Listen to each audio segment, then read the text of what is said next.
Hey, good morning, YouTube, Facebook, Twitch, DLive, Kick, Rumble, and X.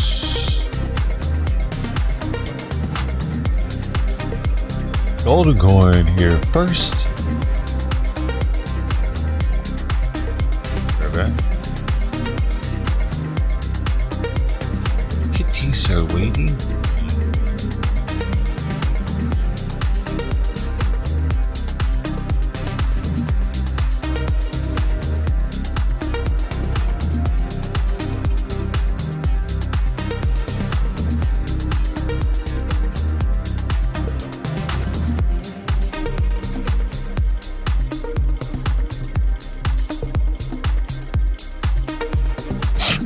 Oh, good shit right there. You want some? Damn. Woo.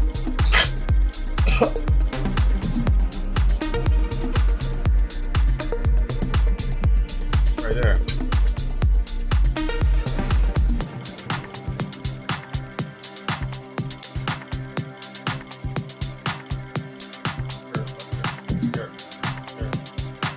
Get it. Ah, yeah, that's just fun. All right.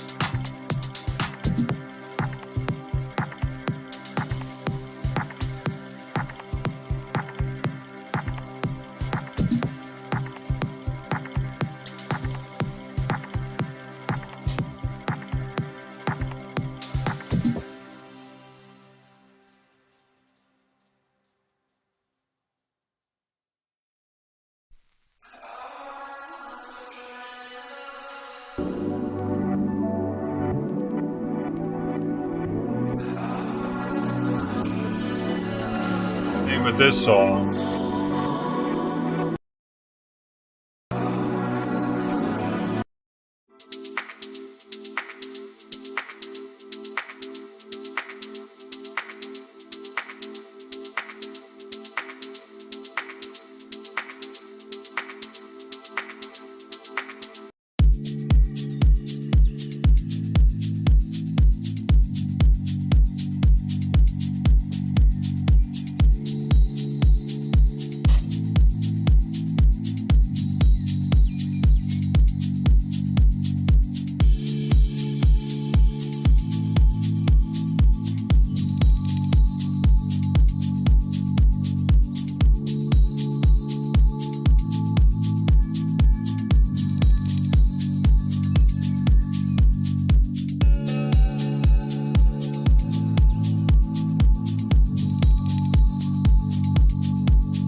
Sweepy demolished a relic last night that I had.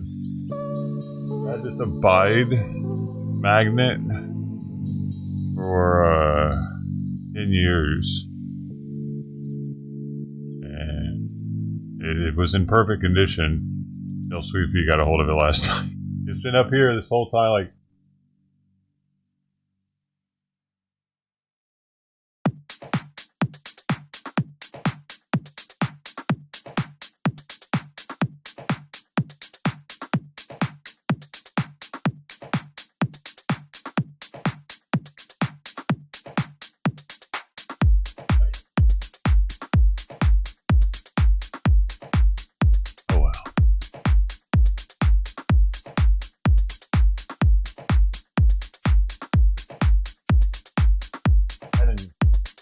and in this, I noticed, I threw that away already.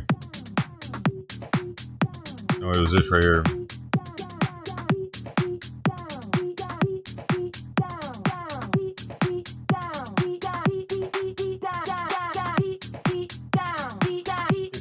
All it is a pull. It's a pull tab from one of the joint containers. She licked all the adhesive off of it.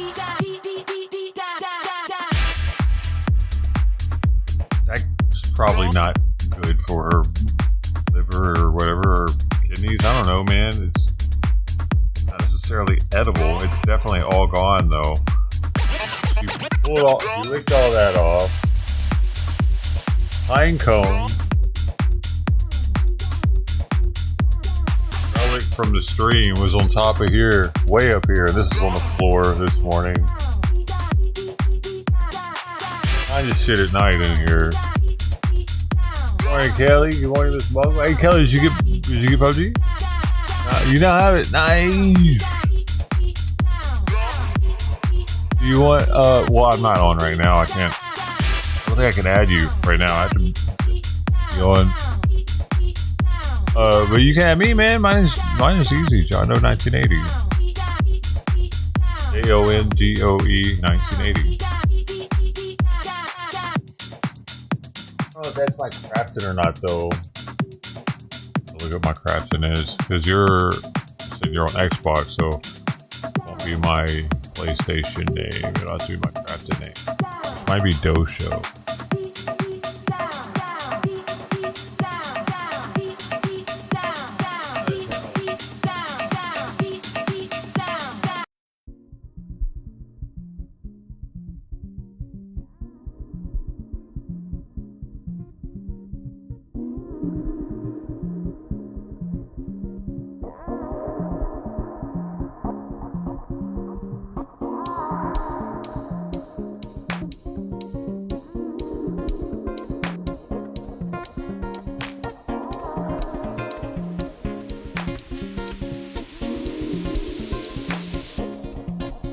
Luckily, the magnet is still actually available. The Abide magnet. It's $3 on the website, so that's not really a big deal. That.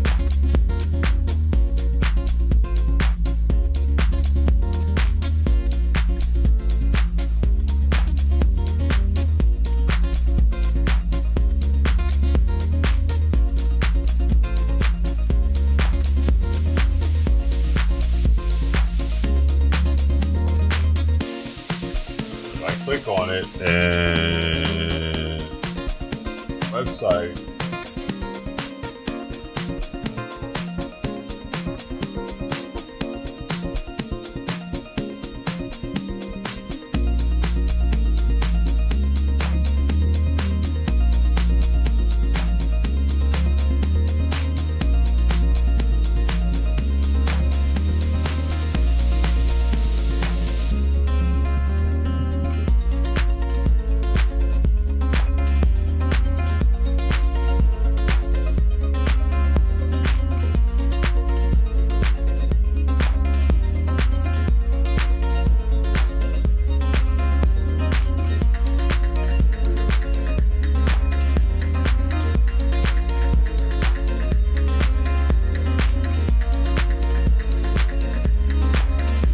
I normally don't play in the morning anyway. 8:40 in the morning here.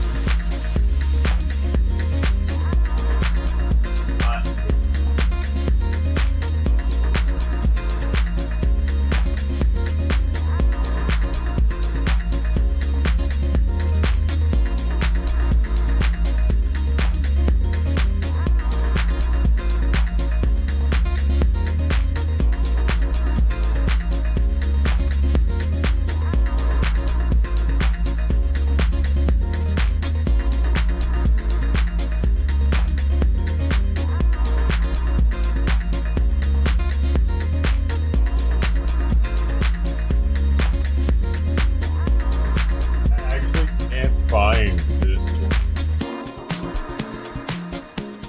cover.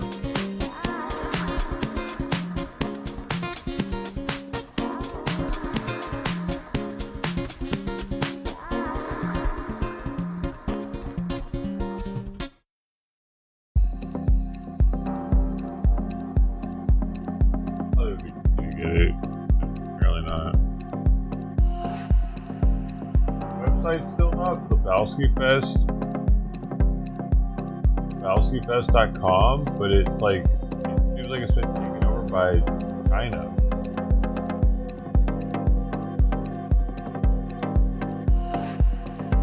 Like you go to add one of the magnets in the cart and it goes to some Chinese website.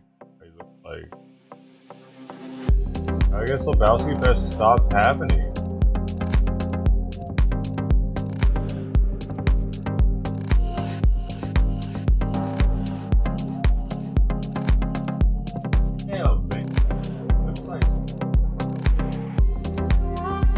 What the fuck, man? Damn it, Sweet Pea! You fucked it up like that.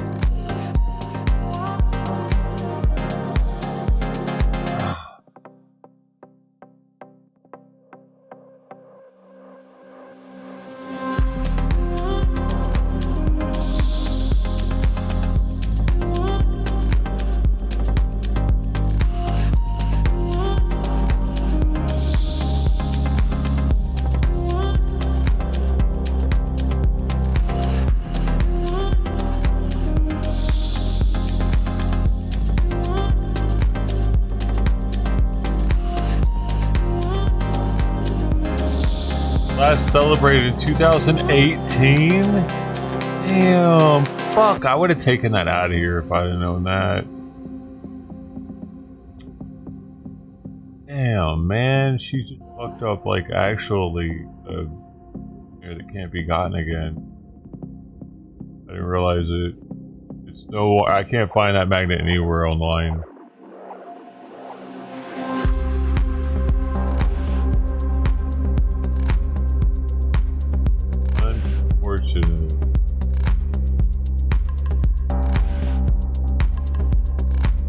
Oh shit, I've had to take it out of here because she wanted to fuck it up. I never thought that she'd want to chew on a magnet.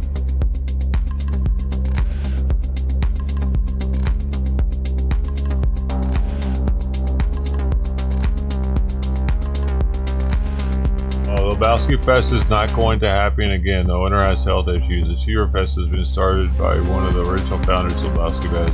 Oh, well, there you go. It actually was a fucking relic 2 years ago. It wasn't going to happen again. I went twice, too.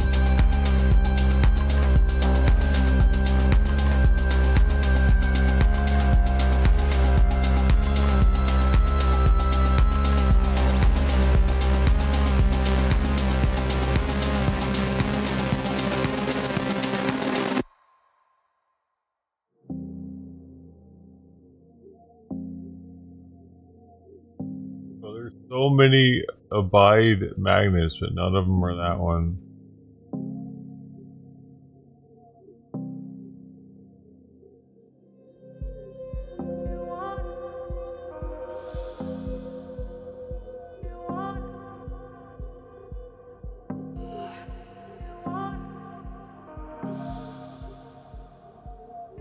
I walked in here, I saw it on the floor, and I'm like, what is that? Because it was the black side that was facing up.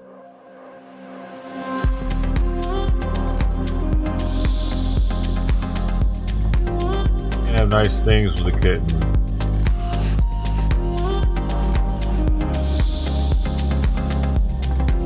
You simply can't. They will fucking bite it. It's biteable.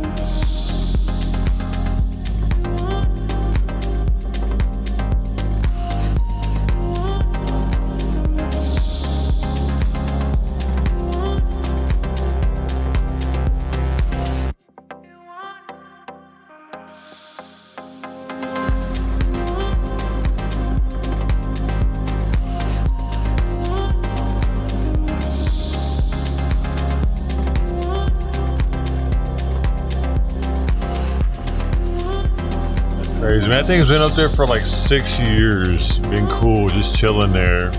Never even thought about Simon messing with it or anything. He's been here less than a year and boom!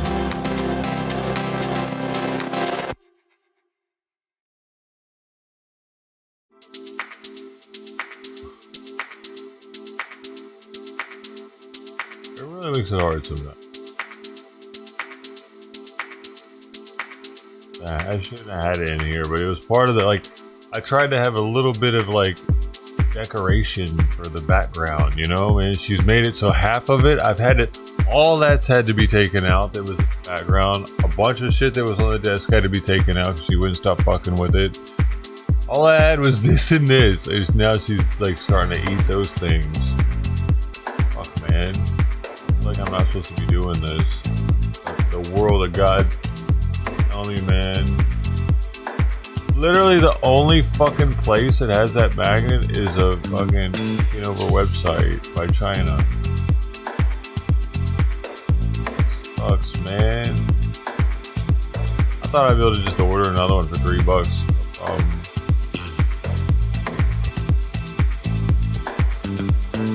Yeah, whatever. Dark magnet. Who's new? Nope.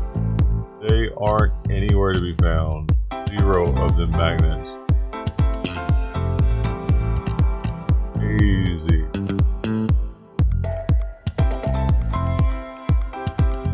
The copyright on it.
I would have known all this had happened, and there was, like, apparently there's definitely not going to be any more Lebowski Fest.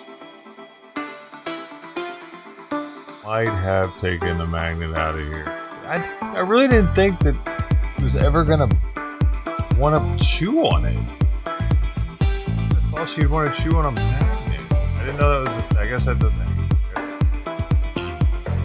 And magnets.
That's such a letdown.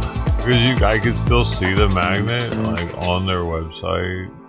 It's available.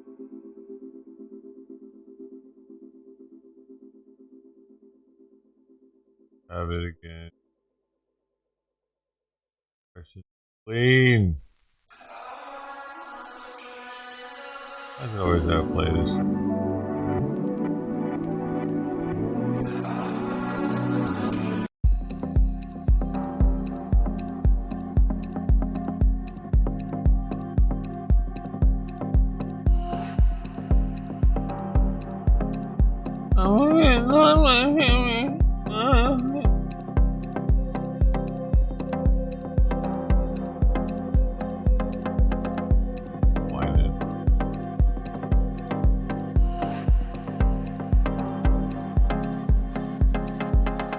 Where is my magnet? Official. I could have sold this thing for $100. I can't find one on the entire internet. I could have sold this thing for $500. An official Bowski magnet. I had no idea I went what I had. On eBay.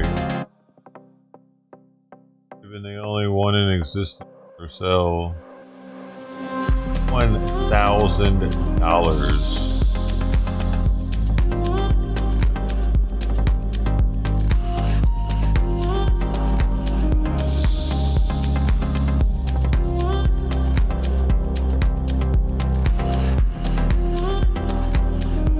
Yeah, there's not one on eBay.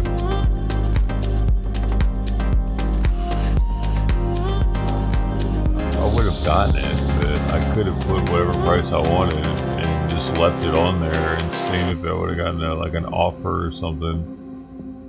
It's that rare. Crazy. I'm assuming the last time one was old.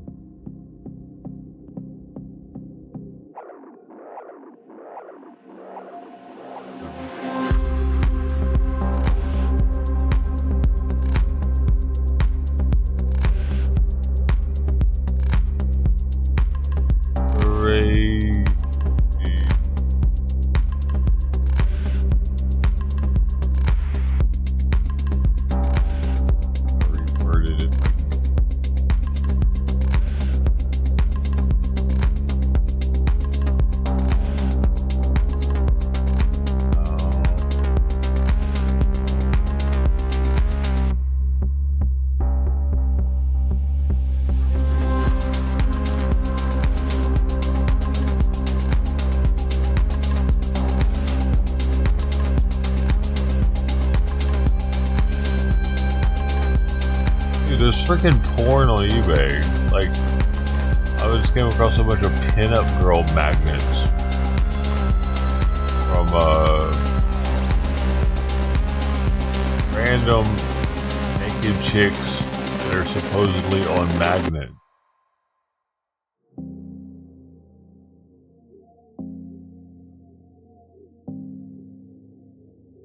Porn on eBay.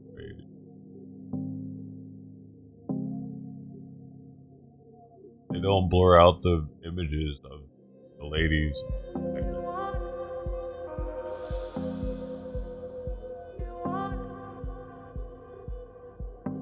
You have to be like a certain age to view them.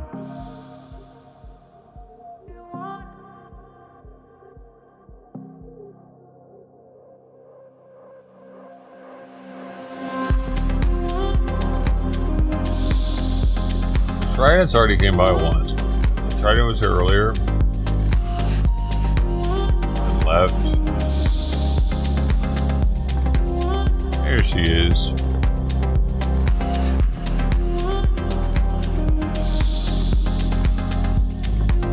Trident's really depending on me lately. I don't know why.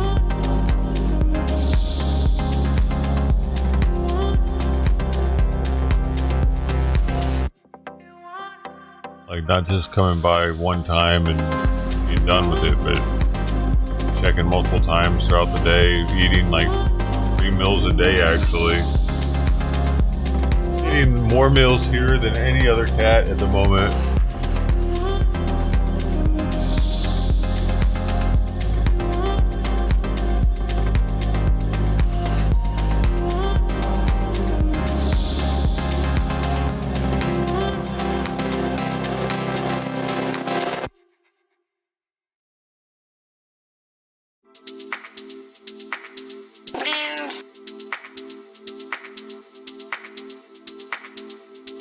Hey, kitty. Hey. Hello.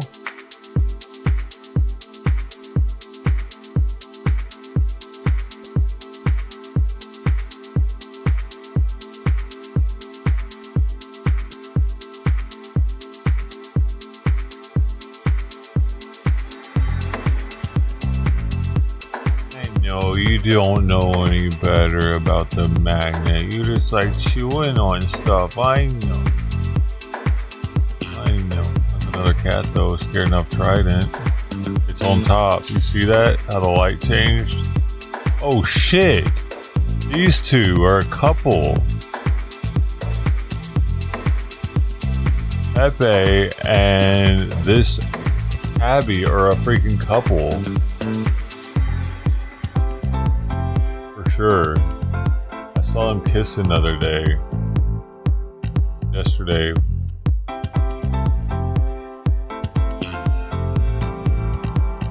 Pepe is definitely a male.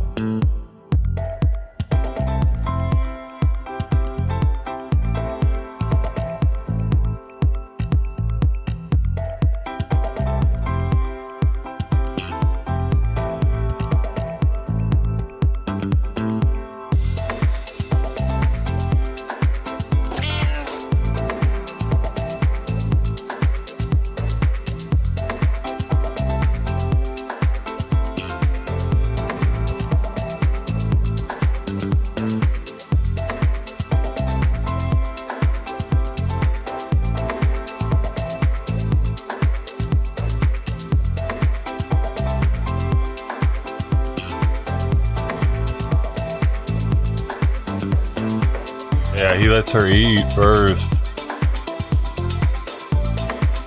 I think she's pregnant, unfortunately.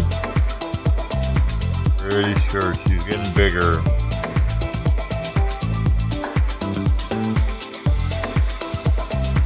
Yeah.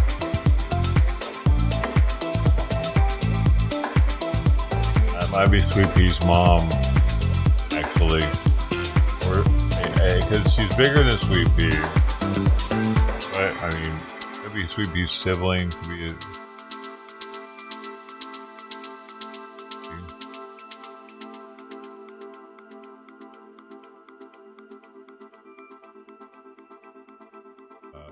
I don't know. They have them somewhere else, not under the house. That's a problem. But it definitely is coming here and eating an awful lot. So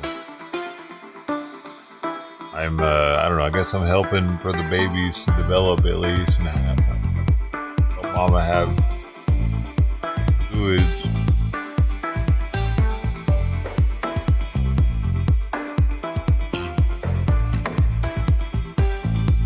At least they'll be, have a better chance of survival.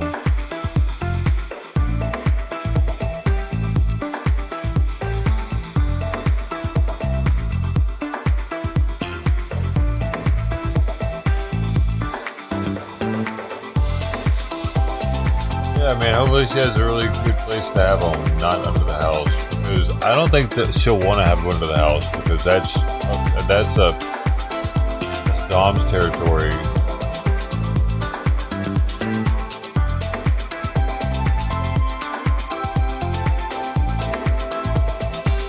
It might even be Dom's kid.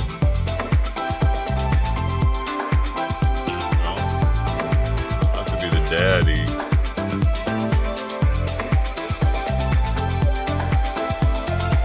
Cats are probably related.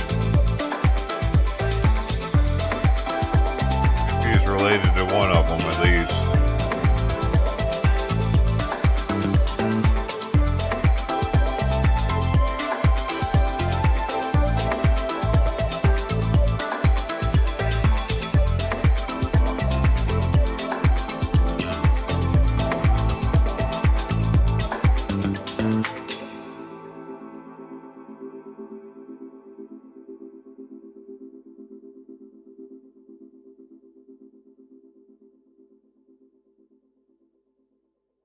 Wonder who will come back next.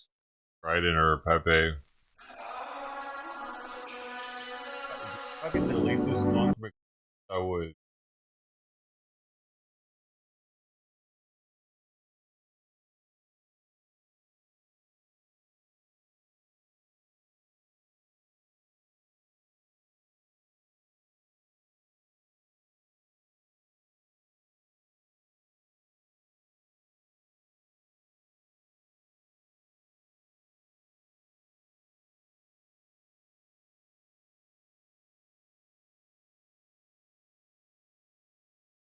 Right as you're falling asleep, I gotta go back out there.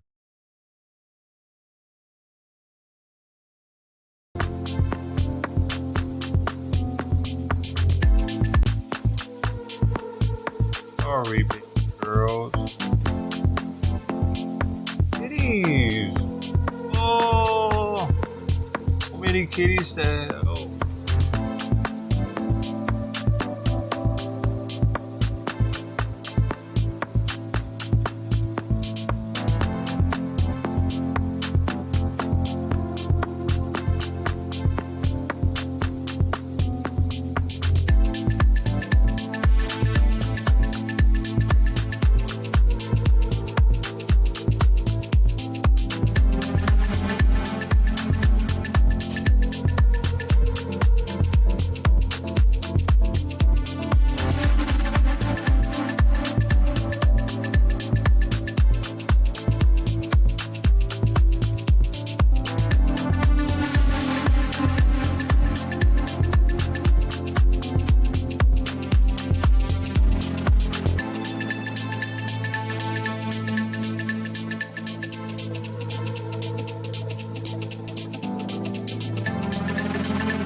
It's cold and windy out there. I feel bad for the kitties. I saw Fluffy, which is a place I've never seen her before. Neighbor's yard. They have a dog, and they oftentimes let it hang out in the front yard. And they had this little door going into the crawl space that's never been open before. It's a little hatch and a screen on it, and it's open now. And it's been open for a few days. I've been wondering, like, I wonder if cats are like going under there and sleeping under there now. And then I just saw Fluffy right next to it. So that's trippy. Maybe Fluffy really is a street cat, living under houses and shit. I thought maybe Fluffy was an indoor-outdoor for somebody. It was weird seeing her in their yard like that, though. They have a dog. A little Chihuahua-like mix, but still. I guess it's not a threat.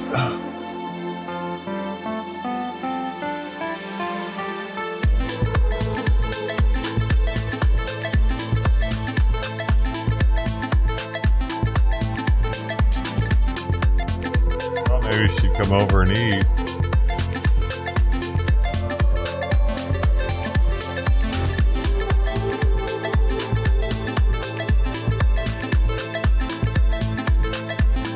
Really windy though. I wasn't expecting it to be cold out.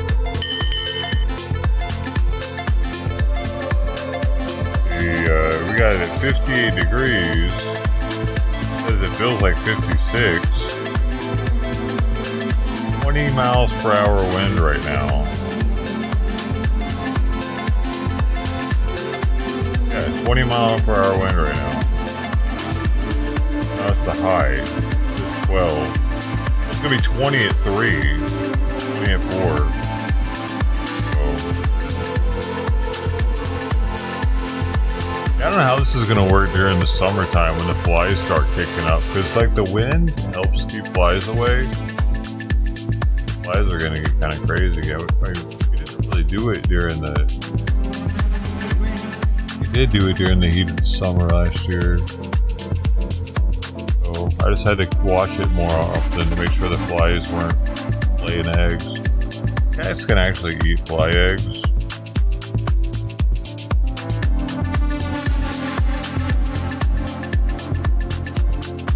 I was thinking about Tugs a lot this morning. I don't know why.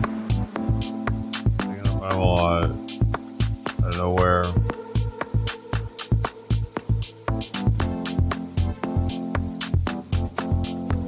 You come and let me know. Sorry.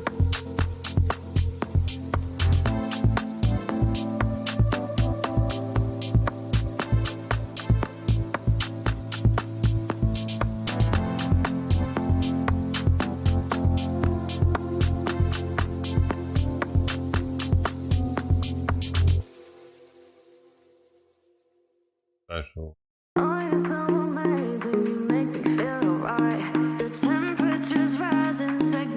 That's so special, one of all of them. I feel like his owners didn't want him.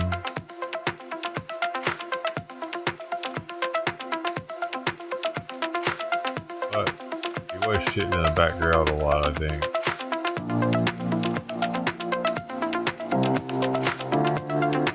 How sick he was, man. He might have been sick and know it internally.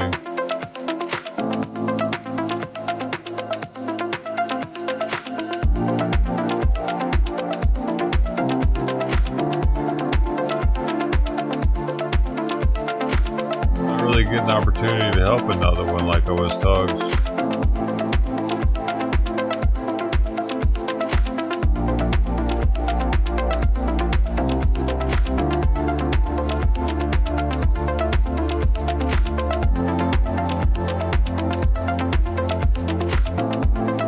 Today or two. Yeah.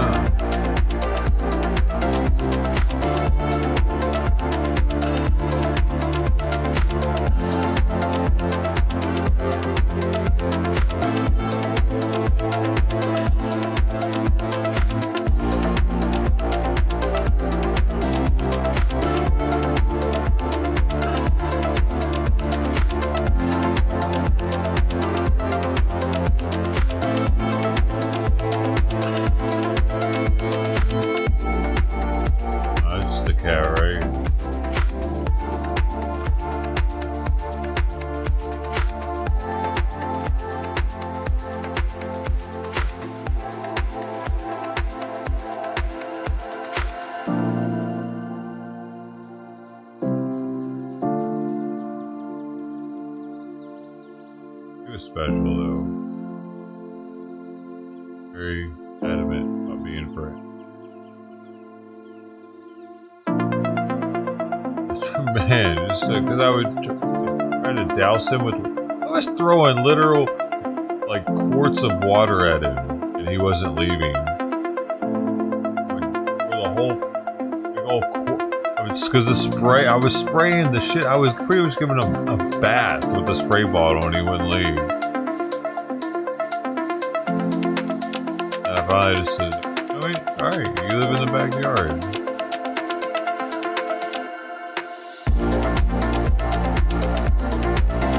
These other cats would put up with half of that before they were like, "Fuck this shit. I can't even get them to come up to me."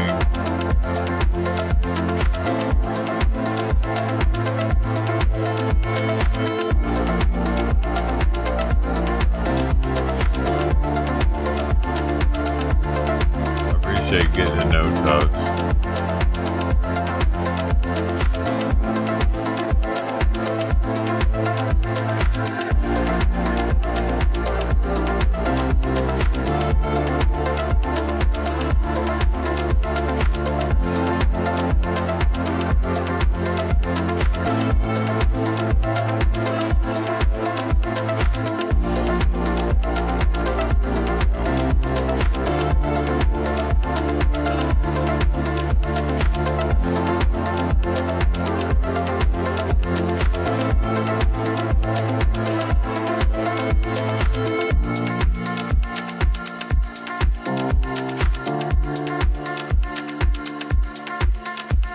Always comes from the left.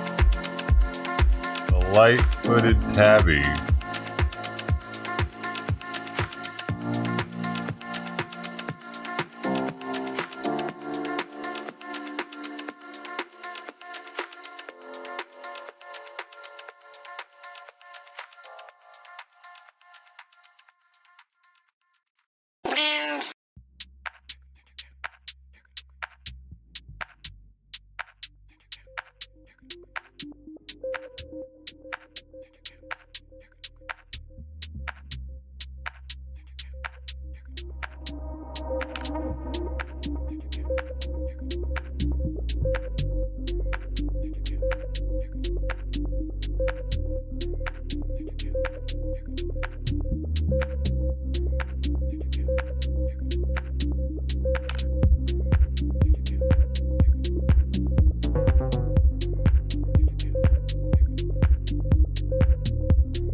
Cat though, because it doesn't come very often.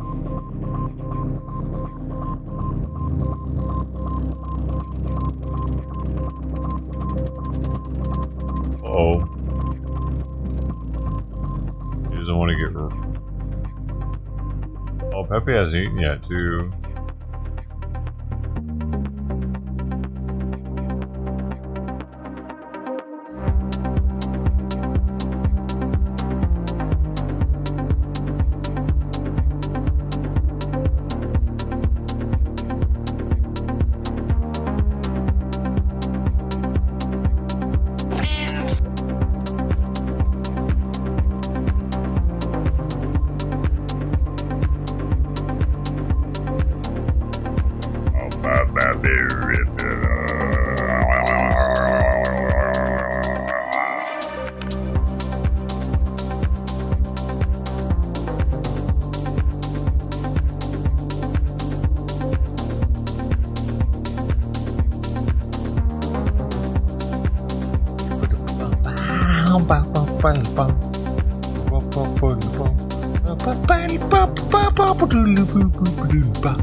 Oh, sea lion attacked teenage girl in Long Beach waters. Oh, was she fucking with it? Huh? Stay away from the sea lions. Dummy. I wonder if it actually just went up to her and bit her, though. Find out in a second. 5. Sandy. Sharamika, it really was a vicious attack. At first, 15-year-old Phoebe thought it was a shark. Well, tonight she showed us her injuries and said this should be a warning to others. This buoy? It was a big day for the Beltran family in Long Beach. All the way to that buoy way over there. 15-year-old Phoebe doing an ocean swim test for the cadet lifeguard program. Out of nowhere, I feel something biting and grabbing my arm over and over again. I see just like the shadow of it. I'm like, I have no idea what it is. And all I'm thinking is, please don't be a shark. Please don't take off my arm and please don't kill me. It was not a shark. It was an aggressive sea lion. But her she wasn't out there looking all promiscuous in her bathing suit. Sea lion wouldn't have gotten all horny, huh? Just playing. Waiting on the sand, didn't know that yet. I saw something come up like a fin and somebody yelled shark and we all like rushed to the shore, and when I realized it was my daughter, that's when we victim blamed the sea lion attacking. Has numerous bites and scratches on her arm and her hand. She's swollen and bruised, but she's okay. They're looking less like a freaking sea lion snack. Got pulled under and then not knowing what's happening out there. So when I saw her coming and her arm was all bloody, I thought the worst. Adult sea lions can be up to 700 pounds and 6 feet long. Sea lion attacks on people, though, are unusual. Just over a week ago, a surfer reported he was attacked by a sea lion in Oxnard. And on Sunday, lifeguards rushed to help Phoebe, and she was taken to the ER. For now, she's why are out they of the so water, hungry, and though? she is healing, but she hopes to try out for the lifeguard cadets when she's recovered. I love the beach, I love the ocean, I love swimming. It does look like a sea lion, though. Why is she wearing black? Maybe it should have been red. It wasn't that easy, but I didn't think something like this could ever happen. The lifeguards used to be in shape. What the fuck happened? Marine experts here in Southern California say Is she more increasingly floatable? sea lions are being poisoned by a toxic algae bloom, and that makes them more aggressive. So what should you do? Damn, it's like they got sea lion rabies. Or on the sand, the experts say you should back away calmly. Do not act in a menacing way toward the animal, and do not make direct eye contact. Algae bloom, dude. It's the best advice. Of course, if you see an animal that is acting strangely on the water or on the beach, you should report that to the authorities. Blow darted if you have one. I'm Sandra Mitchell, KTLA News. No, make sure it doesn't get anybody. Algae blooms? That's the reason why, one of the main reasons why oysters are dangerous to eat. A lot of people think that oysters just have like bacteria in them, and as long as you eat cooked oysters, you're fine. No, you're an idiot. Thing is, they get toxins in them. Toxin. As they filter stuff out, like algae, when they do that, if they get a specific type of algae bloom, they create a specific type of toxin.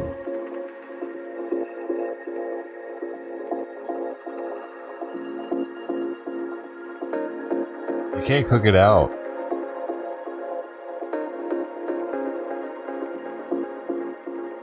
I did, dude. I used to think that, hey, yeah, whatever. Oh, toxins, bacteria. Then I got sick of shit off of them and was like, yeah, no, I don't want to feel like I'm dying again for that. It's just not worth it. Like, they're interesting. You know, it's like, ooh, I'm tasting the ocean. Oh, wow.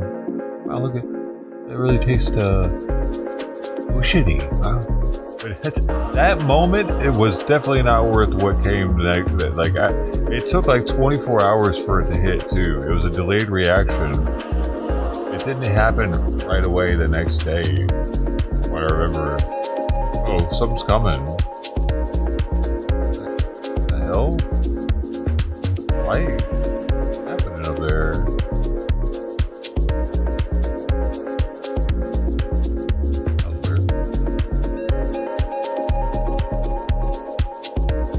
I've had like real food poisoning, like regular food poisoning, happens much faster. At least it did for me when I got food poisoning. It happened within hours.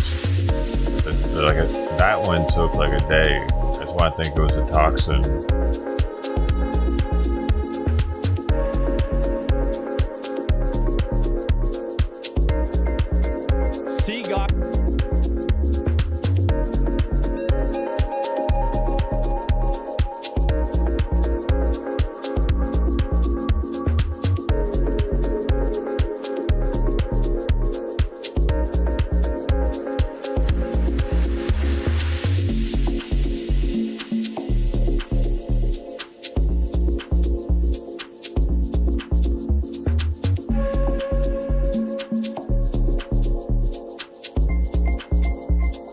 You don't mess with the Jesus.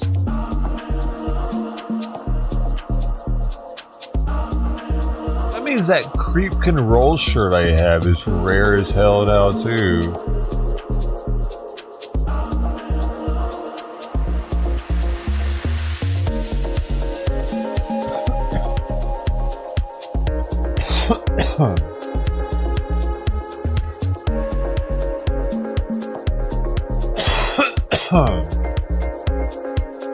Yeah, the official one. They are no longer.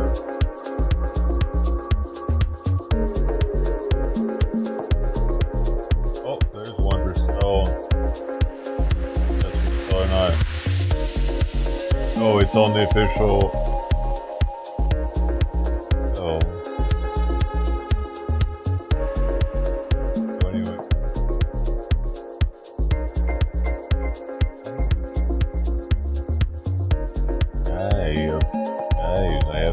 I have this stuff.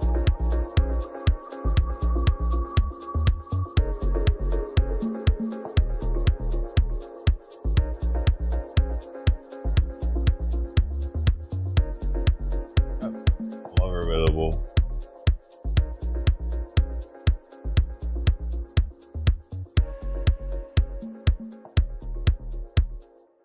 It happens.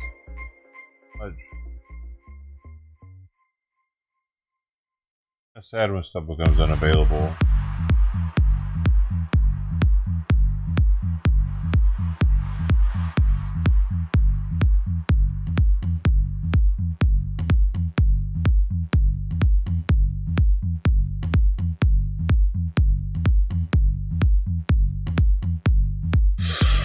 Oh no.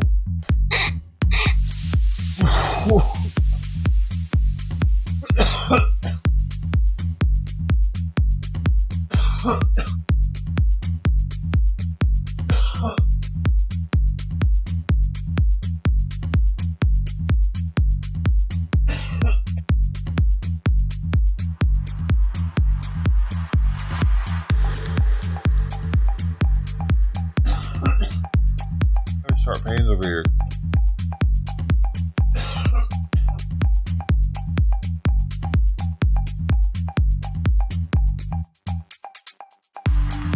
Pepe's meowing at me like she knows something's wrong.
where she's chewing up everything.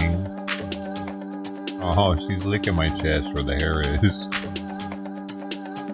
Even me, she's like, that's dirty.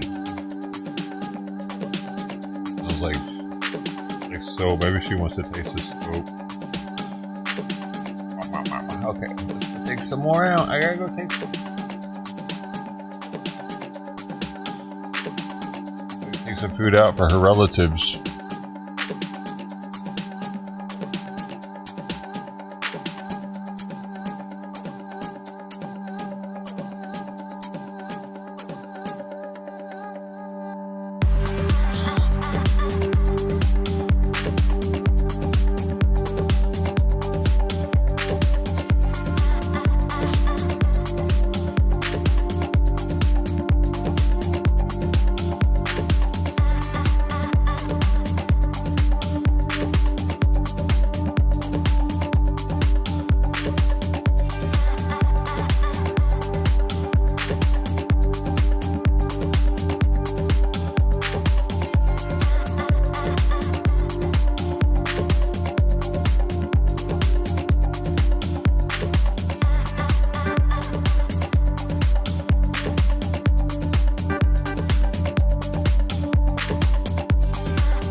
Lighting. The lighting is a really... That's a tree blowing around out there.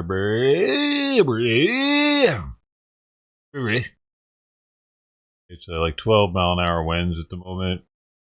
So, must be that orange tree, tangerine tree. Mr. Tambourine Man, sing a song for me.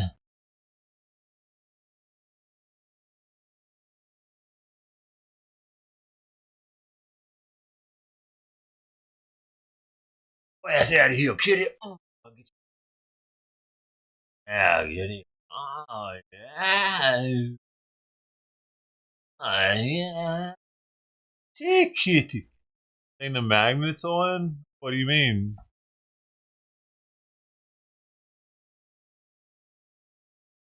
Oh, from up here? Oh, jeez, man. Come on. Now she's going to break this thing.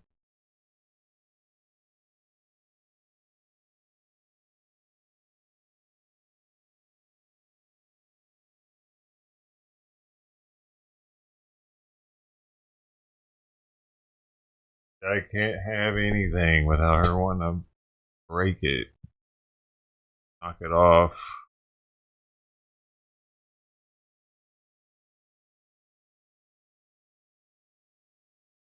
It was put in my life to teach me to live more minimalistically.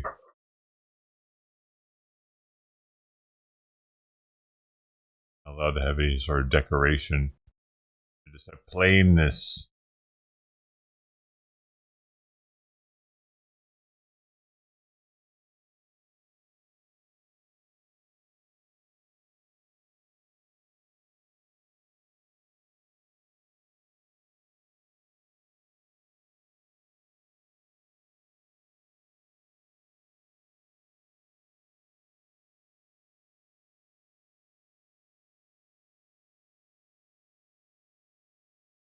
Let's just say that there's a lot of strangely wealthy members of Congress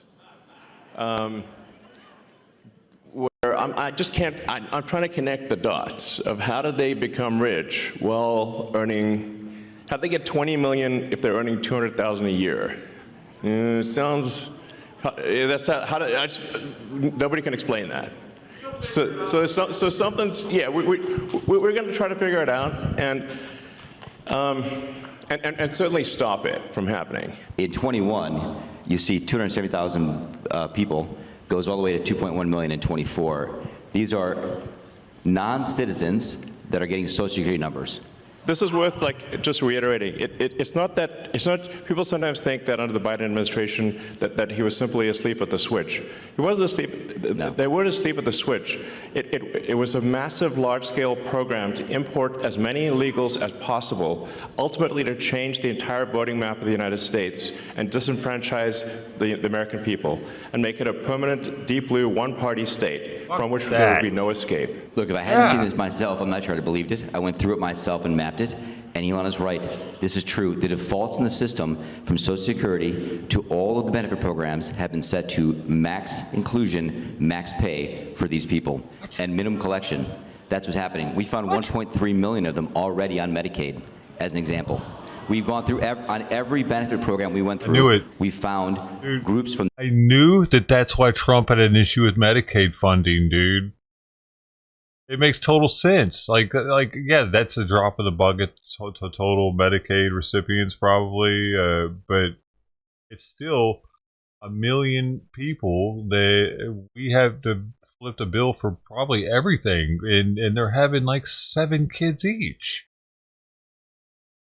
This particular group of people, this 5.5 million people in those benefit programs, and then what was really, really disturbing us was why. We're asking ourselves why. Right.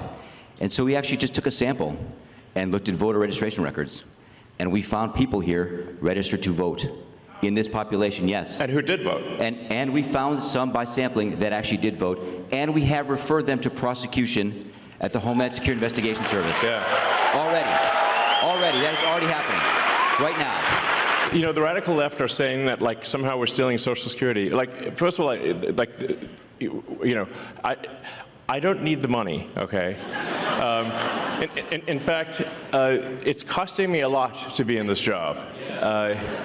You know, you had like Tim Walz dancing on stage showing a chart of Tesla stock, which is a really awful thing for him to do. But, you know, my Tesla stock and the stock of everyone who holds Tesla went roughly in half. I mean, it's a big deal. So not only am I not getting I'm not getting paid, definitely not stealing money and would never get away with it, but the value of my Tesla stock is in half. So this is a very expensive job, is what I'm saying. Reforms that we're getting done in DC, thanks to President Trump and his great team,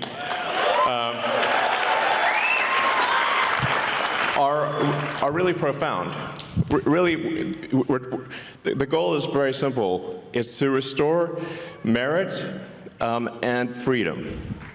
So that's what it comes down to.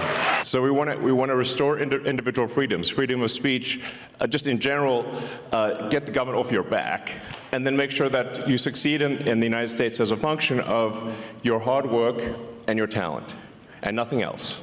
And this is really the thing that is causing the Democrats to lose their mind. You know, because they're actually spending, at this point, tens of billions to attract and retain illegals in the United States. It's really on that scale. It's a gigantic number. And the goal is to turn all the swing states blue.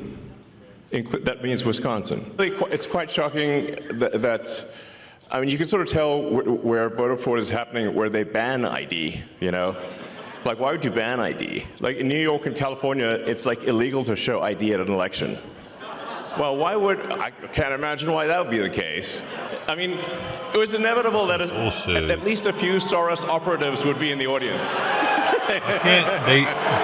federal government somehow do something about that? Give my regards to George. Say hi to George. No ID thing. You're right that the right is not immune from sort of hate and violence. It's not like nothing, but it does seem weirdly heavily weighted towards the left. I mean, like, I haven't seen anyone tearing off like a Biden-Harris hat. Like, we're just like, you feel a bit sorry for them, like, oh, maybe they're wrong there, you know.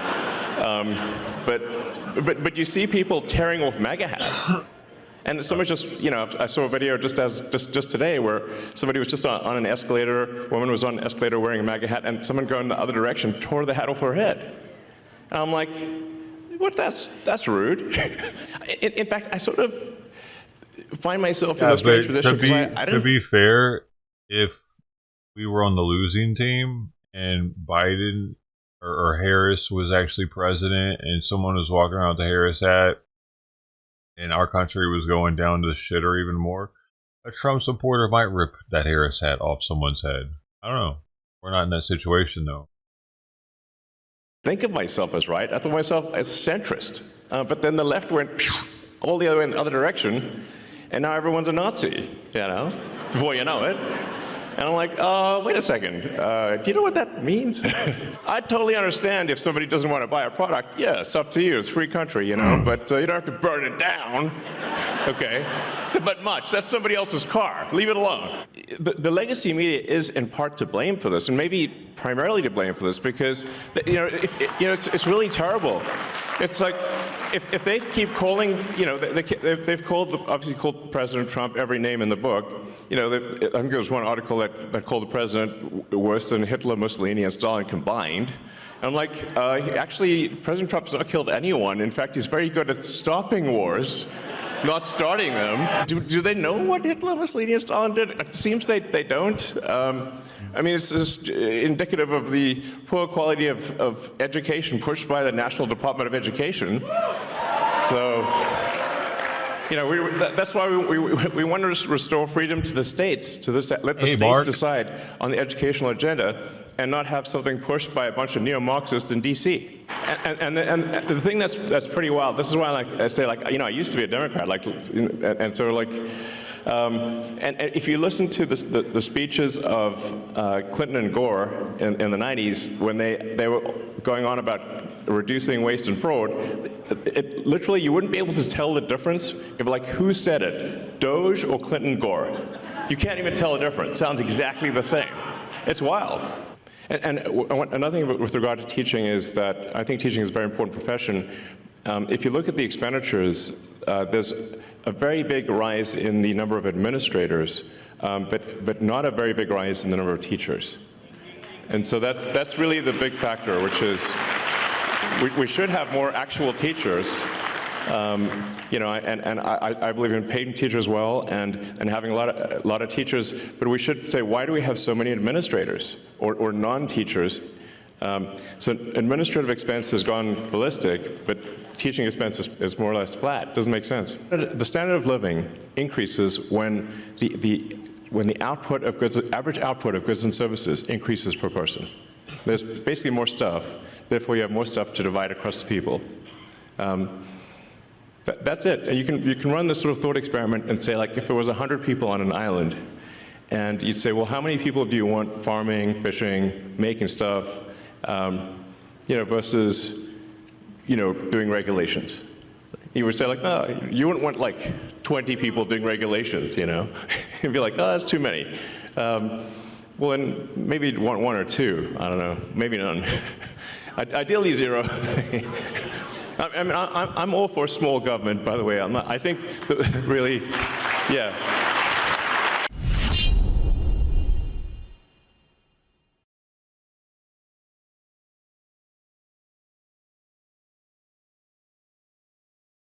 Oh, Mark, what's going on?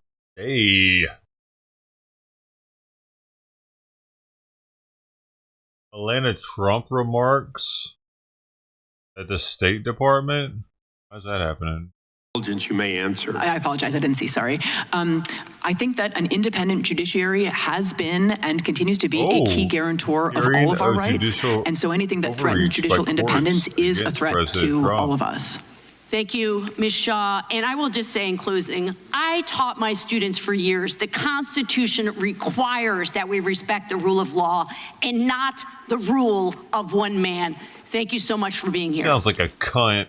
House hearing does continue. What we will do is take our final break here of the hour while we do wait for the First Lady over at the State Department to be making remarks. We'll be back in just moments on Live Now. Oh, shit. A Maryland man with protected legal status is in prison in El Salvador due to an administrative error, as admitted by a U.S. Customs and Border Protection official Monday in a sworn declaration. Kilmer is that a bluebird buzz? Official Monday. Administrative error. Look at that. Admitted by a U.S. Customs and Border Protection official Monday bluebird. In a sworn declaration. American Kilmer boy. Abrego Garcia, whose wife is an American citizen and who has a 5-year-old child, is being held at a notorious prison in El Salvador. Monday's filing is part of a lawsuit by Abrego Garcia's lawyers, who are demanding federal authorities return him to the United States after he was sent to the prison over an administrative error. The U.S. government responded saying it is aware of the mistake, but because Abrego Garcia is no longer in U.S. custody, a court can neither order him to be returned to the United States or order El Salvador to return him. While ICE admits the error, it says his extradition was done in good faith over allegations Abrego Garcia was a member of the MS-13 gang, an accusation his attorneys deny. Oh, but maybe he is, though.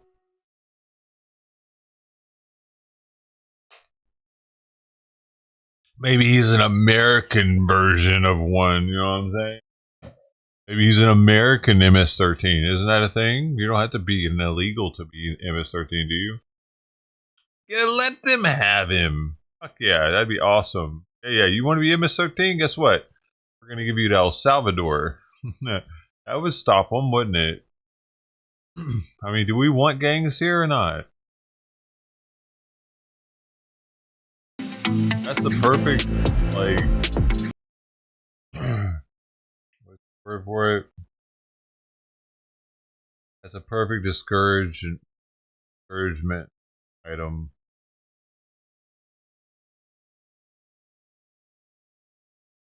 Go to that prison and spend the rest of your life there. Are you going to be an MS-13? You out to the State Department, where First Lady Melania Trump will be giving remarks alongside Secretary of State Marco Rubio. So we'll you still want to be a gangster tough bitch? In the meantime, let's take it back out to the House hearing on judicial overreach by courts against President Trump. Let's listen in on Live Now. A question for you, ma'am. Do you feel more or less safe now that President Trump is back in the White House? More. And why do you say that? Because he's getting rid of the criminals that were harassing all of us. Do you think that President Trump is putting the priorities of America and the average American citizen above the priorities of the cartels and those people that want to destroy this nation? Yes, because these people were causing immediate harm to citizens, not some imaginary harm that could happen one day. I mean, if you had a message for the American people today, what would it be? This is a real threat to our communities, not just mine, not an isolated incident, not don't take it for granted. Just regulated to one building. These are all over the United States. Apparently, people have forgotten 9/11. There are dangerous criminals in our country, and if we don't start getting them out now, then when? After they victimize someone just like me? What's that happen to them? I fought for this country. There are many people in this room that fought for this country. I flew 55 combat air missions in Baghdad in an Apache helicopter because I do not want to see animals in our country terrorize my fellow Americans. That's what we took an oath to do. And sitting here in the halls of Congress, it is also our responsibility to protect the American citizen first. For the record, as somebody has deployed all over this world, no other country operates like this. None. You cannot tell me a country that would allow 20 million people to enter their country illegally and their country do absolutely nothing about it. And for the record, this is the greatest country in the world. That's why there's 20 million people trying to enter it illegally. So therefore, we bear an even greater responsibility to keep these animals from entering our country to protect you, the American public. That's our job. President Trump won, and he was given a mandate for that very reason. He promised to protect us and put our priorities first. It is just that simple. I understand my colleagues on the left may disagree with this to a certain extent, but quite frankly, the mandate was already given to us, and ma'am, you're sitting here right now because you are terrorized by the very animals that had no business being in our country in the first place. I'll let you answer this last question, ma'am. As we move forward, what would you like us to do to protect you? Briefly, please. Stop wasting tax dollars trying to interrupt him and stop him from what he's doing. Do something to protect the people who elected you and put you in your spots. To look down and decide what happens to the rest of us. Thank you, ma'am. I get back to the remainder of my time. The gentlelady from North Carolina, Ms. Ross, for 5 minutes. Thank you, Mr. Speaker, and thank you to the witnesses for being here today. This is an extremely important issue for our country and for the future of our country. But let me be clear before I ask my question. Donald Trump's contempt for the judiciary is not new. He has fought civil cases against him because of real estate deals and people he hasn't paid. He's fought victims that he has sexually assaulted, and he has been convicted of sexually assaulting. Oh, she's a fan. His disrespect for the judiciary is based on his disrespect for anybody who doesn't let him do whatever he wants, whenever he wants. And he is very dangerous right now, because he is the President of the United States of America. And we are seeing him treat the people of the United States of America the same way he treated those poor contractors he never paid, the same way he treated women who he sexually assaulted. He is doing the same thing to the United States of America. So, Professor Shaw, on February 9th, Donald Trump told reporters that no judge, quote, should be allowed to rule against his administration's unconstitutional changes to how our government operates. And the next day, Vice President J.D. Vance posted on X, judges aren't allowed to control the executive branch's legitimate power. Just to be clear, does the president decide what issues judges get to rule on under our Constitution? No, really, since, Marbury versus Madison, 1803, judges and the Supreme Court, right, sitting at the top of the federal judiciary, have had the final word on the meaning of the Constitution and the laws and the consistency of laws or executive action with the Constitution. So in our system, it has been the courts and not the president who have had the final word. Thank you for that. So I am going to quote Fourth Circuit Judge Michael Ludig, who I can testify. No liberal. I had a case in front of him. He was a tough customer in the Fourth Circuit. He was appointed by George H.W. Bush, and he recently noted in an op-ed for the New York Times, quote, "A country without an independent judiciary is not one in which any of us should want to live, except perhaps Mr. Trump while he resides in the White House." Trump has railed against the federal judiciary for years, as I said in my opening, and especially now that his administration is losing in courts nationwide. So, Professor Shaw, what could Congress do to stand up against Trump's attacks on the judiciary to ensure that it remains functioning, independent, and co-equal in our system of governance? Well, I certainly don't think resolutions of impeachment for no other reason than rulings that, members disagree with are constructive from the perspective of preserving judicial independence. I mean, one thing that I would imagine that bipartisan support could, easily rally behind is judicial security, right? We are in a moment in which we have read about the U.S.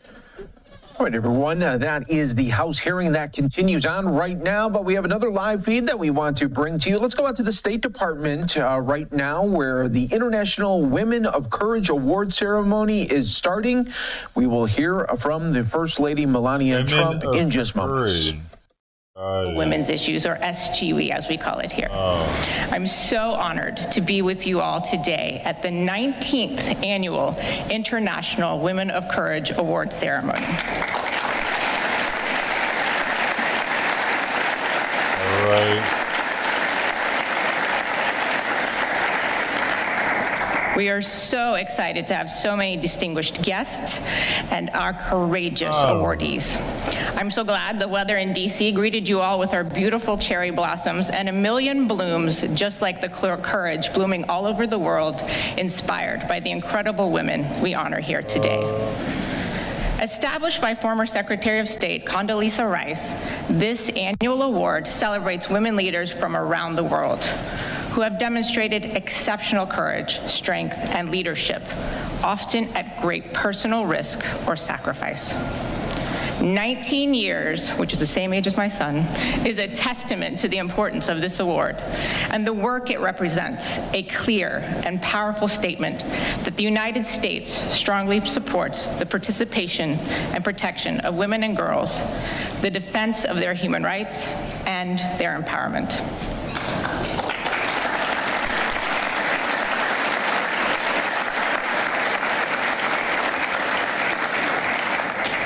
None of this would be possible without leadership and support at the highest levels, starting with President Trump.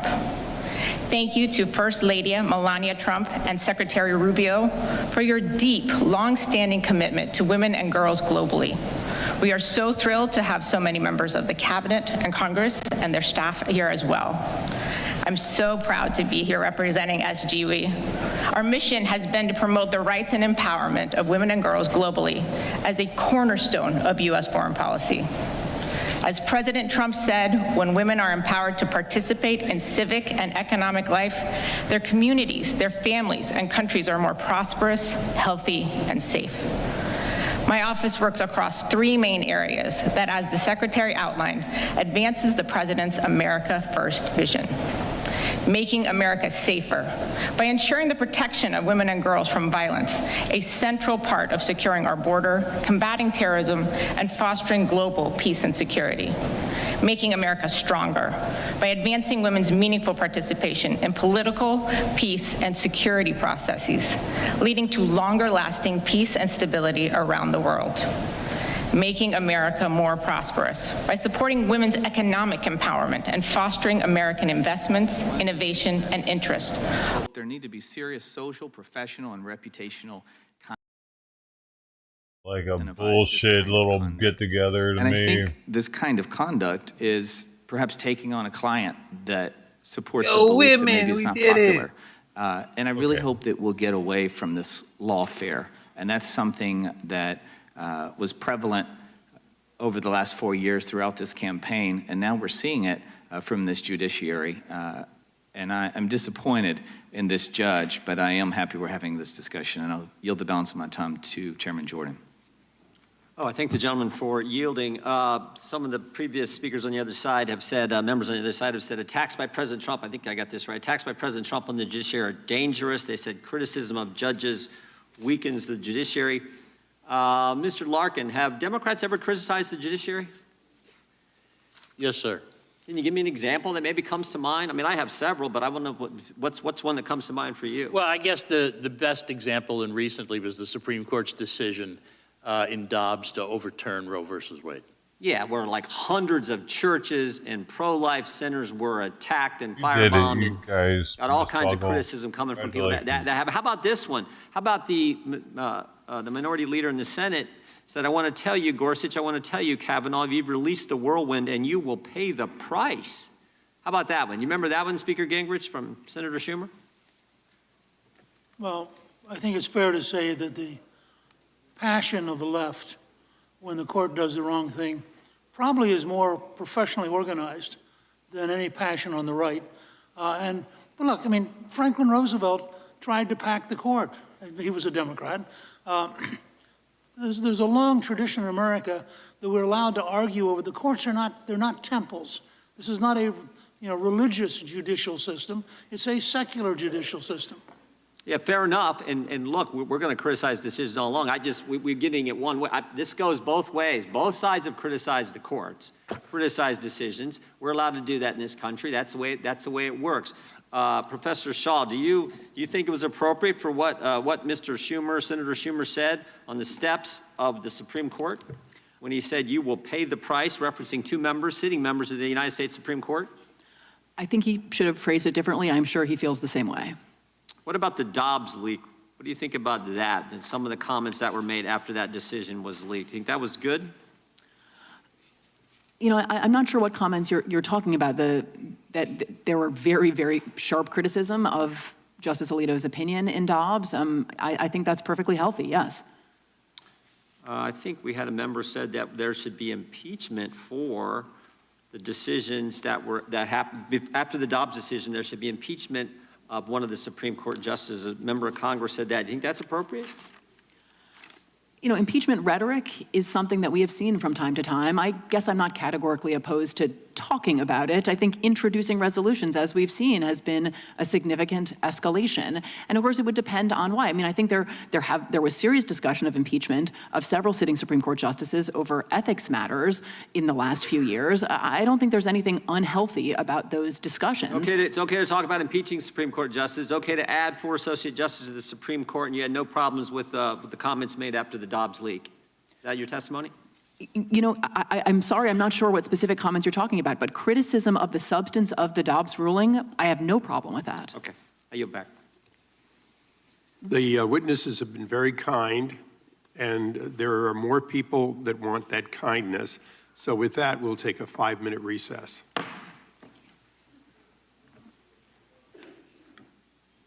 I mean, there's somebody's going to go like, some head in the bathroom. Just glory hole bathroom time. Is that what he meant by kindness?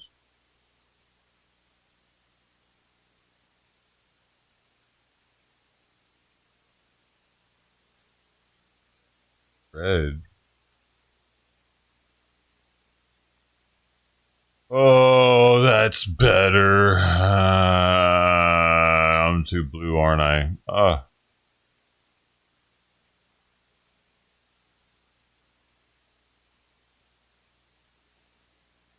That's me. Look at me. Look at me. I'm bluer.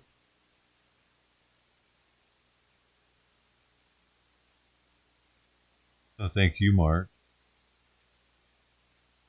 Well, don't you stick around a little while and get your dick out. So the routine. Yeah.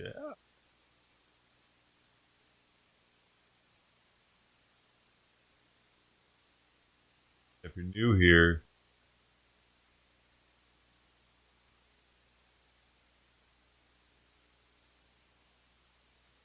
welcome.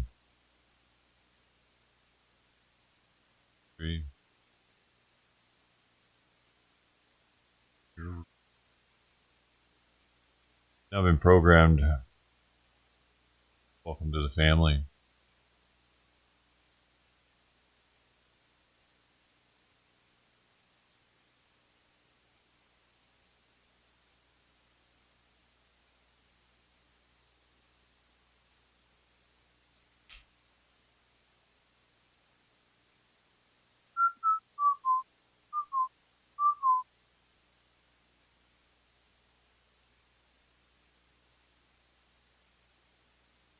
Yeah, I mean, the first song I added to my art list, like,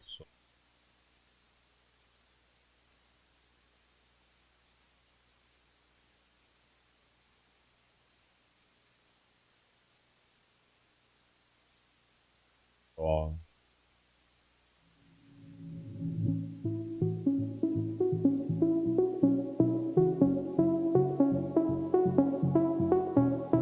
Probably like 6 years ago.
Oh, man.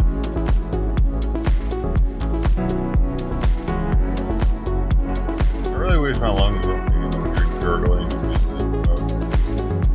It's concerning. Something's happening.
I could just get it fixed.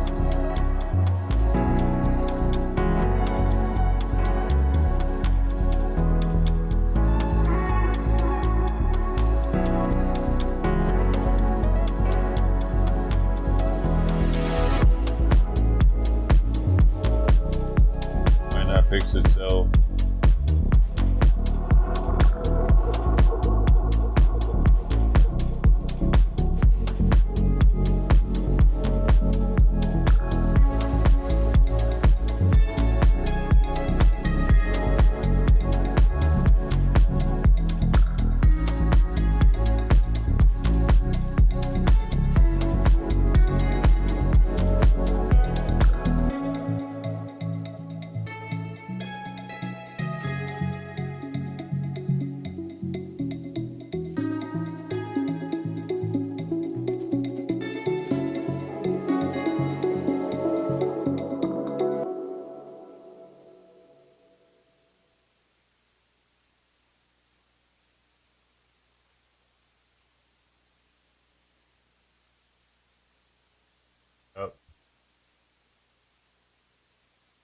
Yep.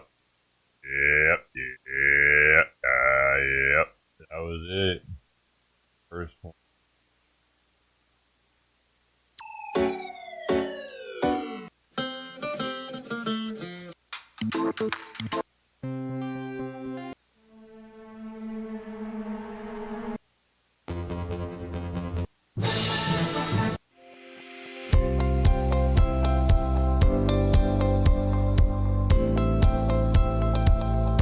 Kitty.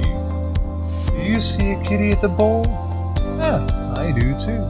It's the third plate though, isn't it? I forgot to put plate.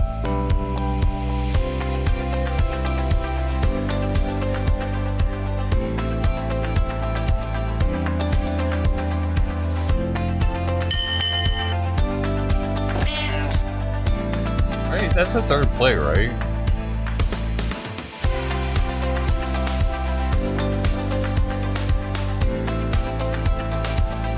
It has to be a third play by 150.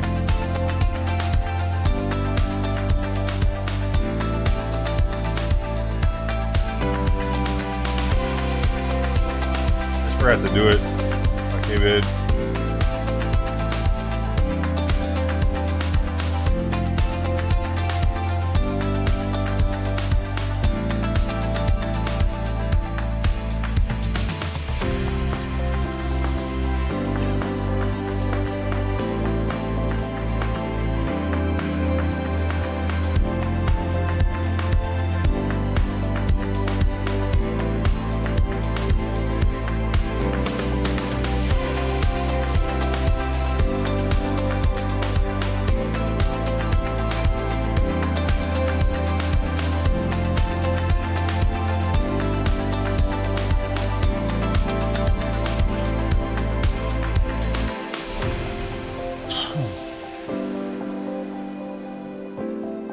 That's right. A kitty.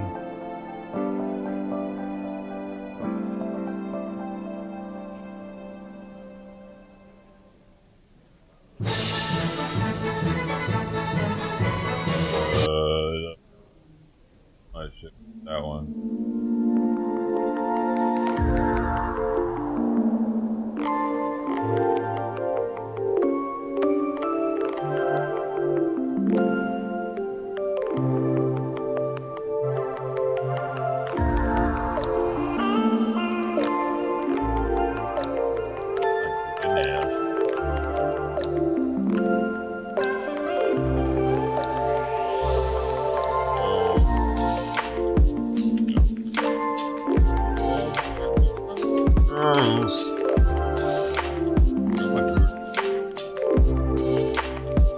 What in the world?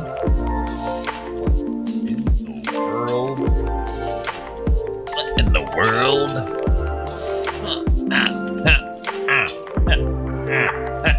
Take our seats. We've been informed that we're going to have a vote in about the next 15 or 20 minutes. And Mr. Speaker, with the exception of the Speaker, all of us have to go vote like Pavlovian dogs. We won't rule otherwise. What in the world? I think you probably wrote about it, Mr. Speaker. For ministry. World. What in the world? Committee will come to order. We now What recognize the ministry? lady from California for 5 minutes. Thank you, Mr. Chair and Ranking Member. You know, the student tours have started back up here in the Capitol, and I was walking through the rotunda. I walked past a group of young kids from Ohio, and the kids were listening to their teacher talk about George Washington, and then I heard you're not allowed to say, that this is I love George we have all Washington. of Try our checks typing and that in chat on YouTube. And I remember thinking to myself, let well, you. only for a few months more. It won't let You talk about banning books. I was like, well, we might have to ban all of the books that talk about checks and balances because we won't have any at the rate Or this Abraham committee Lincoln. is You're going. not allowed to love them. So in fourth grade, on children YouTube. are learning about civics, the three branches of government, the checks and balances of power between the different branches, the co-equal partnership between the executive and legislative, the independence of the judiciary. Not a new phenomenon. Article 3 judges were established 236 years ago in the Constitution with the lifetime tenure. And we could go back, and I've heard it in this committee, and talk about Marbury versus Madison, Plessy versus Ferguson, Dred Scott, but more recent is where I want to land. And I thank the chair for also bringing up some of these rulings. We've had Bush v. Gore, we've had Citizens United, we've had Hobby Lobby, we've had Masterpiece Cake Shop, we've had the overturning of Roe v. Wade. And yes, all major wins hailed by the right, and in the aftermath of these rulings, even with the passion of the left, Mr. Speaker, the judicial institutions remained intact, and bench officers were not excoriated or physically threatened. In fact, one U.S. district judge, her son was killed. But now we have an administration aggressively and unapologetically pushing the boundaries of what is constitutional and erasing the checks and balances of power by going after judges who do not side with Trump, to the point that even Justice Roberts of Republican lore says it is inappropriate to impeach judges. And after all, he is part of the ultimate arbiter in this arena, which favors the Republican Party with a 6-3 majority. So I'm asking myself, what is really going on? What is going on is we are setting a dangerous precedent by replacing judicial independence with judicial fealty. Because if judges feel like they must follow a partisan ideology rather than independently interpret the law, then we, as lawmakers, are a shill in this charade. We do not make laws for ourselves to interpret. We make laws for judges to interpret and impose punishment to those who don't follow them. And what is sad is that all these decisions that Trump doesn't like are still appealable. So once again, what is going on? What is going on is, instead of being a party that supports smaller government, Republicans are creating a far-reaching leviathan, an insatiable, chaotic monster of power. And once that locomotive starts going, you cannot put the brakes on. I'm gonna ride this train. This judicial independence, checks and balances have withstood 118 Congresses and 46 presidencies. And somehow today, we are supposed to be at some critical moment where we are told to believe we have to blow this thing up. And it makes me think about March Madness, which is happening right now. These kids are playing their hearts out. They are trying to win, and they are dealing with good calls and bad calls. Those aren't kids, though. They're in college. And not all calls are perfect, but they are still respected. No one says, I didn't like that call, go after the referee, go after the system. And in fact, in organized sports, the most classless and unpalatable thing you can do is blame your loss on the referee, or blame the umpire for the outcome of the game, or cheat. And 5-10 years ago, we saw these parents attending these Little League games, and then violence was being committed. People were running onto the field, attacking and assaulting the referees, and it was distasteful. And now we are here with this court doing the same thing. The games do not work without officials, and our system of justice does not work without judicial officials. And Justice Roberts says, all we do is call balls and strikes. Judges, like referees, are a neutral party. You don't always like what they say. You might not always agree with their calls, but you have to respect the institution and the officials. And if you take away the one element that brings integrity with it, then the competition itself has no integrity. And then you have to ask the question, why do we even take an oath? Why do we even obey any of these laws? And what we have right now at this hearing, with Trump's attack of the bench officers, with the threat to impeach judges, is the equivalent of parents rushing onto the field and trying to punch a judge in the face. It is disrespectful, it is unseemly, it is unprecedented, and it is a disgrace. And with that, I yield back. I thank the gentlelady. We can now go to the gentleman from California for his 5 minutes, Mr. Kiley. Like what I've noticed lately, in our state, which is odd. Here, I just need to put this out there. The left, as we've seen, is very concerned with trying to get the youth vote, with how they blew tons of money on having hip hop and pop stars at all of Harris's things, and there are other instances of them trying to get the youth vote. They've been all doing the TikTok video thing where they were all in the same pose. There was another one, I forget now. There was one more too where I was like, dude, they're trying to get the youth vote with this shit. what it was now. It was just the other day after that other. But what's interesting is while they're doing that, they're at the same time talking down to youth. For instance, she just talked down to youth in colleges, calling them kids, college kids. They're not college like young adults. Another instance is when they were talking about the people that are on the Doge team, how they're kids, they're too young, they're in their 20s, they don't know shit pretty much. They shouldn't be there doing that job. So they pander to the youth whenever they want their vote, but whenever they don't, they talk shit about them. I don't see the right talking shit about the youth like that. It's just observation. It's not just a single time observation. They're doing it multiple times. They're really trying to pander to the youth while at the same time talking shit about them. California, we have a governor who routinely attacks judges when he doesn't get his way, often in very harsh terms. This being Governor Newsom, of course. After one ruling related to the Second Amendment, Newsom threw a veritable temper tantrum, calling a special press conference to lambast the judge, calling him an extremist, a stone-cold ideologue, a wholly funded subsidiary of the NRA, and saying, quote, "We need to call this federal judge out. He will continue to do damage, mark my words."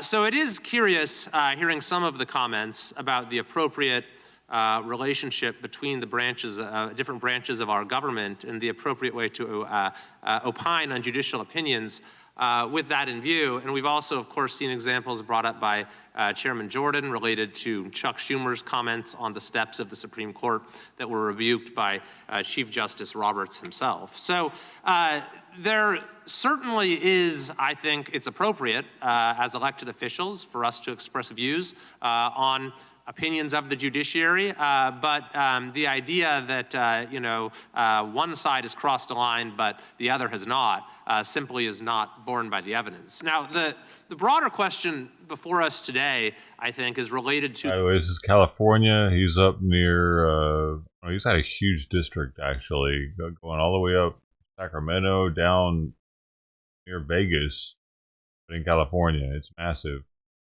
but Republican. A few Republicans in California. This issue of checks and balances, because I think we've reached a point where checks and balances have gotten a bit out of whack, given developments that were not really on the minds of the founders related to the idea of nationwide injunctions, which didn't exist in the early years of the Republic, or really not until modern times, and given the expansive growth of the federal judiciary, such that now you have not just an issue of the judiciary impeding the president or impeding Congress, but rather you have the ability of any individual judge to do so. As Justice Gorsuch has said, the government's hope of implementing any new policy could face the long odds of a straight sweep, parlaying a 94-0 win in the district courts into a 12-0 victory in the courts of appeal. So what these nationwide injunctions have effectively done is not just shifted power from one branch to another, but empowered the most extreme people within the judicial branch by saying that we're going to give one judge who can be essentially picked by the plaintiffs the ability to put a policy on hold. And what this creates is a sense of stasis, and I think a sense of frustration.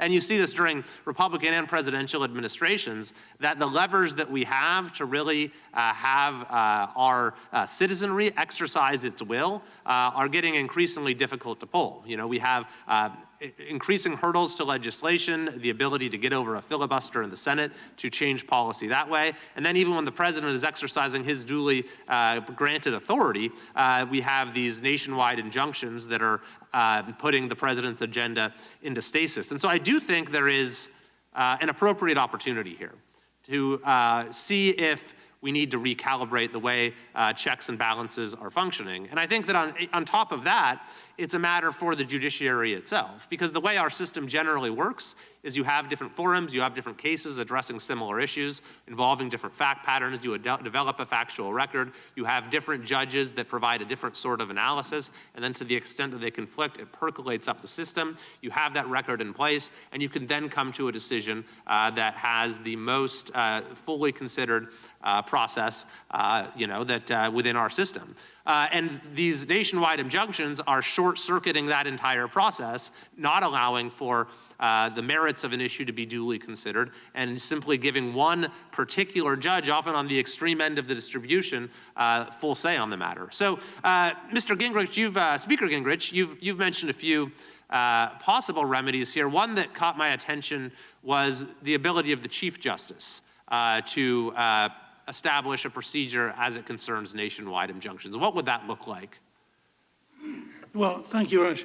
Look, it would be the least intrusive and least disruptive to have the Chief Justice decide, and the court decide. It would be very simple. Yes, a district judge can render a judgment, but the moment he or she renders an injunction beyond their district, the Supreme Court would immediately intervene, suspend imposition of the remedy until the Supreme Court rendered a decision. If the Supreme Court said, you're right, then you have a Supreme Court enforced nationwide injunction. But if the Supreme Court said, we're not convinced, then it would vitiate the whole thing and it would be over. And you would not have the ability of individual district judges to make radical decisions. Remember, justice delayed is justice denied. You start having, and this is where frankly, the Chief Justice was, I think, a little bit silly, to say, well, there's an appeals process. If you're talking about getting rid of criminals, or you're talking about defending the country, an appeals process can run so long that the damage has already been done by the time you go through the appeal. And so I think in some form, if we're going to retain the ability of district judges to issue any injunction, it has to be modified. If we can't get a modification, it has to be abolished. Thank you very much, and I would encourage the Chief Justice to hopefully be thinking about this from his perspective, and in Congress we of course also have tools to create expedited appeals, and I think that frankly that's hopefully perhaps a compromise that both sides could come to, since this will be an issue that arises in future administrations as well. I thank the gentleman. I now ask unanimous consent that Ms. Crockett be permitted to participate in today's hearing for the purpose of questioning a witness if a member yields time for that purpose. And without objection so ordered, I now recognize the gentleman from California, Mr. Swalwell. We're about 2+ hours into this hearing, maybe 3, and as I'm taking stock, we're here because some guy I've never heard of, he might be in Congress, introduced an impeachment resolution, but he's not here. He hasn't been here for at least the last hour, and every witness here is in agreement that we really shouldn't be impeaching judges. I haven't heard a single colleague on the other side say we should be impeaching judges. Would the gentleman yield? Not yet. And this guy's just raising bucks on this issue. This is like a fundraising ploy, but we all are here, like we're in our suits, we're wasting, or we're not dedicating ourselves to other matters. In our this suits? guy wrote what does that mean? Some article. It just seems kind of absurd to me because no one even thinks that's the remedy. And I dare, whoever this person is, I hope he would come, I dare him to bring a privilege resolution because we could actually debate this, but it's just a stunt. I promise you, it's a stunt. I will contribute to his campaign if he brings before this committee an impeachment resolution. Now, Speaker, you said some of these judges are pretend presidents, how much would the gentleman give to his campaign? 700 district judges that are pretending that they're president. There's a judge, a single judge in a federal courthouse in Amarillo, Texas, where conservatives are form shopping and having cases sent to him, Judge Kaczmarek. In 2023, he suspended mifepristone approval. That's a medical abortion pill. Can you direct me, Speaker, to the statement you gave objecting to him doing that? I couldn't find it. No, look, I haven't spoken out on this issue until I was invited to come here. Okay. I wrote about it in 2011, and I submitted that for the record. How about when Judge Kaczmarek ruled against ACA protections for LGBTQ individuals in November 2022? Well, Did you speak out against that rogue judge? I think the term "I have not spoken on this issue" until I was invited here was generic and included every single one of the cases you want to ask about. So I will stipulate in advance. I did not comment because I did not comment. And I'm not here to comment on a single case. How about an election? Okay, I got it. I'm here to say that the system is out of whack. Speaker. Which, by the way, I wrote about in 2011. An elected Trump third term, is that constitutional? I think it's funny too. If the Congress wishes to pass a constitutional amendment and the requisite number of states decide to endorse that amendment, of course he would have the option to run for re-election. In the absence of that kind of constitutional change, I think that it's impossible. Thank you. And with that, I'll yield to the gentlelady from Texas, Ms. Crockett. Thank you so much. And I appreciate the speaker for admitting openly on the record that it is unconstitutional. But the concerns that I have are around the fact that we are sitting here pretending as if we all are looking out for the Constitution, yet we are coming from completely different angles. So let me go to Professor Shaw. To be clear, which branch of government is responsible for interpreting what is and what is not legal? Well, the Supreme Court, the Article 3 judicial branch has the final word. So the judiciary is who it is. So it's not the legislators. You know, I'd say every branch has an obligation to interpret the Constitution. The final word comes from the courts. From the courts. It's not the former speakers. It's not everyday people. It's not the president. I just wanted to make sure that we understood who it was that was responsible. And what is so frustrating for so many of the American people, the ones that are watching right now and otherwise, and the reason that they're outraged and scared is because what we see right now is a diminishing of all these institutions. Right now, we have a legislative branch that has decided that it intentionally would disregard their duties. They are not checking the president whatsoever. The only check that the American people have had thus far has been from the judiciary. And the judiciary isn't pulling this out of the sky. In fact, they are coming from basic reading of like the plain language of the Constitution for all of those that are constitutionalists when we start talking about things such as what birthright citizenship is. But one of the things that I want to make sure that I get to, because there are deeper implications if we go down this rabbit hole. Imagine the type of world where the president does whatever he wants to and no one can rein him in. It's a world that right now many people are afraid of. Let me put it this way. If Joe Biden would have done an executive order for abortion, despite what the Supreme Court said, that would have been a problem. Imagine if the state of Colorado kept Trump off the ballot and other states follow suit. That would have been a problem. Or imagine if Jack Smith ignored Eileen Cannon and with the help of an activist judge decided that he was going to prosecute the sitting president anyway. The problem that we have right now is that if we continue down this road, then we will not have a rule of law because we have people that are currently serving and they're saying things like, ignore the judge's order. What it means to have law and order in this country is that you follow the order and you go through the appeals process, even if you dislike what the judge did. Thank you, and I yield. And I'll yield back to Mr. Issa. Mr. Issa, you had a question for me, which I'll yield to you now if you want to. Now that there's no time left. Thanks, Eric. Entertainment. You're good. You're good at that, but I'll take my own time. I'll recognize myself. And I'm going to note that when Ms. Ocasio-Cortez, or AOC as we know her, filed articles of impeachment on Justice Thomas and Alito, Ms. Crockett was one of the co-sponsors along with Mr. Cohen, both members of this committee. It does seem interesting that when the shoe is on the other foot, everyone is self-righteous. And I think this is a good example.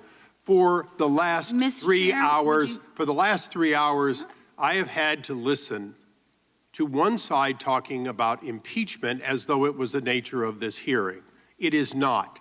I keep looking at my friend, the late Henry Hyde, and remember that although he led the impeachment when it was necessary, he did so only during that time and then never mentioned it again in hearings. In fact, he was religiously able to focus on the hearing of the day. The hearing of today is really about the question of the future of the court's ability to do its job as intended.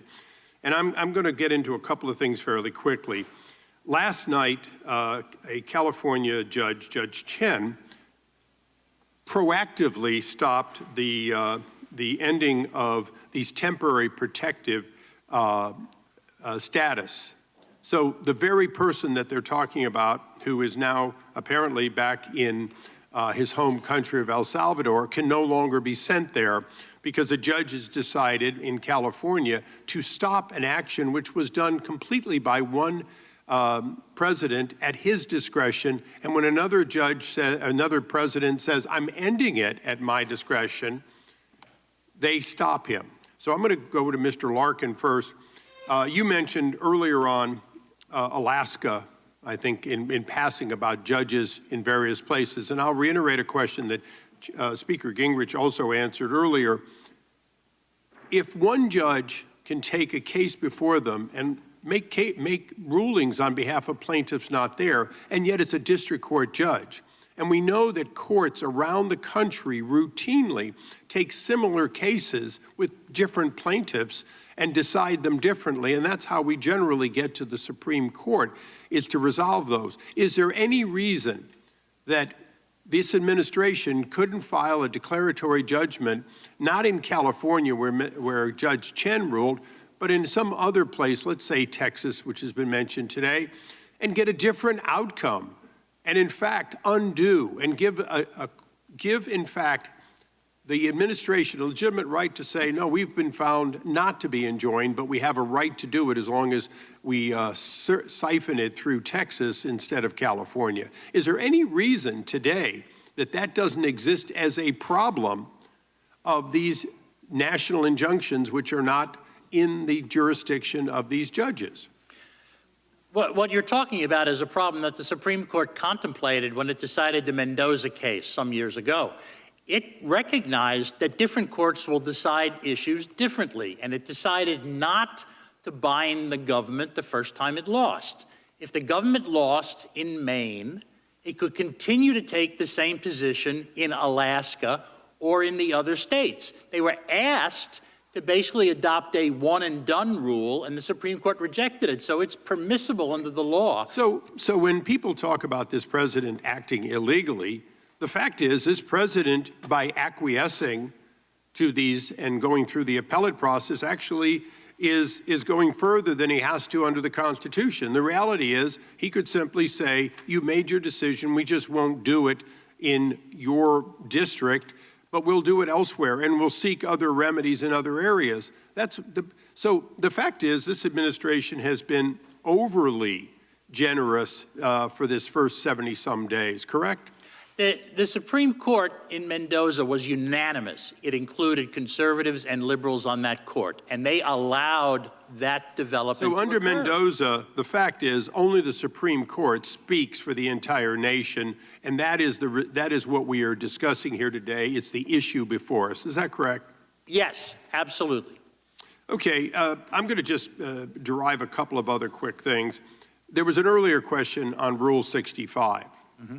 Now, these are produced by the court, and the unambiguous language of it says that, in fact, at least in some cases, we won't argue over any one of these now approaching 100 cases, there has to be a bond, and yet there have been no bonds. Is that correct? I have not searched the record in all those cases, so We have. There hasn't been a bond. I'll trust you on that. So Rule 65 is being ignored by these activist judges, and as a result, there's a real question about, in disobedience of those rules, in absence of a bond, they may in fact not be enforceable as valid, correct? That may be. I would not say they've been ignored, because if they weren't raised by the government as an issue in the case, then they might have just been overlooked.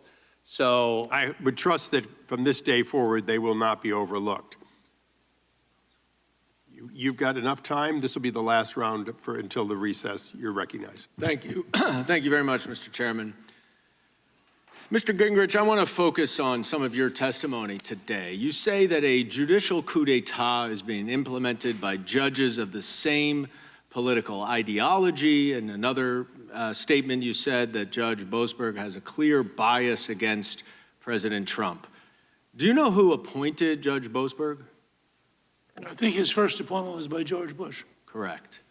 And we've been talking about nationwide injunctions. There's been a lot of discussion about the injunction on the president's birthright citizenship executive order that was enjoined by Judge Kuenhauer. Do you know who appointed Judge Kuenhauer? No, I don't. Ronald Reagan. So let's just focus on these two Republican-appointed judges so we can just remove all the allegations of partisan bias. So we're removing the other 90%. So let's focus first on Judge Boasberg's case, which is the Alien Enemies Act of 1798 law that very specifically applies during wartime or if the country is subject to an invasion. Now, you would agree, I assume, as a former Speaker of the House, that it is Congress's duty to declare war. I think there's also a provision of that act which does say for invasion, and I think the average American will tell you they feel that we've been invaded by the policies of the Biden. So the average, so are we now supposed to say that your assessment of the average American's view determines whether or not we are under invasion by Venezuela? So that's what we're supposed to do. Now, is it, if not the average American, what your testimony is here today is that Donald Trump, because he was elected president, alone should determine whether or not that law applies without any due process. Is that your testimony? No, my position is that the Supreme Court should have the opportunity in a nationwide issue to render, but remember. Okay, so let me reclaim my time. So basically what you're saying then is the problem here is that Judge Boasberg pre-certified a class because, of course, it is the exact same legal question for every single person who was removed to El Salvador. And what really should happen is that every single one of those people should have to file their own lawsuits. And each district then judge should rule on it. Because that's the difference, the opposite of a nationwide injunction, right? Actually, as I've said several times in the last 3 hours, there can be a provision by which the Supreme Court takes up that injunction. So which is it? Do you oppose nationwide injunctions as a judicial coup d'etat? No. Or do you think nationwide injunctions are appropriate in certain circumstances but should have expedited appeal? I believe that nationwide injunctions by an individual judge is far too much power, and that there can be a procedure. Let's keep on with Judge Boasberg's case, okay? So he issued, and by the way, he did not issue an order on the underlying issue. He temporarily enjoined the president from whisking off people to another country without due process so that the legal issue could be resolved. Now, you say expedited appeal. That opinion, that case was already appealed to the district court, the Court of Appeals for the district court. They've already ruled. And by 2-1, they kept the temporary injunction in. It was a Republican appointee, Judge Henderson, who was one of the two. So I guess I'm confused as to what the problem is with a temporary nationwide injunction so that the issue can be resolved, and if necessary, ultimately by the Supreme Court. It sounds like you agree with me that that is the appropriate process. The difference is whether or not you believe, one, that time matters, and well, this was within a matter of weeks. It's now up before the Supreme Court. That's expedited, and I will say, I wholly agree with you, and to my colleague, Mr. Kiley, I would happily work to expedite appeals for nationwide injunctions. I hope my Republican colleagues would work with us to expedite enforcement of congressional subpoenas. The courts take far too long. I agree with you. But the notion that we do not have due process and that someone should be removed without due process based on false pretenses, which the administration now admits under a petition for habeas corpus, I would add, Mr. Larkin, and that there's no recourse because their mistake is now out of their control, I think even you, Mr. Gingrich, would agree with me that when you mistakenly accuse someone of being a gang member and you deport them, that it is incumbent upon you to fix that mistake. Do you agree? I agree. And with that, We're going to give you at least until, let's call it 2:30 to return. We stand in recess.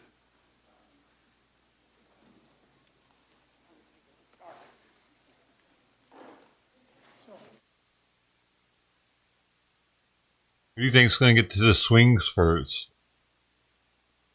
There's only like, what, 6 of them max. When 6 people get the swing, man, get out there.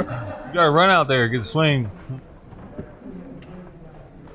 Do the leg straight. Do the leg crooked. Do the leg straight. Do the leg crooked. Higher. Over top this time. I know that's what they're doing. Who do you think is going to get the swings though? First. You said it was recess time, right?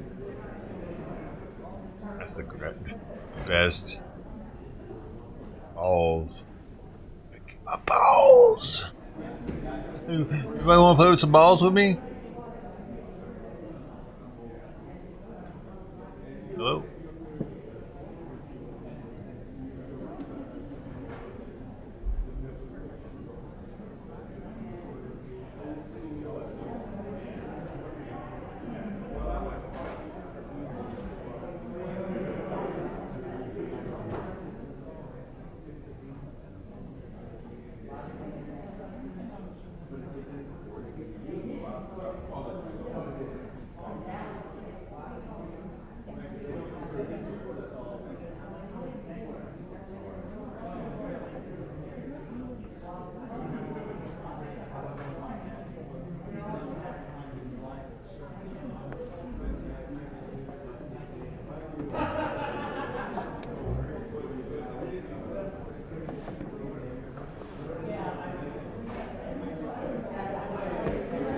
You went today, do you know?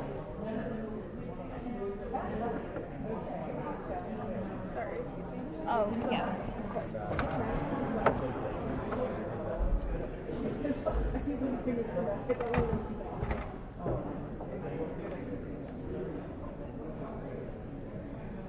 You get our itinerary.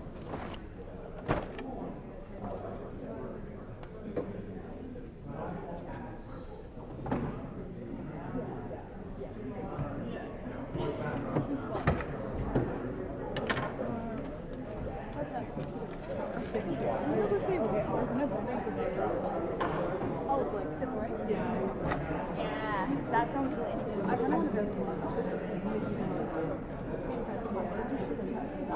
it's just, I'm trying to clean up. This is what I'm going to do right now. On September 22nd, 2024, officers responded to an apartment complex for a call of a woman causing a disturbance.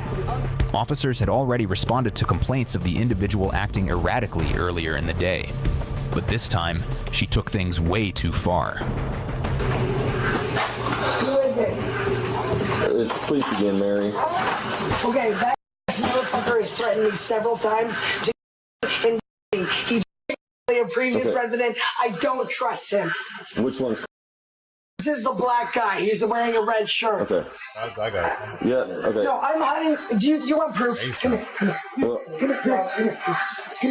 come out here and talk to us, I Mary. give you warrants to come into my room. I live right here. Okay, you can go in. Mary. I can't do it like that. I know. You're illegally in this building right now. You know that, right? We're not. This is an illegal facility.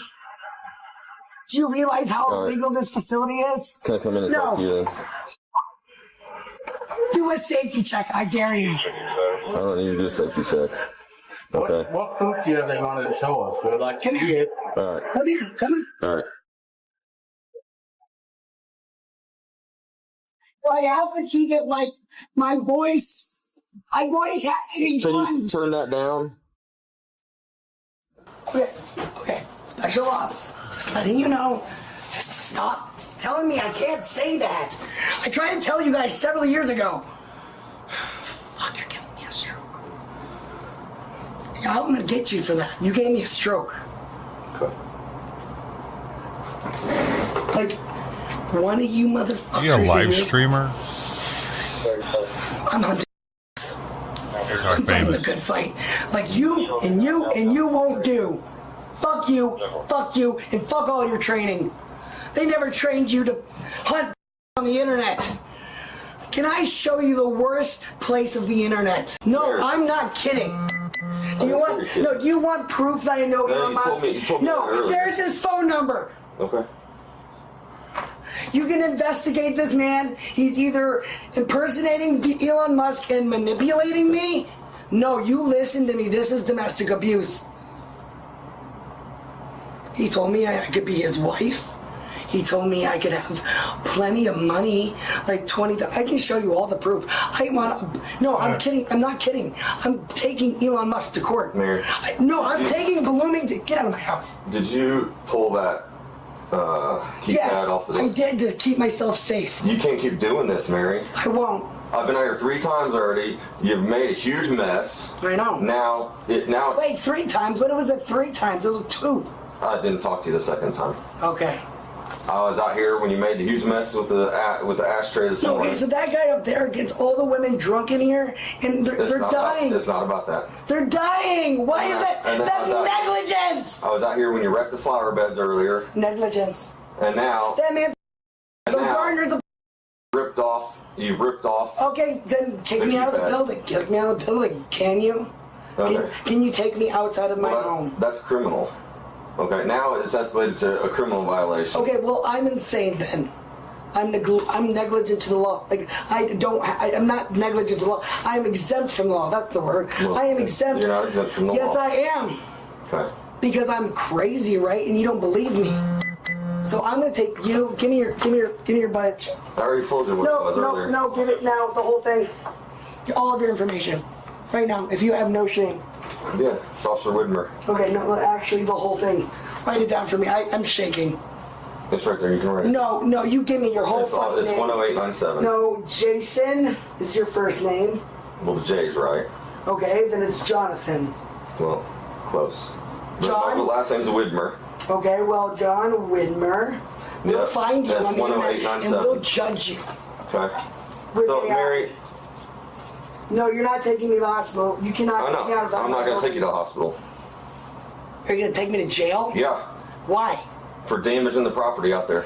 Let me talk to the manager of the building. I already did. No, I didn't get to talk to him. You don't have to talk to him. Why not? I need a speedy trial.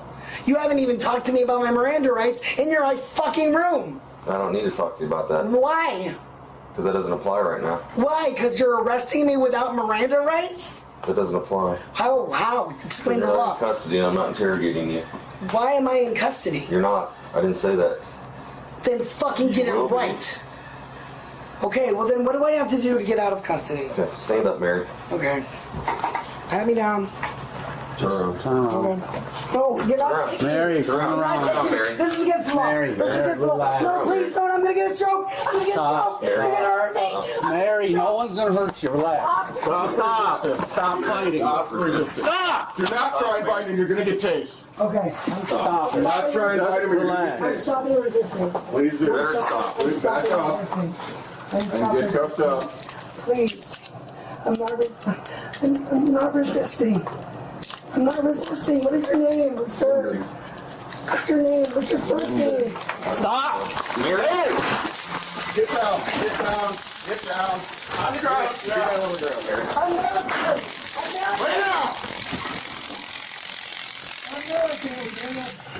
I'm military. I'm military. I'm military. 1 second. 1 second. All right, stand up, Mary. Give me a second. I'm hurt. We will help you. I'm hurt. Just help us.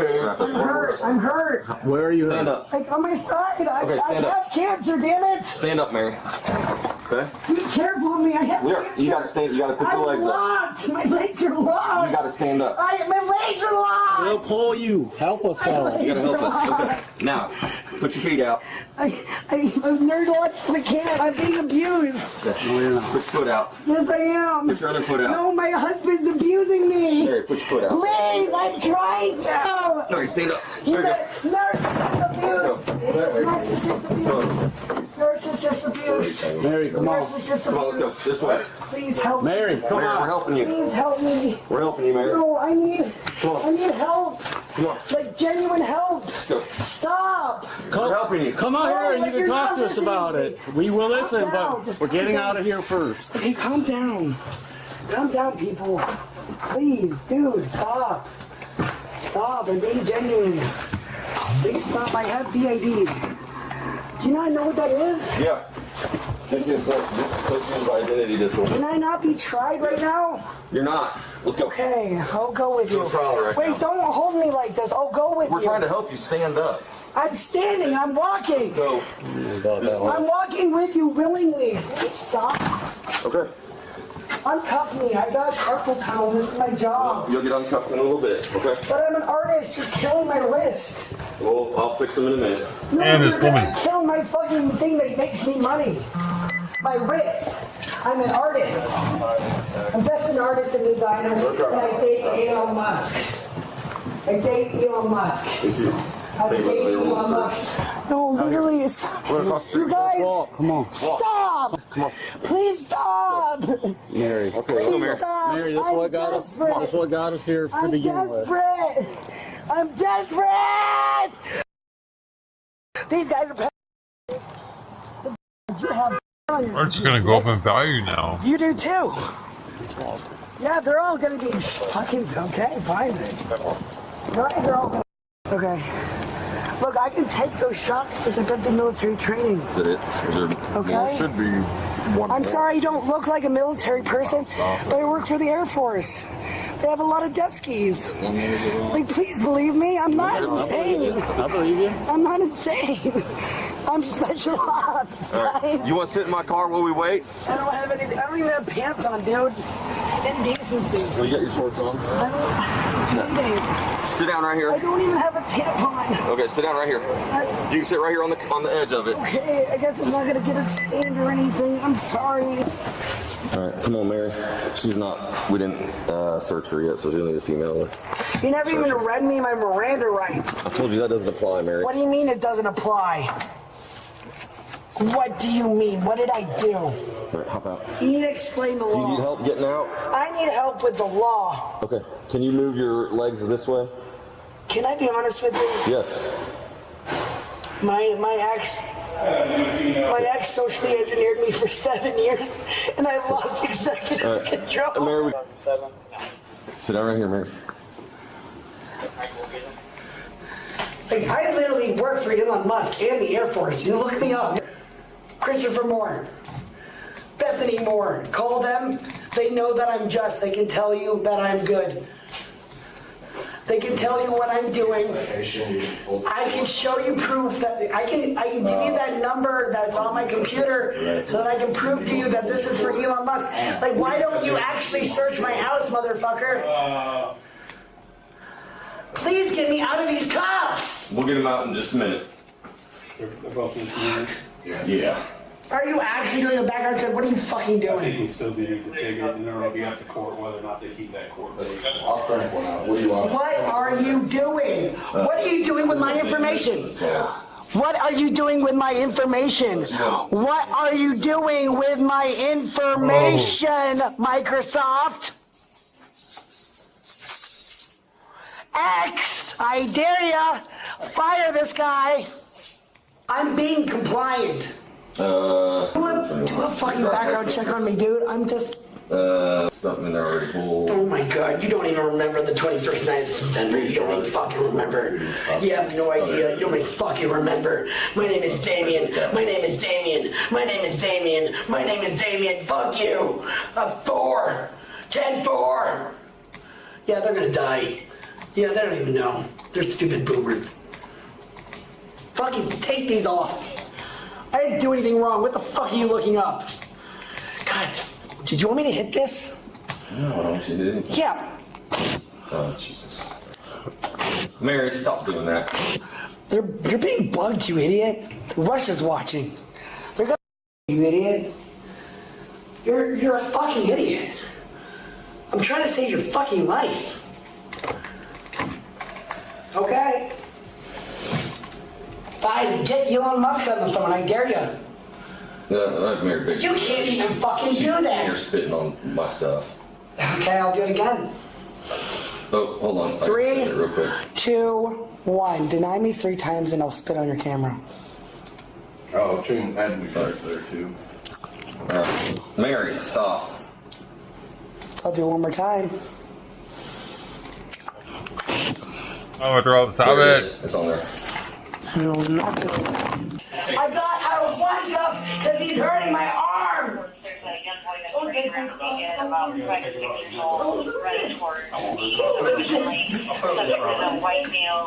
Don't lose my stuff.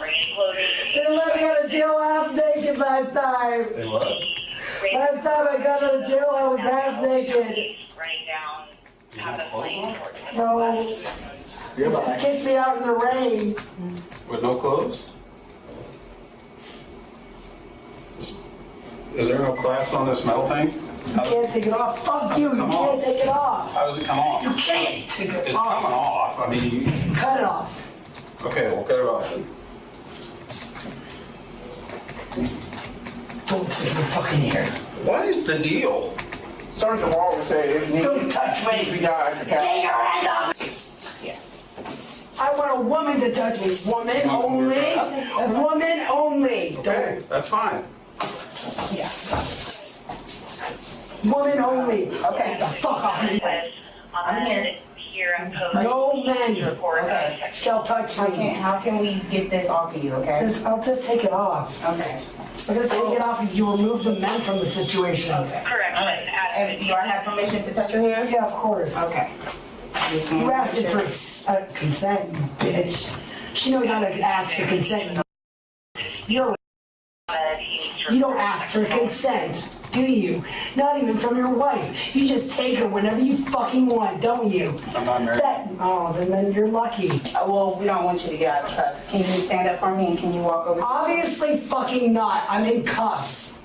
You should be okay. We can still use Okay. right? No, she's coming. Oh, hey, you better not. Step back, Kim. She's doing that. You better not. No. I'm not going to. I don't ever. No, I didn't hate you because I got very close. I already knew where you were. Okay. I was just pretending because you're being stupid. I can't walk over there. How was I supposed to know that you were touching the wall? Because I'm sitting here next to the cuff thing. Okay. They didn't mean that you were touching the wall. Well, obviously. I'm trying to get you off the wall. Will you Oh, chill am I out? scary to you? A little bit. But you're gonna break my shit. You're gonna cut up my cross. Stand up. You're gonna stick in my ass when I'm sleeping. Stand up. Can you come over here and down the No. for me? You just said you were. No, I don't want to. This guy is touching me. Oh, no. No. No guys will touch me. No men will touch me. Stop it. You're As good as any trustee. Are you ready to get up? Yeah, I know. Men right? will touch me. Dude, this, Don't touch me. You're a man. Okay. like, women have really gotten, like, just, like, spoiled with having women in prisons and in jails and in police uniforms to be able to come and touch them and frisk them when needed. It wasn't until just recently that that was a thing, man. Guys were predominantly in these roles up until what, maybe the 70s? No, don't touch me. No men touch me. Well, I'm gonna need help by one of these men, so. Okay, I don't trust any of them except the black guy. Okay, all right. Well, we're both going to help you up then now. What are you talking about? I hate white men. All right, let's go. All right, come on. I hate white men. Let's go. I hate white men. I hate white men. I hate white men. I hate white men. The woman was charged with damage to property, resisting arrest, and assault on law enforcement. Thanks for watching today's video. If you haven't already, please like and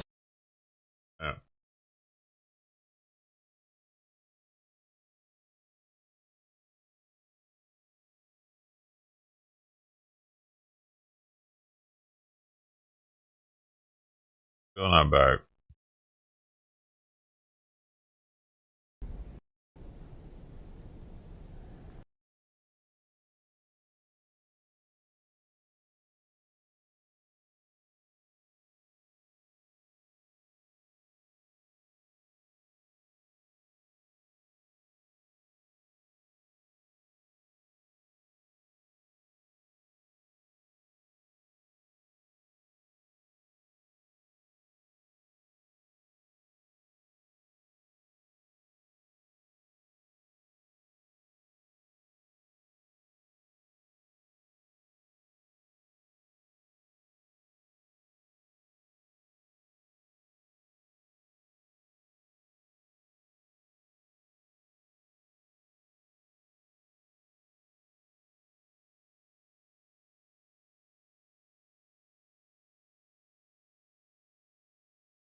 Andrea, Folsom Police doesn't have a lot of details, only telling us that officers responded to the area and found one of the homes damaged and that this is under investigation. Neighbors say the teens need to be held responsible for what they call criminal activity and need to throw parties in their own homes, not someone else's. They broke into this house. See, that's just so scary. That was awful. Shelley Kleinfelter recorded this video on her cell phone. We've blurred the video because there could be minors present. I said, I'm going to take a video because no one's going to believe this unless I have a video of it. While walking her dog on Happy Hollow Drive, she saw a line of cars and wondered what was going on.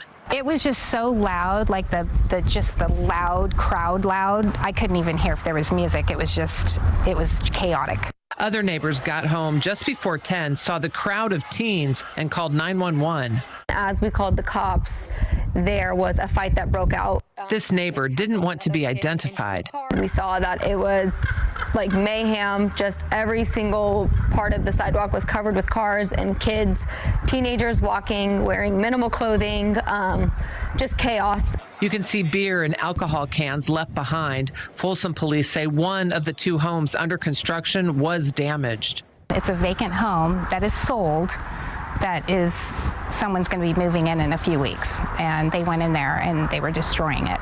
The neighbors say police showed up and they watched many kids just stayed at the homes. They hope the teens will be held accountable. It's definitely trespassing at the minimum, and then breaking and entering and damage to property. There's multiple things, drinking underage, like there's so many things that were done wrong. It's just really sad for the homeowners whose homes were occupied with hundreds of random kids. Social media that now have damage and garbage. blame. If that was me, I would be very, very devastated. And neighbors say they are concerned the parties could happen again, saying they saw teens driving by the houses today. Now, the homes are built by Lennar Development, and I did leave a message, but it is a Sunday, so we really don't expect to hear anything until tomorrow. Reporting live in the newsroom, Michelle Bandur, KCRA 3 News. Michelle, thank you.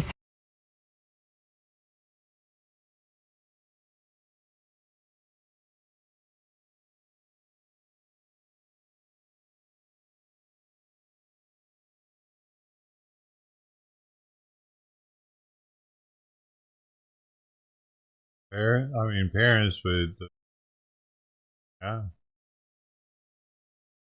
How do a parent control their kids' social media use? They can't use any social media.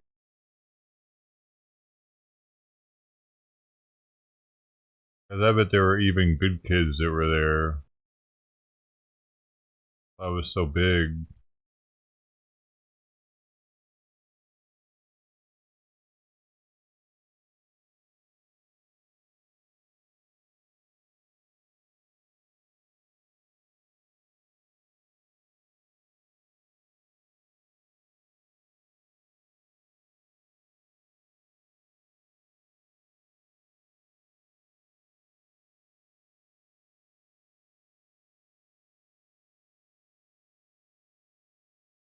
Station's Robert Sherman is live for us outside of the White House.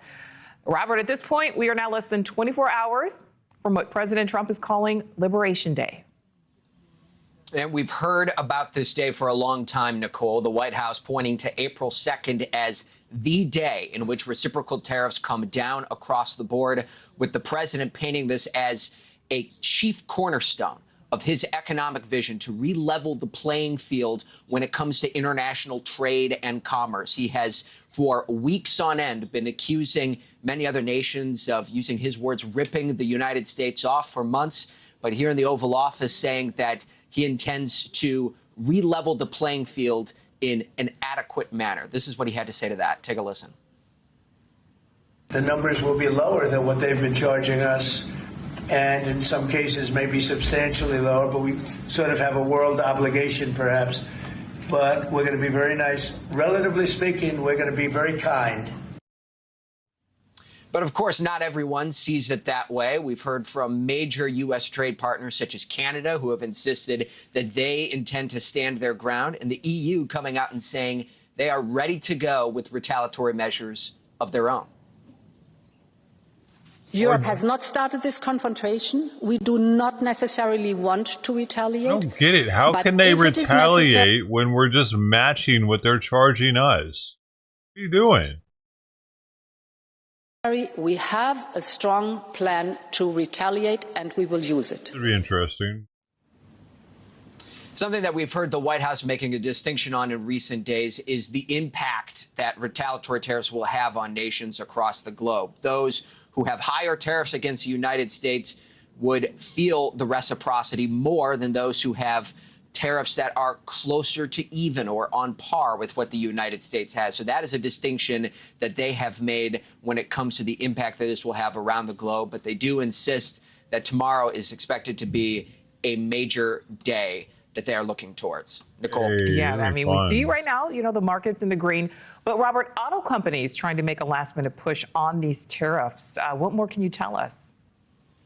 Yeah, this is something that our own Kelly Meyer was able to track down for us just a few minutes ago, being able to confirm the fact that some automotive companies, the big three in the U.S., Ford, GM, and Stellantis, all making a last-minute push in order to get effective carve-outs on some less expensive auto materials that are needed when it comes to the construction of automobiles. A source confirming that to us here at News Nation. And keep in mind, Nicole, is that in the past, you have seen some effective carve-outs for the automotive industry. When we were going to see tariffs a few weeks ago, a pause was put in place for the automotive industry in order to help them out. But April 2nd, the president made clear, was the day in which those kind of grace periods come to an end and tariffs come down across the board. Is there possibility for more movement in the last 24 hours? Certainly, but that has been the message that we have heard from the White House to this juncture. Thanks for watching. Go to joinnn.com to find News Nation on your screen. And don't forget to click the red subscribe button below to get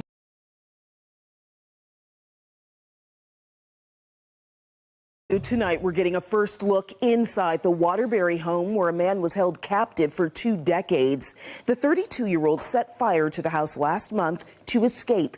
He weighed just 68 pounds at the time of his rescue. Police arrested his stepmother, Kimberly Sullivan, who has pled not guilty to the charges, including assault and kidnapping.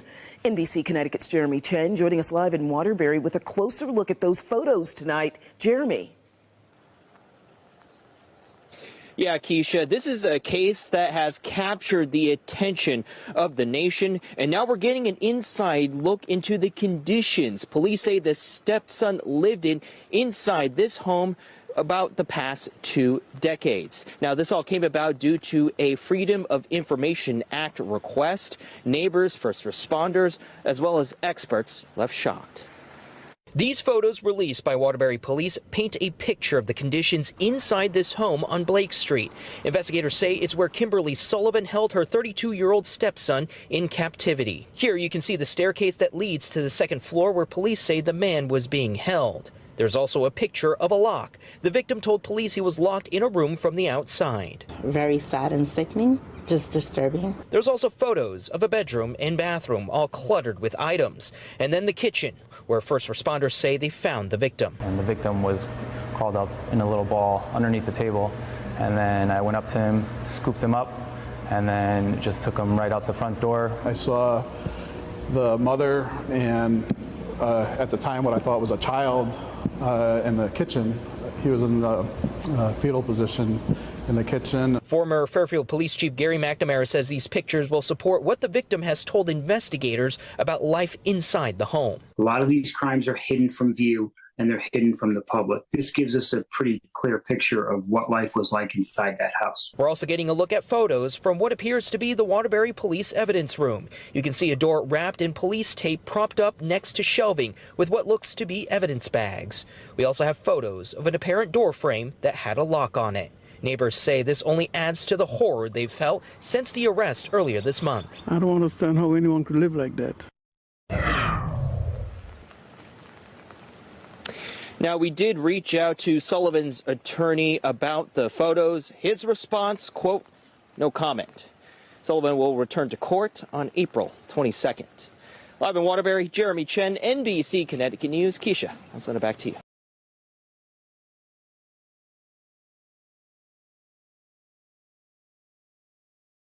and ponds, hidden beneath the... You know what this is? This is gorgon fruit, known in China as Tomi. It comes from a spiky aquatic plant that grows in calm lakes and ponds. Hidden beneath the water, the fruit is protected by thick, round leaves and tough, thorny pods. To reach the pod, farmers must first cut through the thick leaf before pulling the spiny shell from the water. Skilled workers often assess the ripeness by tasting the stem. First, the ends of the pod are sliced off. Then, a rolling tool is used to press from one side, gently popping the seeds out from the other. This is the most efficient way to remove them, as each seed is tucked inside its own protective chamber. The seeds are then peeled before cooking. Often stir-fried with shrimp, gorgon fruit is nutrient-rich and a seasonal favorite. You know what this is? This is gorgon fruit, known in China as Tomi. It comes from a spiky aquatic plant that grows in calm lakes and ponds. Hidden beneath the water, the fruit is protected by thick, round leaves and tough, thorny pods. To reach the pod, farmers must first cut through the thick leaf before pulling the spiny shell from the water. Skilled workers often assess the ripeness by tasting the stem. First, the ends of the pod are sliced off. Then, a rolling tool is used to press from one side, gently popping the seeds out from the other. This is the most efficient way. Baby, Tijuana, baby. Tijuana.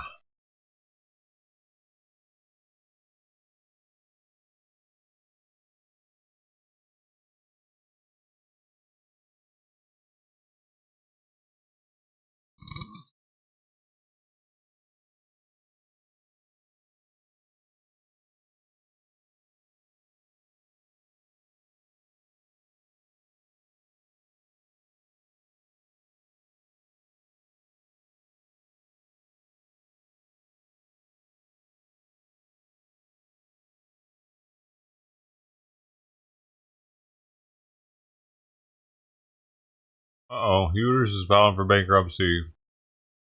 For bankruptcy, this time it's Hooters. Here's ABC's Lionel Moise.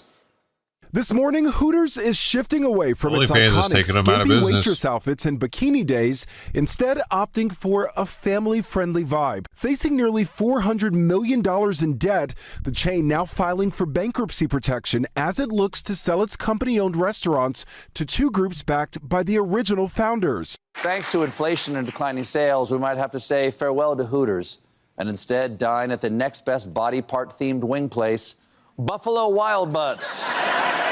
Many restaurant chains have been struggling with rising costs and customers cutting back in the face of inflation. Red Lobster and TGI Fridays also filing for bankruptcy recently. What we're hearing in general is that casual dining is really hurting because the customer is spending so much on daily necessities that they're not necessarily prioritizing a casual night of wings with friends or seafood. The restaurant industry is very much representative of the economy's health as a whole. Prices at chain restaurants skyrocketed 42% in the last 5 years, nearly double the rate of inflation. As for the new version of Hooters, the original founders have some changes in store, telling Bloomberg, "You go to some parts of the country and people say, 'Oh, I could never go to Hooters, my wife would kill me,' adding, 'That's depressing to us. We want to change that.'" They're vowing to improve the food and ingredients, and staff is now being urged to greet women first when groups arrive.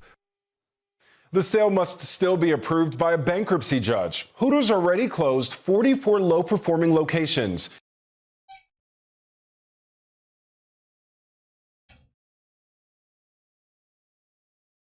Being urged to greet women first.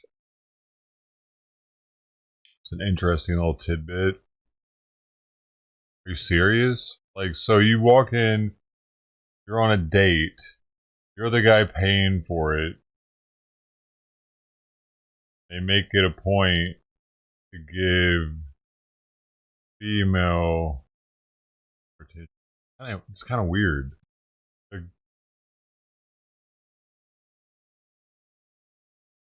Isn't it kind of weird?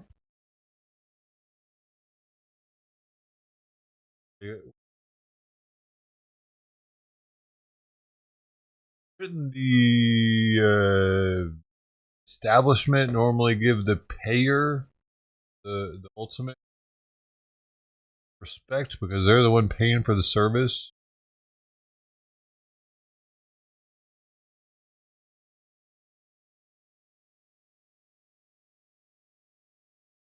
Seems a little DEI-ish.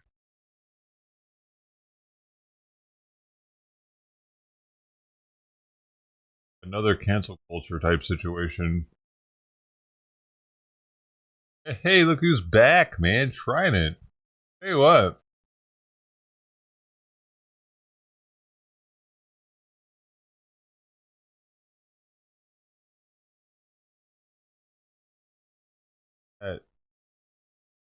I mean, a regular. It's interesting the whole dynamics of these cats and how it changes up over time. Right, it's the main kitty.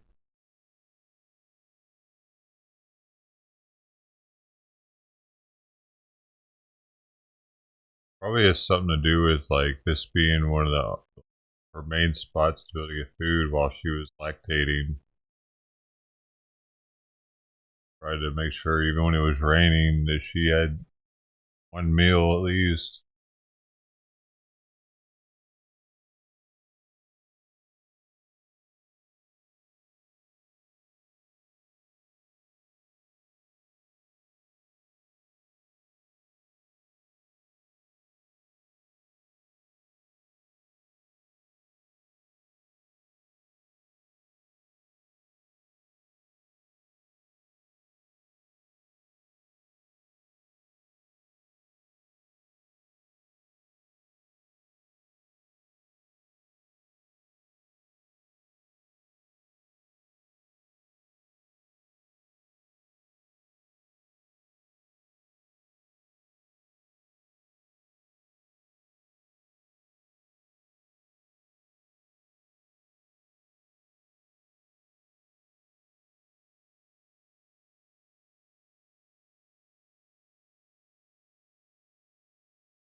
Uh-oh, there's another cat coming. Nope.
He went running across the street.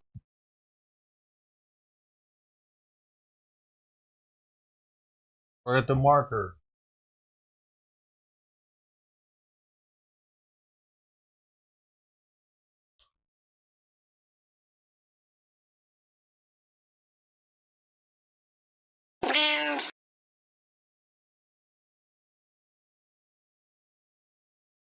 Y'all can mark the cats too, you know. You could see them.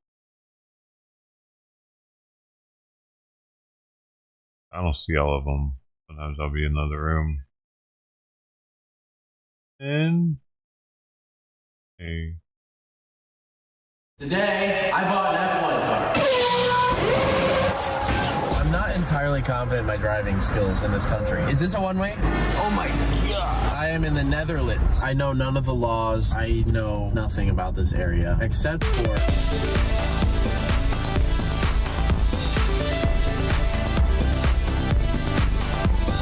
The other green arrow. Oh, no, you're going straight now. Okay. I don't go to you. Just there's these people in the Netherlands that. To go get more food now, I think. The Dom hadn't had a good meal yet. I better go put another one out. I'm just trying to less sleepy right now, though.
So he can keep his hands off her while I'm well.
That's the last Fancy Feast beef I have.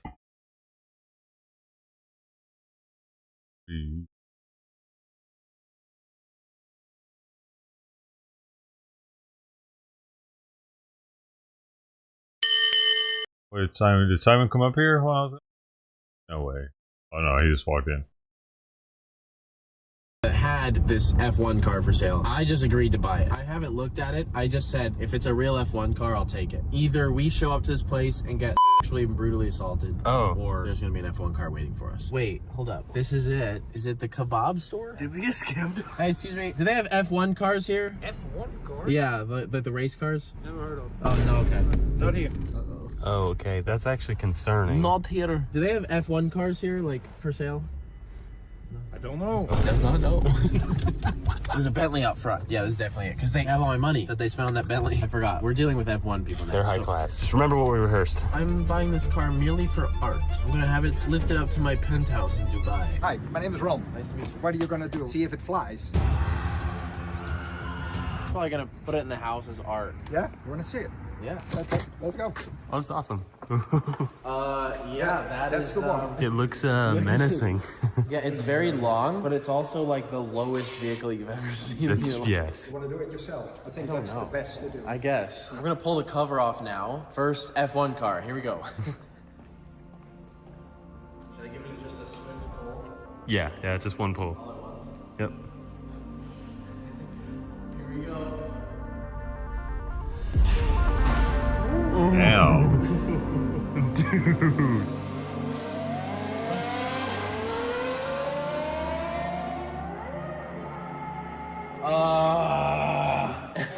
This is a real, genuine F1 car that was racing. Yeah.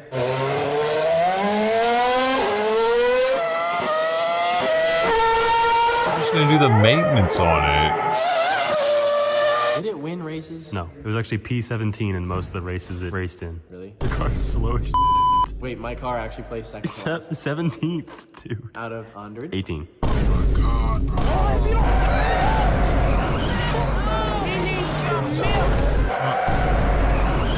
Whole car is carbon fiber. Look at the back of this thing. It's actually hand painted. Hand painted? Oh yeah, it is. Just the mirrors, like it's built into the car. The fact that the suspension arms are carbon also is one. Do you know how much the car weighs? Including driver and engine, 600 kilos. The only thing it's missing is the engine. Yeah, hop in, then stand in the car.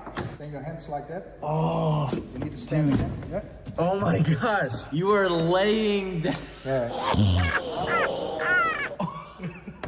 Bro, that is way lower than I expected. That is such a menacing, like... Merging. Hello, dear Roman Grosjean! Dude, this is a great car for old people. Let me just pull it up here so I can get a better angle. You're barely even... What other car can you do that with? I should be able to get tires for it. I think you will. Because I'm not sure how I'm going to get a 2009 F1 tire. I love how everyone in their Scion tries to flex the F1 taillight.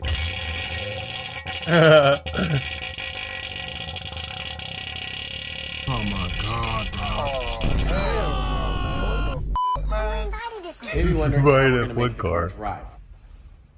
We're going to need to figure that out. Our F1 team budget for the year has been allocated. How much? $15,000 this year. Not a lot for an F1. We already spent 14 on a lug nut for the car. Oh. We have saved a lot of weight by not having an engine. Yeah, but you need the engine We to... do need the engine. Unfortunately, we're dealing with a very small Yeah, space. yeah, you here. can't. We gotta get the... He doesn't I'm have gonna the see if I engine. can lift my F1 car off the ground. Oh, okay. I lifted it! Bro, that is crazy. And Hamilton's at a massive crash! Congratulations, your first Formula One car. First one. Thank you so much. You're Appreciate welcome. you. You're welcome. You're gonna crash it or what? I'm thinking the opposite. I'm thinking I am going to just drive it every day to the grocery store. I might sign up for Uber, make a little extra money on the side to help pay for the $10 million and stuff. All right, this is the first time going outside with my F1 car. And he's crashed! This is cool, dude. But this wasn't an actual race. This car was owned by Tony Stewart back when he wiped out. Yeah, we're gonna see how this thing corners. I'm gonna go on a rip through the city. No way. He said it's 150 grand for one. I believe it. Oh, it's heavy. Probably to hold the front end of the car down, actually. Very slow corners, like Monaco. They use a more heavier nose. I remember Monaco, 1998. I was going around a corner and the front end started to slide some, so that's why we started making this heavier, yeah. That would plow snow so easy. Let's say if there's a 2-foot diameter tree stump in the middle of the road, I can simply scoop it up, dude. Don't drop it. Don't drop it. You will see here the driver's name on the plate. No way. To be driving for Toro Rosso is just a very good opportunity for me. It's gonna be a long time until this is running because we gotta do a lot of things to it. I want everyone to give me suggestions down below on what you want to see us do with it and what powertrain we should put in it. We want something fast, very reliable. I want to be able to put high miles on it. It needs to sound good. Do not suggest a street bike engine, please. I'm not gonna say my idea, but I think we might have the world's first diesel F1 car. It's gonna be okay. It's like a puppy that has a very abusive owner. So how much, like a bulk purchase to buy all the rest? I need 10 minutes to give you a number. I could perhaps put down an offer, but I would have to sell my daughter's racehorses. Her horse won the Kentucky one, the Louisville Grand Demolition Derby. The Kentucky Demolition Derby. In America, like, no one's very familiar with this type of car because it's all NASCAR. Yeah, I know. Like, even me knowing cars, I still don't really know what I'm looking at. The green one in the back, that thing is so sick. You watched Le Mans? I've seen it before, yeah. In 2003, this car won the race. How much is it? Really? Wow. Hey, we're just gonna... $400 million. Oh, no!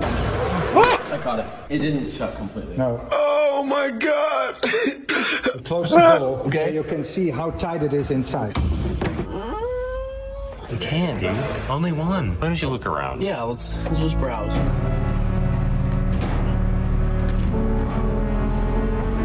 All right, we have just arrived in Germany. I figured I'm buying an F1 car, so I want a luxurious experience. So I got the nicest Airbnb we can find. There's a pier. Don't step on my... That's what they literally listed it as, like, this is the swimming hole. Wait, are you serious? Yeah. You could not pay me to swim in that. The greatest swimmer of all time.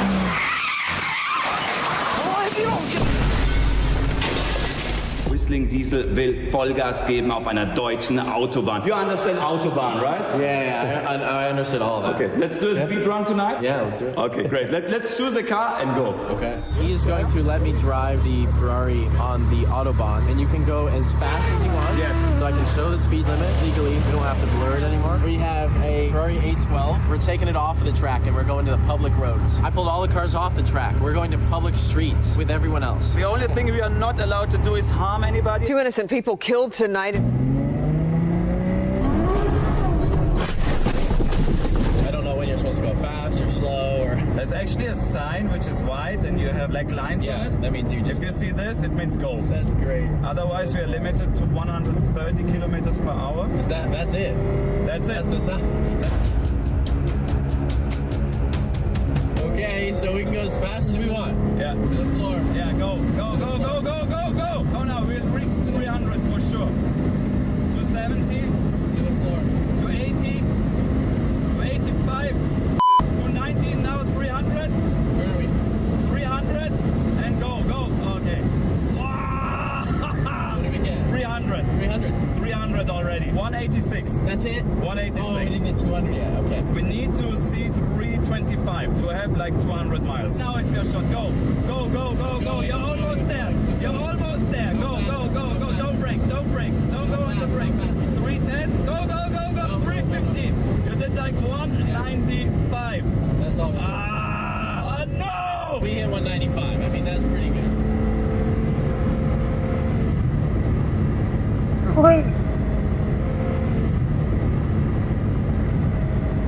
You can do another one if you like. Pretty good. I would do it during the day because the cars are jumping over and I'm catching up to them just immediately. They're going so fast. That is wild. In America, going through the gate right now would be hiding from the police. That is exhilarating. And everyone is doing it. The fact that normal traffic is just doing that all night. And dude, the construction trucks, they're like, oh yeah, just go in this lane. And everyone's like, okay. Like, what? The cars are also built to handle it. And he's like, you have to approve your car to drive on the road. America's like, as long as it starts, you're good. Yeah, I'm in at some the states. Mercedes-Benz Museum in California, we have Blankenschweimer, inspection. Oppenheimer, Germany, and we are going to hand deliver a cube of shredded G-Wagon to them. Drop another one. I sent this to the museum here, and it was declined. They said receiver did not want, refused delivery. They're not going to refuse it in person.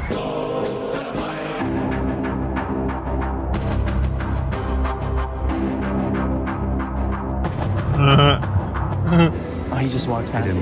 It's not big enough. It looks like it's supposed to be here, though. It looks very museum-like. If I worked here, I'd be like, guys, stay away from the cube. It is hidden perfectly in plain sight, and the museum workers aren't going to move it because it's a piece of priceless, irreplaceable history. So we are just about to leave Germany. I have completed all of the challenges I had. So we bought an F1 car. We drove on the Autobahn. I've successfully planted my Mercedes G-Wagon cube in the Mercedes Museum. But we are at 9.2 million subscribers, so that's only 800,000 away from 10 million. I told everyone at 10 million we would be destroying a Bugatti Chiron. I'm anticipating we're gonna hit that number in about 8 months. So I have 1 year to come up with $3 million. Why did we buy the F1 car first? I don't. I could have said F1 car durability test and it would have sounded just as crazy. I messaged Mata, the owner of Bugatti. I did warn them. And the only reason I'm mentioning this now is because we were going to arrange a conversation, and I don't think that conversation is going to happen now. They're calling my bluff. They think I can't afford a Bugatti. We actually can. But what's gonna happen, theoretically, when I hit 10 million and Bugatti's like, and then my new Bugatti comes out. Everyone could hit subscribe right now as we're saying this, and we might hit 10 million right now. I think you will hit 10 million in 6 months. You know the whole buy and flip the car? Yeah. I will be buying and flipping it, but upside down. I did a durability test with the Bugatti, more or less. I drove 3,000 miles across Europe, hit a ladder. So, we're gonna need a bigger ladder. Thank you so much for the hospitality. Thank you for having us, for being here. If I'm gonna be a great F1 driver, I need to have extremely fast reflexes. So what I want to do, I need to catch the ball before it hits the floor. So You need someone else to drop the ball so you don't know. that's actually great reflexes. Like I don't even need that much. Like so. All right. So I passed that reflex test. So a lot of you are wondering what I'm gonna do with my F1 car. I have good intentions.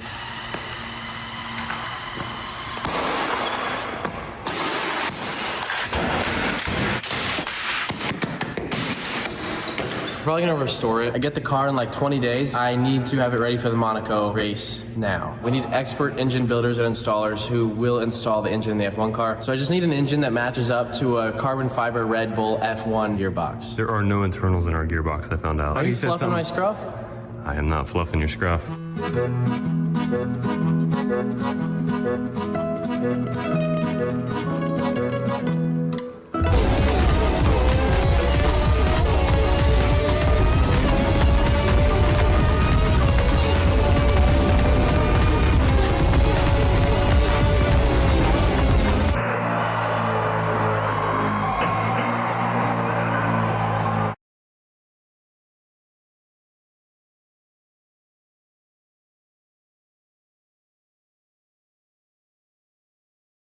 Hey Simon, my buddy. Right here.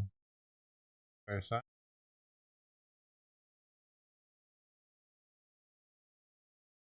Nails are getting kind of long.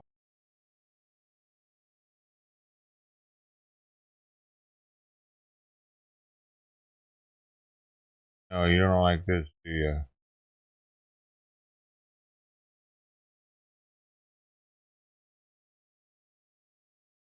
Oh.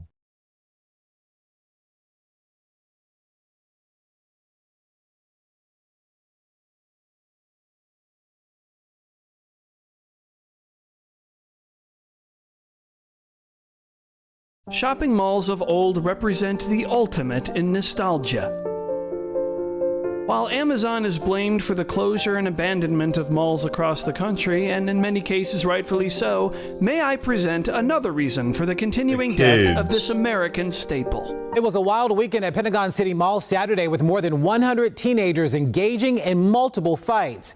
Well, the mall had to be evacuated and shut down early. Video obtained by 7 News shows what Arlington County Police say was just one of a number of fights early Saturday evening at the Fashion Center at Pentagon City Mall. Witnesses say 100 to 150 teenagers formed a crowd around the fights, standing around and on top of tables to record them. Police say as officers were responding, even more fights continued to occur. ACPD closed the mall nearly 2 hours early and had everyone evacuate. 13 and 15-year-old girls and a 14-year-old boy were arrested and charged with felonies. This was the scene inside of the mall. This video shared with us from someone who is watching the chaos unfold.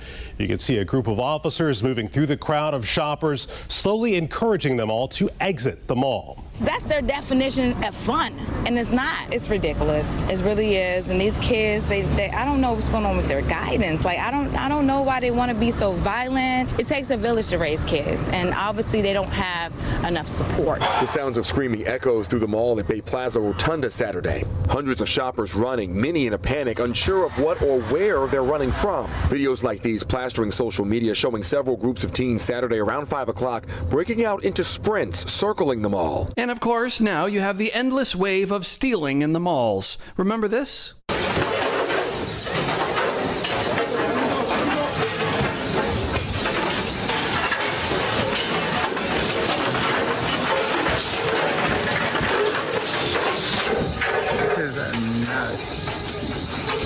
And in this case, this group of teenagers was apparently in the women's bathroom, and the man asked them to get out because his daughter was in there. We have time, please. Record.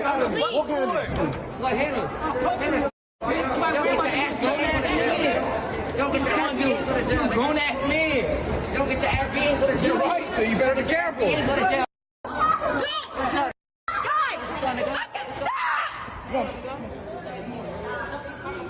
I don't think this guy's going back to a shopping mall anytime soon.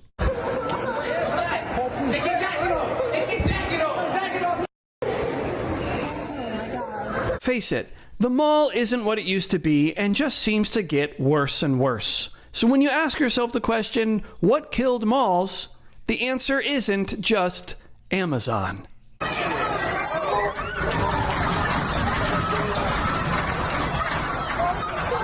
I'm also seeing a lot of black people. I see like only black people. Oh, no trouble. An observation there.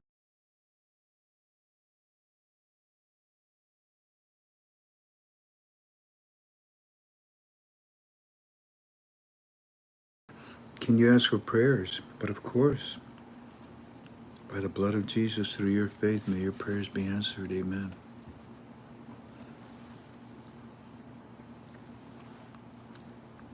Hello, Angela. Hey, Vinny. Black and red? No, it's red and black. Hi, Cassandra. Justin also says, please pray for my mom. She's having a hip replacement today. I've never seen a tie that was bedazzled. Ouch. Ever in my life. By her faith, by the blood of Jesus, we pray for your mom, Justin. Eating. Aloha to you, Jerry. I've never seen him eating on stream. There's nothing in the Roger. spoon. Doing well, thank God. Hope you are too. Hi, Joy. It's always a joy to see you. I'm sure she's never heard that. My honey. Eating honey? Is that what that was? Like the jacket? Azzy.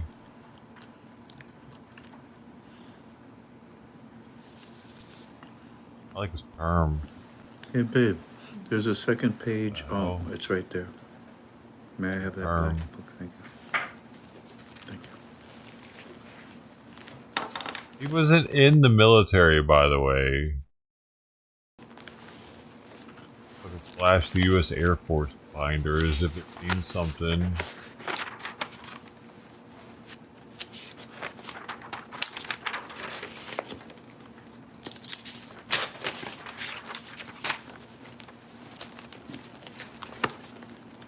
I'll just lay it right here, unless you want it. Thanks, babe.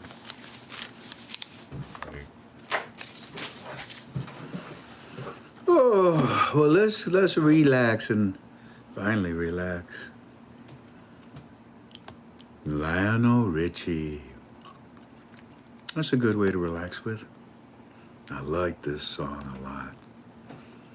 Hello, Rose Gatton. You're looking for. Hi, Sam. Hoorah is right. Hoorah. John Ring. Hola. Hoorah. Hola. Ora. Ora. Hula. I like that. Nelita Haynes. Blessings to you too. Shofar. Jeff, I'm in the ICU in Lincoln, Nebraska. My throat was closing. As soon as I got in the hospital, I passed out. I was in a truck stop. I was very lucky that I called 911 when I did. Yes, you were, Jeff. Praise God. Are you at the hospital? You're in the ICU. You're in the ICU right now listening to... Oh, Jeff, you're going to make everybody else sick. They're already there sick. Make sure you have an earplug. Make sure they can't hear me. Oh, Jeff, we pray for you. Galway girl, hi, how you doing? How you? Grocery shopping and listening. Oh, aren't you sweet? Hi, Rose Gatton. Sorry, misspelled. Hey, Tracy Murphy, how are you? Aloha from the middle of the Caribbean. Wow, where you stay? What island, Tracy? What island? Miss Witchy Woman. That sounds like a good song, doesn't it? Witchy Woman, I think it was. Karen S. Greetings. Patricia Johnson, Bud Marketon, Frank 26. Oh, no, that's me. Gail. How you doing, Gail Gasket? Alexa Girl, blessing to you. Jeff, again. Sandra. Hi, Sandra. Nate Harris. Howdy, Frank. Tink. I have to go back to work. I just popped in to say hey there. Thank you, Nate. Ed Paradis. Hi, from Miami. Ray Horton. Hey, Frank here from Wales, London. It's pretty late for you, mate. Stingray. Juan, I like that, Stingray. Juan Lugo. All the way from Abu Dhabi. Golly, Juan, thank you for being with us from Abu Dhabi. I like saying that. Where are you from? Abu Dhabi, Dhabi, Dhabi, Dhabi, Dhabi, Dhabi, Dhabi, Dhabi, Dhabi. You're in the Isles of WRI, West something. I don't know what WRI is. Well, welcome, Ray. Welcome. Chris Jarrett, welcome. Ray, it's late, but nothing but the best of you. Oh, aren't you sweet? Hey, Mr. Holiday, I know where your wife is at. She's grocery shopping. Let's do a little Lionel Richie. Want to?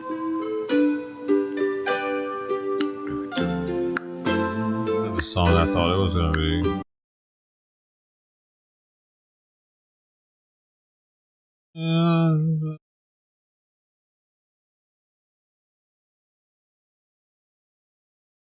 Oh, they're back.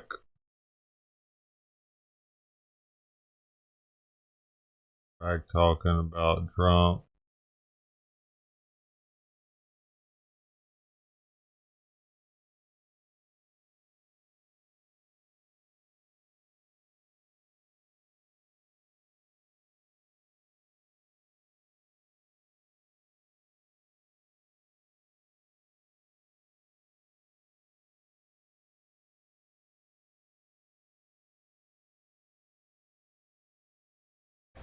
Well, new at 11, President Trump's administration taking aim at another federal building in San Francisco. This time, it's the office named after the city's longtime lawmaker, Nancy Pelosi. That building was named in her honor back in December. The office housing Health Services Department and in the Speaker Nancy Pelosi federal building set to close in spring. Now, that means more than 300 staffers who manage Medicare, Medicaid, and services for indigenous people will be without a job. Now, part of the president's initiative of government efficiency means this has led to thousands of potential layoffs across the U.S. government. Now, the Speaker Emeritus spoke out this on the cuts this morning in a statement.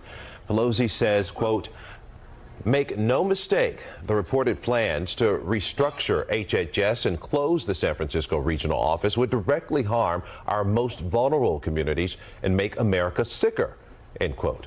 Now, there are close to 10,000 jobs being cut from within the CDC and FDA. This is a long line you see right here outside of the department, with employees waiting to find out if they've lost their jobs. Now officials say that some of the cuts or downsized departments may be moved to a new entity called the Administration for Healthy America. But Democratic lawmakers and health advocates say these sweeping cuts risk jeopardizing public health efforts. Now, once again, California Attorney General Rob Bonta is challenging those cuts in court. He joined more than 20 other states in suing the Trump administration. In a statement, he says, quote, "We know how high the stakes are in our respective states. Thousands of jobs and key public health programs and initiatives could be eliminated."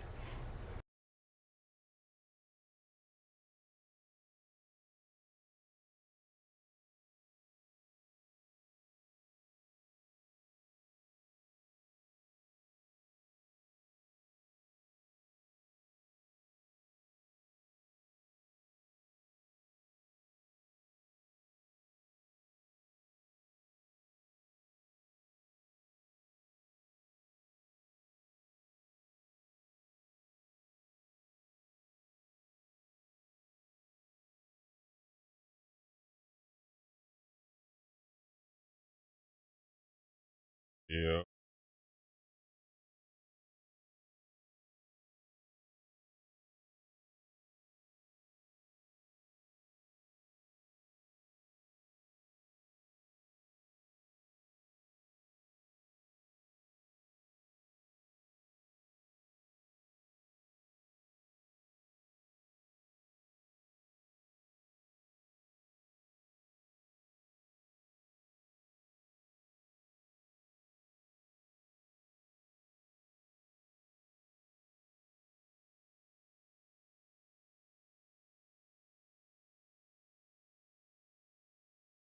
Yeah.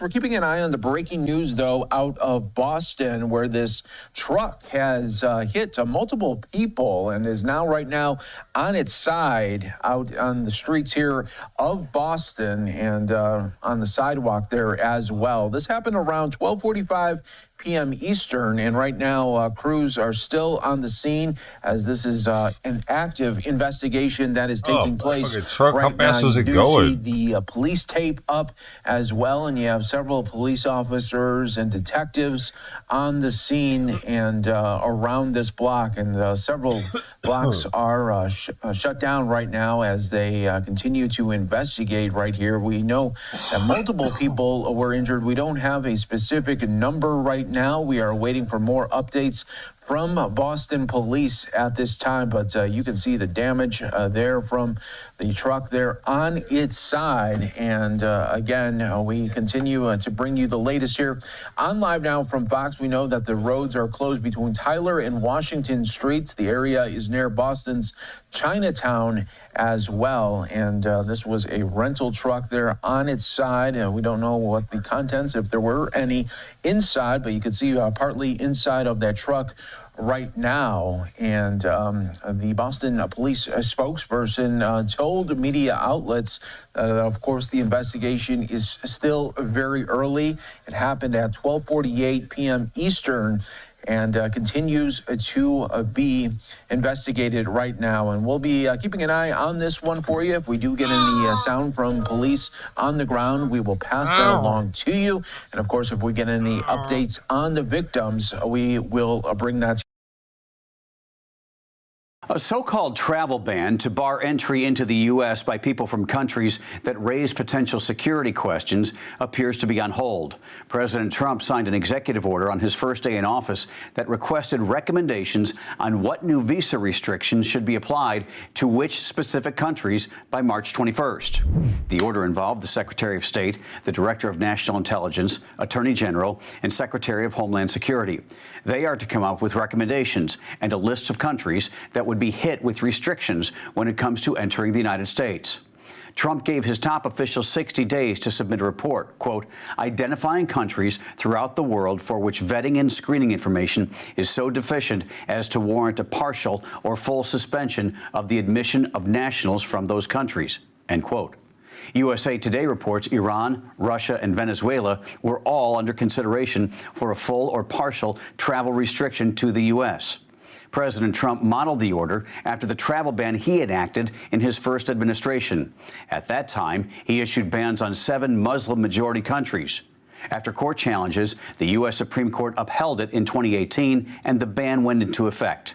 At a State Department press briefing Monday, spokeswoman Tammy Bruce was asked about the deadline that has now passed. Well, what I said at the time when asked is that that was a target date that is no longer applies, without giving you details. So there was no deadline in that regard. But the State Department, like every department in President Trump's administration, are acting on executive orders, including this one. Why was it postponed? I can't speak to that, but I can tell you that we're working on what the executive order asked for, which is not travel bans, of course, but the nature of restrictions from other countries, whether or not they meet the standard of security and vetting that's required for entry into the United States. Bruce says they are still working on the list, but no new date has been set for its submission or release. For more unbiased updates, download the Straight Arrow News app.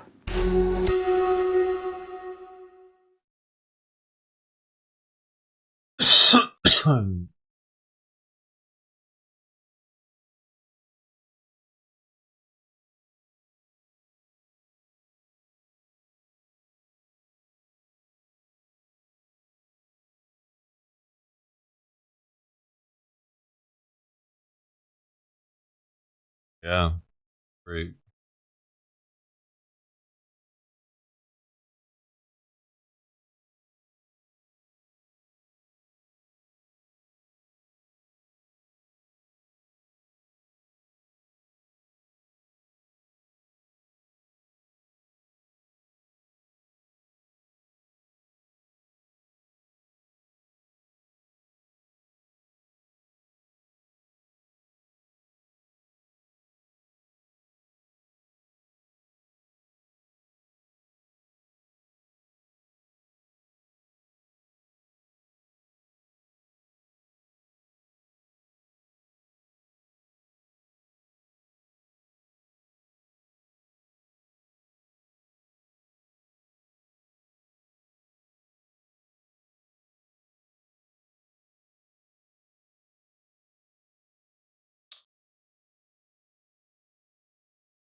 I think it's important for folks to know this area might be impacted for traffic for some time being, but we will try to get it back to normal as soon as possible. If anyone saw or observed anything that they'd like to be able to let us know about, if they could call our tip line, or more importantly, 617-343-4470 for our motor vehicle accident, the homicide unit there. Currently, again, there's no deaths reported, but there is someone certainly in critical condition. And we will try to get this area open up to traffic very soon. Okay. Up next is District Attorney. Good afternoon. as always, in a circumstance such as this, myself and our death investigation team are on scene. There's still quite a ways to go in this investigation, and we will follow the facts where they lead us and do everything we can to determine exactly what happened here. I think it's important to note at this point, at least at this preliminary juncture, we don't have any reason to believe that this was an intentional act. May very well end up being a tragic action, and a tragic one it is. At this point, we have at least we have one person that's still in critical condition, but we'll do everything that we can to come to a full understanding of the facts in this investigation and make a determination as to whether or not there's any liability here. But right now, I think we're thankful that people other than one person seem to be doing okay. This easily could have been a far worse circumstance given the time of day and how many people tend to be in this area at the time. And so in many ways we're fortunate, but we continue to keep those who are injured, and particularly the person in critical condition, in our thoughts and prayers. Thank you. Thank you. In addition to our commissioner and district attorney, I also just want to thank EMS for being here as well. Deputy, on behalf of Chief Hooley and to all of our first responders who've been on scene, I want to thank and recognize Councillor Flynn, who has been on scene as well to support the community. This is such a busy part of the city, right in the middle of the day, people going back and forth on their way to get lunch, to support our small businesses, just carrying out their daily routines. And so it is quite shocking to see the scene as it stands right now and just the scale of damage from the what looks like an accident that occurred. So I want to just again lift up all the first responders and thank them for what they have already been doing and what they will continue to do to keep everyone safe. Hope and send our wishes for a recovery, and to all those who have been impacted. We do have trauma supports available, and they will be in the neighborhood and visiting some of the local businesses and residents. But because so many people have been here and might have seen something quite upsetting and then dispersed, I want to just make sure everyone knows that those services are available if you reach out to the city as well, even if you're not living here in this exact area right now. So again, it is the first reports coming back that it does not seem to be an intentional incident, but such a visible and busy part of the city, it's certainly a shock, and we will look to follow this where it goes in terms of the information that comes out. Commissioner, of the 6 people that you mentioned, are any of those the driver of this truck? Yeah, so the driver of the truck is being currently treated, and I think he was upgraded. He was critical, I think, at one point, but I think he's been upgraded. He's not the person that's still in critical condition? No, I don't believe so. Can you give us any insight on what may have led up to this? Was it speeding? Did the driver have a medical problem? That's all currently under investigation. We'll have to piece together through both witnesses and actually a location that has a lot of cameras. So it's part of our investigation in general. But and the other people that were injured, were they on the walk, just walking down the sidewalk when this happened? There seems to be some pedestrians that seem to have been on the sidewalk or maybe in, as I said, the businesses that have been impacted by the turnover truck as well. Was the truck traveling straight down Nealon Street, or was it rounding the corner from Harrison? So the direction, the location, that's part of our investigation. We'll get more into that maybe much later on.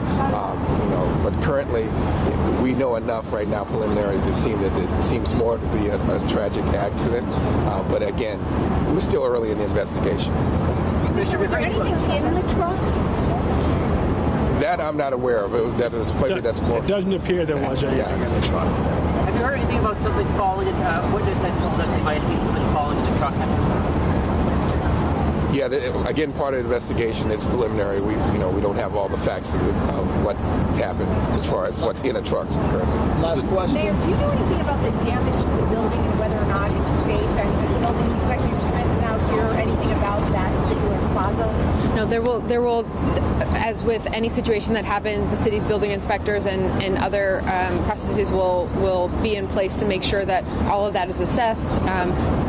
I don't have any more than our first responders do at this moment, but we will be in touch with the business, this particular business owner and the businesses in the neighborhood. Initially, when we hear about something like this, you immediately think terror, right? Can you just confirm that that's not what happened? Yeah. So I would say certainly preliminary investigation seems that this was not intentional. Right? This seemed to be an accident, but we are currently in an investigation, so it's not over yet. So, however, folks do need to know that this area might be closed down for some time, as we might need to move both the electrical that might be impacted with the street lights, and also the vehicle itself, as well as some of the businesses that have been impacted. So, all right. Thank you, Commissioner. Thank you, everyone. Any updates we'll be putting on BPD News.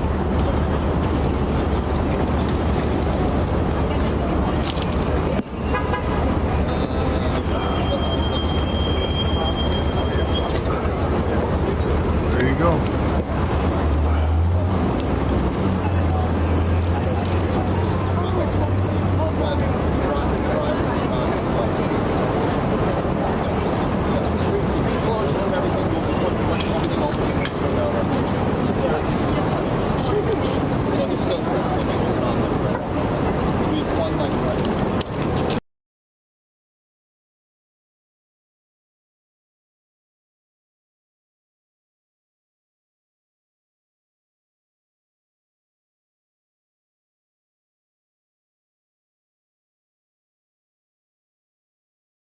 Oh.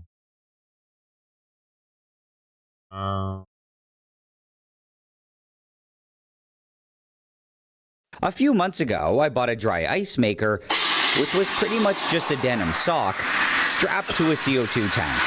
Oh. After running it, I loosened it up a bit, and I was left with some nice and powdered dry ice. I really wanted a nice block of it though, so I bought a different tool thing to make it. It looks a lot more complicated than a fancy sock, but it also doesn't seem too crazy. I think that all I have to do is connect it to a CO2 tank. I quickly skimmed the instructions, and the only warning was to keep the pressure really low. So, I guess I'll just go ahead and try it out.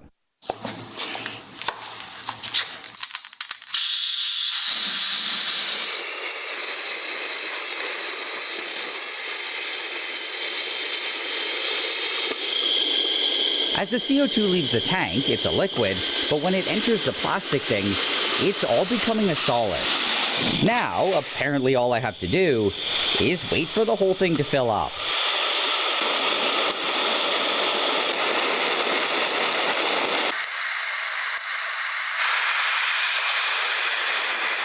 When it started spraying out the side, I figured it was done, and I closed the tank. The next step is to carefully remove the strap thing and open it up, and I have a nice cylinder of dry ice. It isn't perfect though, and it's a lot more fragile than I thought it would be. Either way, I don't need the whole chunk of it, and I only need about half.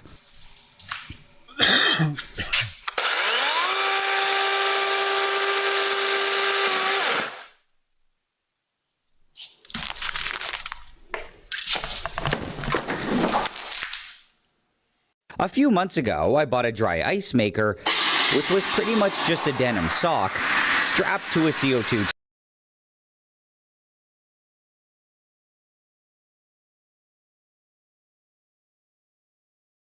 That's how you make dry ice.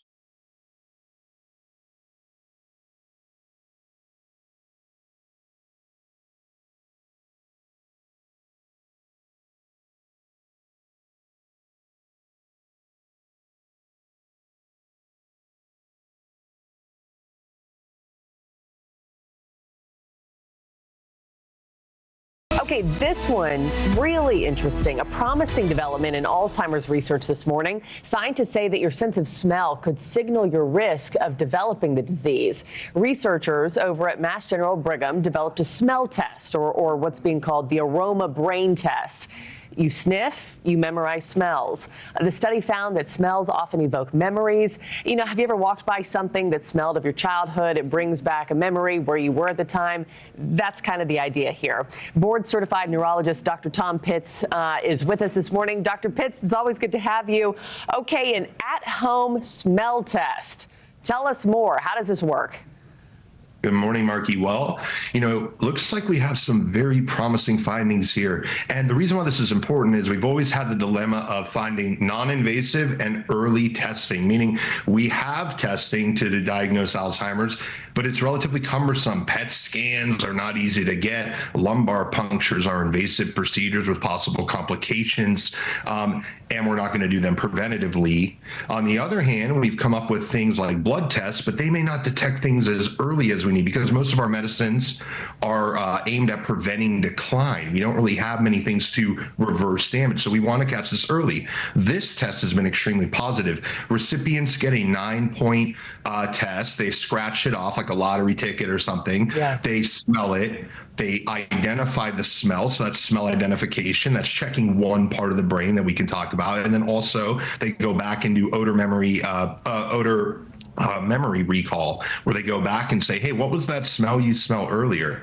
And what that's doing, it's not really about smell. We're hijacking the olfactory pathway, which has direct access to some of the first and most heavily hit areas of Alzheimer's, like the entorhinal cortex, responsible for navigation and memory input, the amygdala, responsible for some emotional limbic system related issues, and also the hippocampus, which is really has to do with memory consolidation. Yeah. And you think about doing this test at home, I'm just wondering, could that potentially skew results? You got other smells going on, you got distractions around the house. I mean, pun intended, but does this pass your smell test? Do you like this idea of a test like this? By and large, first of all, I have to commend you because you're looking for confounding variables, and that's something we're taught in school. It's not a concept we always think of. So absolutely right? You don't want to be in a very like while I'm cooking with olive oil, white wine, and garlic over here, I don't want to be also trying to smell cinnamon or something like that. It should be a relatively neutral, sterile environment. But if you eliminate confounding variables, it's very promising, and especially for early detection where people have minimal symptoms and we say, do we really want to do a lumbar puncture on somebody over these like relatively trivial, maybe just brain fog, some general complaints earlier age, or a PET scan, insurance likely won't improve it. And so we are very we are reactionary. We're looking at it when people get very bad, then we're able to get these tests. This, at least, despite maybe some shortcomings, as you mentioned, in its application at home with other odors, at least is promising that it can provide early detection and accuracy in the vast majority of people. I was actually born without a sense of smell. I have congenital anosmia, so I'm just wondering, what does that mean for folks like me? Right. I mean, I'm just out of luck here, Dr. Pitts. Well, first of all, congratulate you on being a warrior, because I know that can be a very difficult condition. I dealt with loss of smell and abnormal smell a lot, of course, as you know, during COVID. Where viruses polio make their way through the olfactory pathway into these vital areas. So I'm so sorry that happened. You may want to consider olfactory retraining, by the way. I've never known anything different. So I don't feel like I actually, when I got COVID a couple times, I was like, I wonder if I'll have the opposite, where everyone else is losing their sense of smell and all of a sudden magically get mine. But it didn't happen that way. Wouldn't that be something? Well, yeah, you likely would not be able to take this test, though, Marky. I'm sorry to tell you that. However, there are other promising modalities. I think we've discussed blood tests and things like that on the horizon. This one is just the ultra easy version. There are less invasive than lumbar puncture versions that we've spoke about, namely blood tests and other imaging modalities as well. Okay, well, fascinating. And I know this is on a lot of families' radars to try for themselves. Board-certified neurologist Dr. Tom Pitts, it's always good to have you. Thank you, my friend. Thanks for watching, everybody. Go to joinnn.com to find News Nation on your television provider. Also, don't forget to click that red subscribe button below to get more of News Nation's fact-driven, unbiased I know.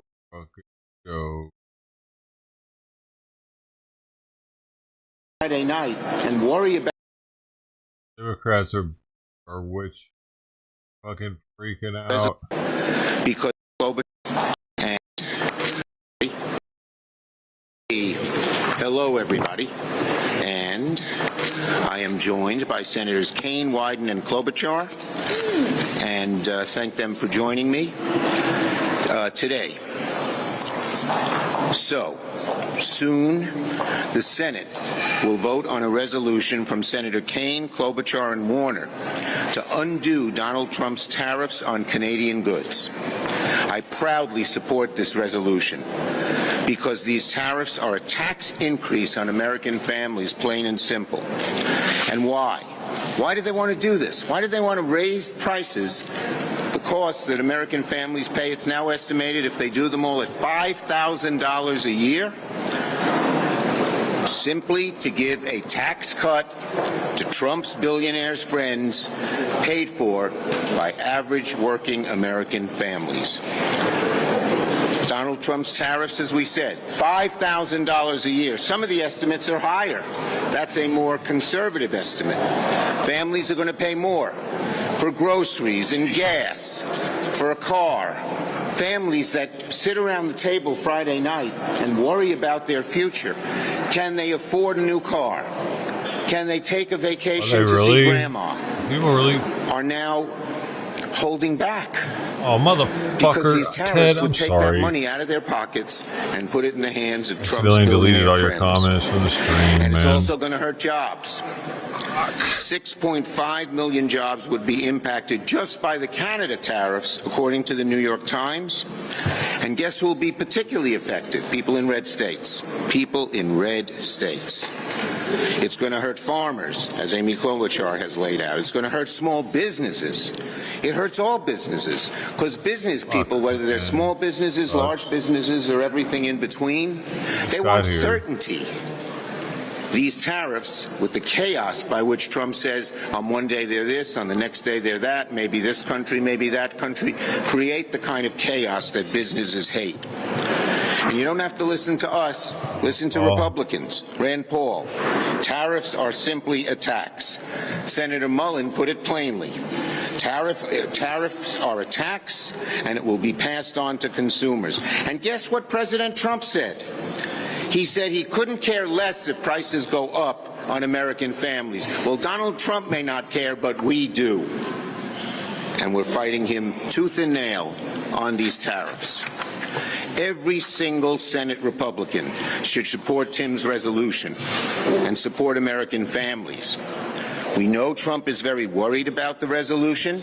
Just in the last few hours, he tweeted his fearful decree to congressional Republicans. He knows they might lose here in the Senate. So he's worried, and he demanded all Senate Republicans to vote against this resolution, which would be a vote against American families. That's what Donald Trump's asking him to do, because he doesn't care about American families, and he said it himself. Let's call Trump's taxes for what they really are, a tax hike on families. I hope the American people listen to Trump when he says American families he wants American families to pay more. I hope they're listening to what he says. I hope they understand he wants to increase their financial pain, and he's good at doing it. The stock market's in turmoil. People are worried about their IRAs. Consumer confidence is down, and expectations for the future are historically low. The odds of a recession have increased. Where are Senate Republicans? Where is their outrage? They should be demanding, as we are, to protect American families. Democrats certainly are, and so I'm proud to join this resolution. And I think, are we switching the order? No. Well, can we pull on Tim? I just want to say Tim Kaine has been just stellar, crystalline in his pursuit, an understanding of this issue way in advance, and his relentless pursuit, and that's why we are here today, so he deserves tremendous credit. Thank you, Chuck.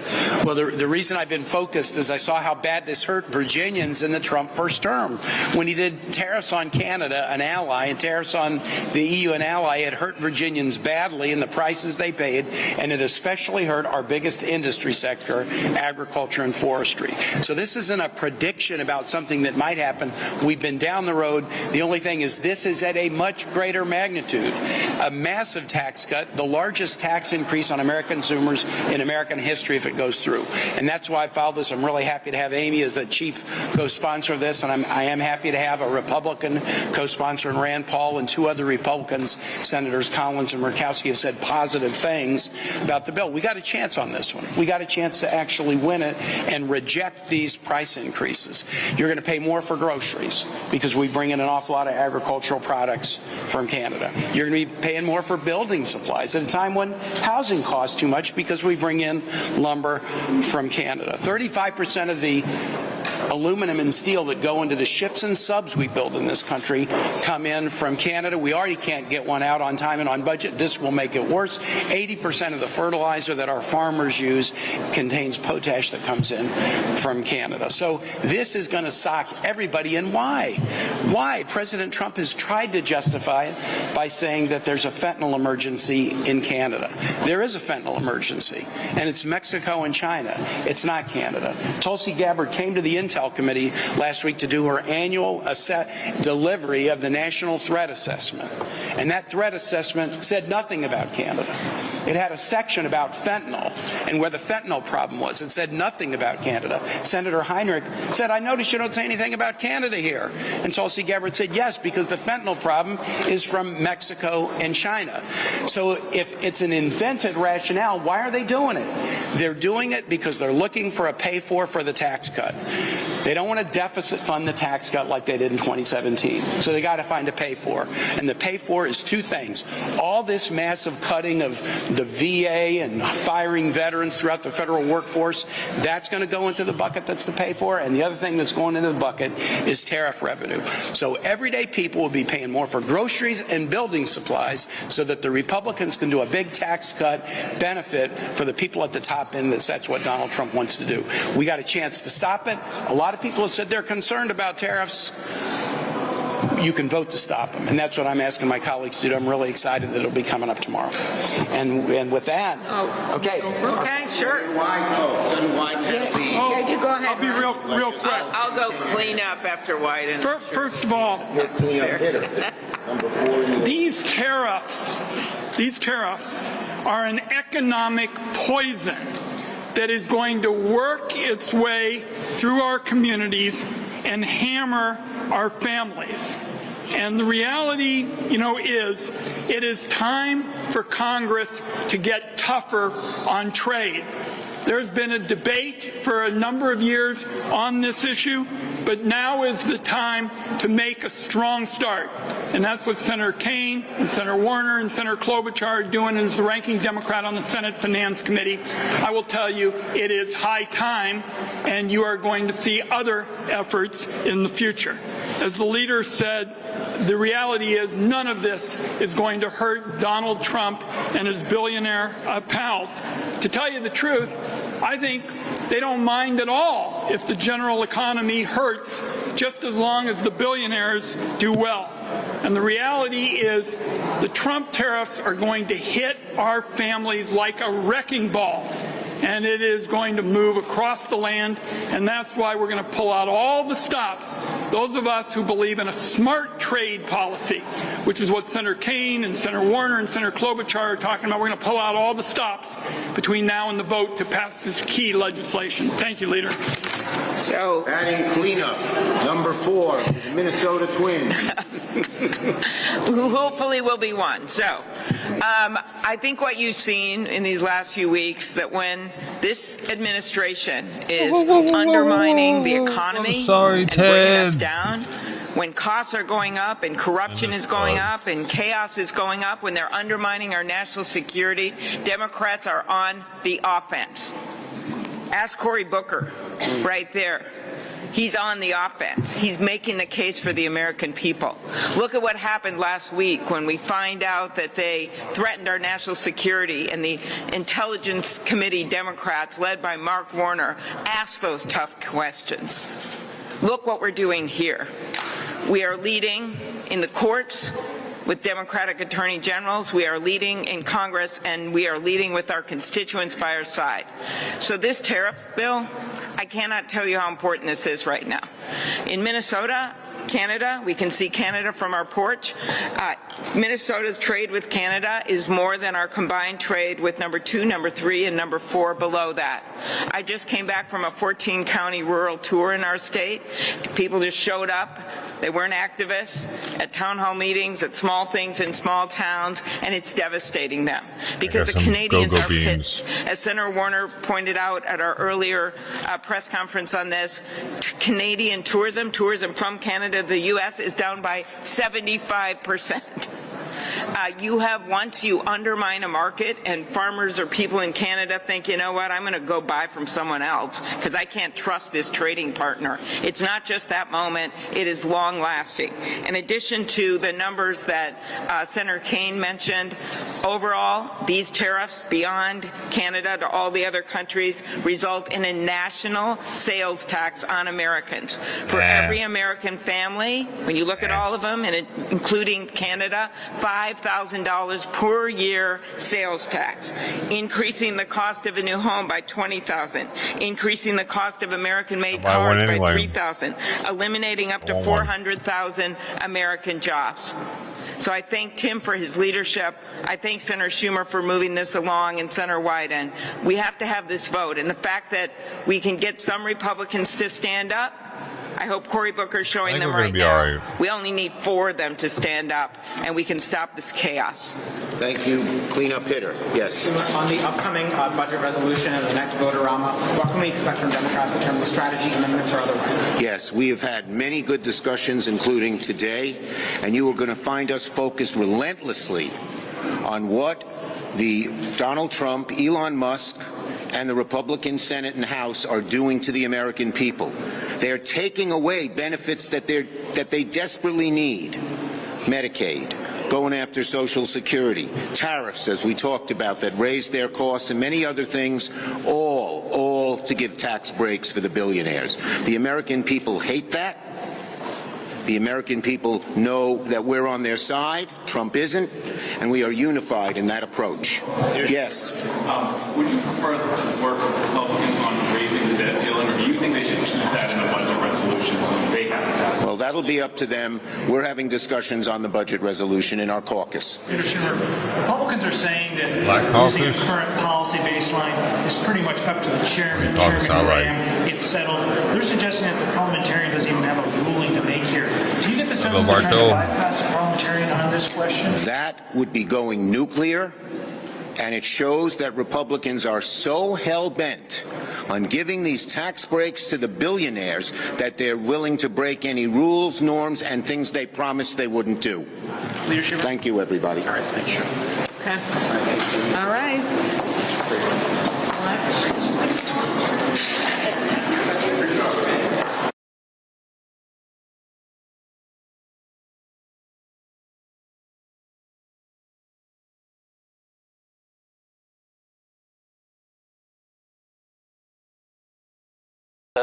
The federal laws, and so that has come out, and California does have to make sure that they are compliant.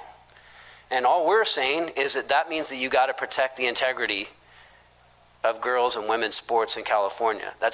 It isn't complicated. It shouldn't be controversial. It actually should be pretty easy. But remember that it was them who are threatening school districts that you would lose funding if you didn't tell parents what's going on with their kids at school. That has to be included in any discussion when we're talking about this.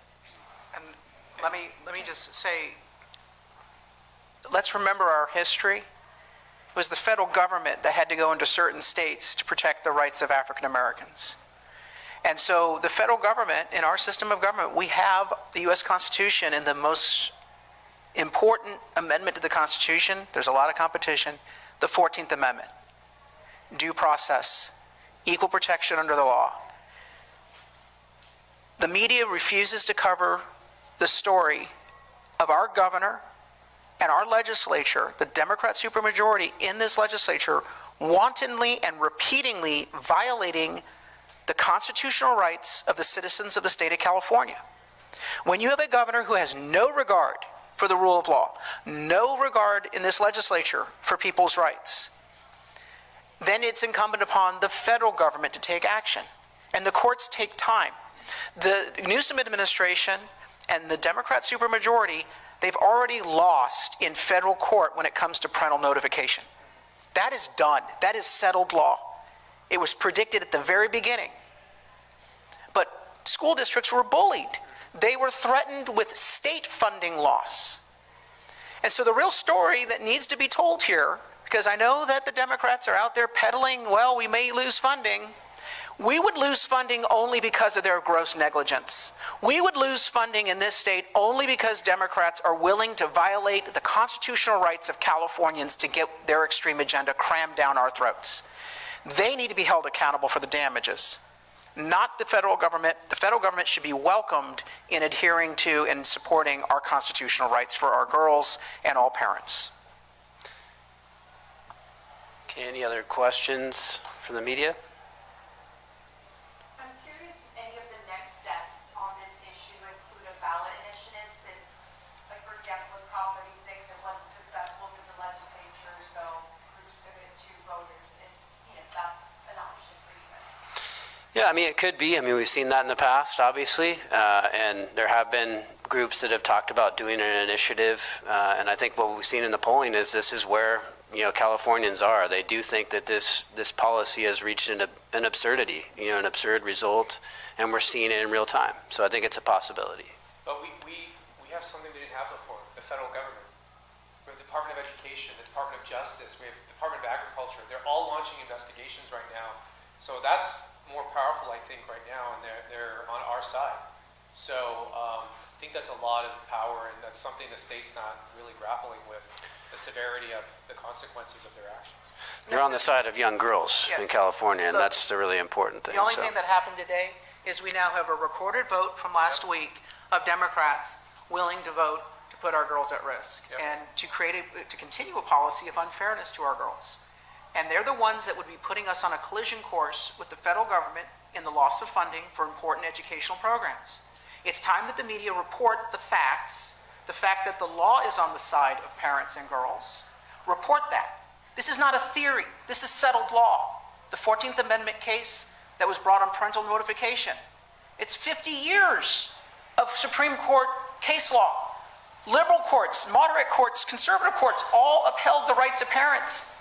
We could have predicted where we were going to be on day one, but what did we have? We had 13, 14 months of parents being bullied.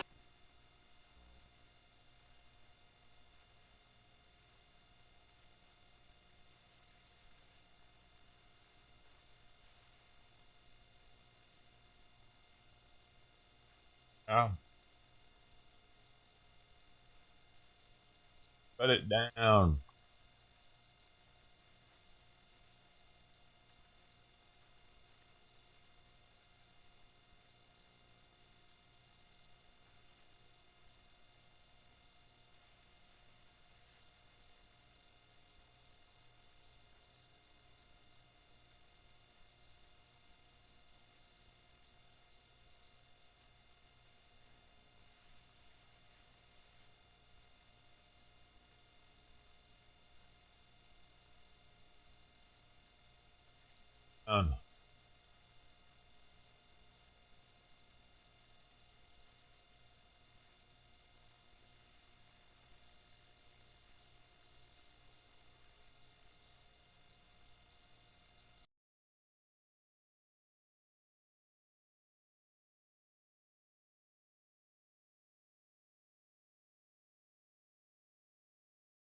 So my brother called me and said that he needed to stay here. Is that your brother? Yeah. He said he needed to stay here. Okay. And I told him, I said, it's $100 a week because it's government funded, but I work. Okay. So when you work, you pay bills. Right.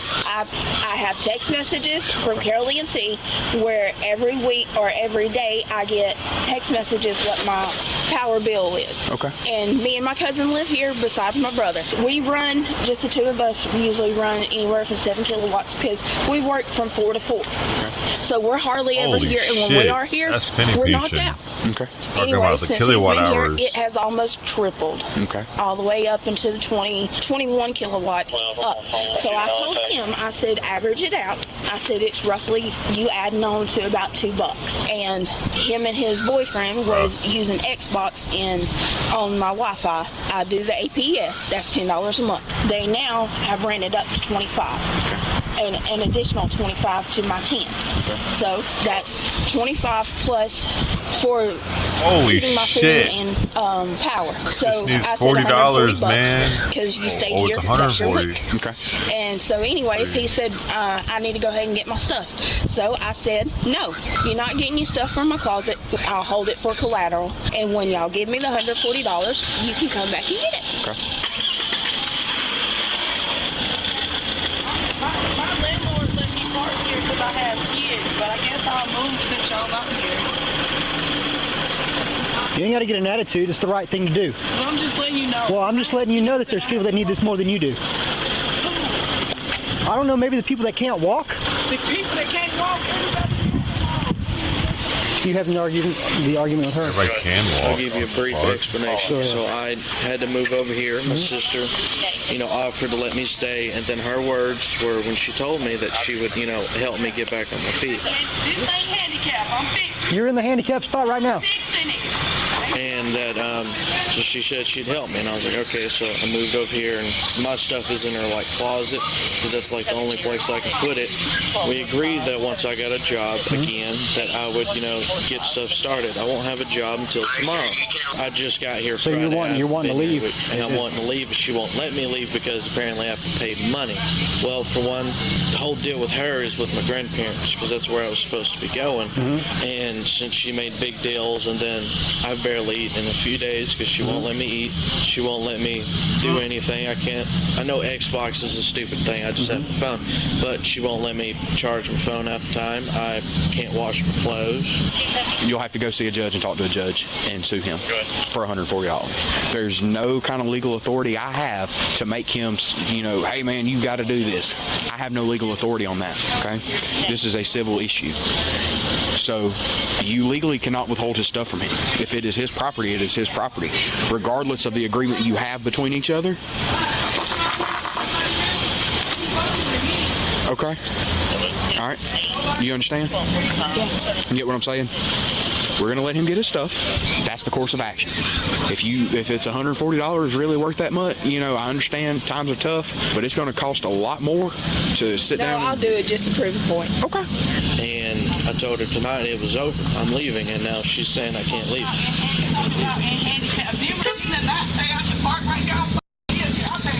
All right, get out of the car. You are under arrest.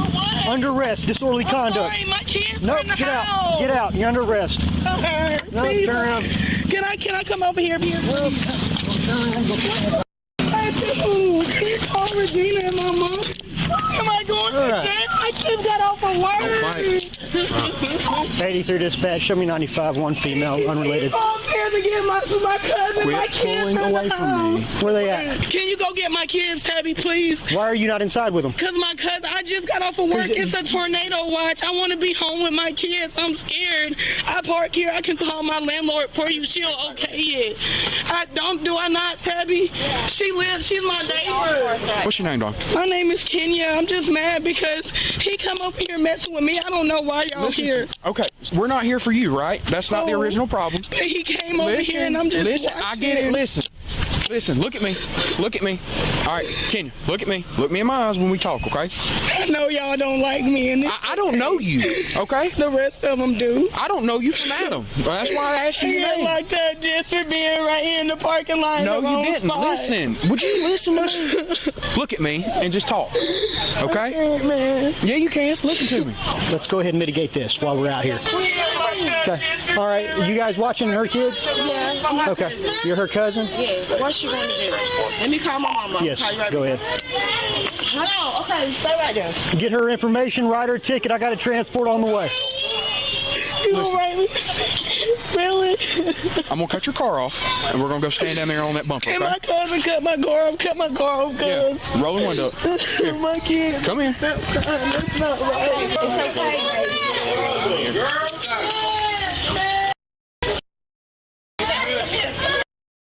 I'm not. Baby, Come on, it's all right. okay. Come on. Walk down here.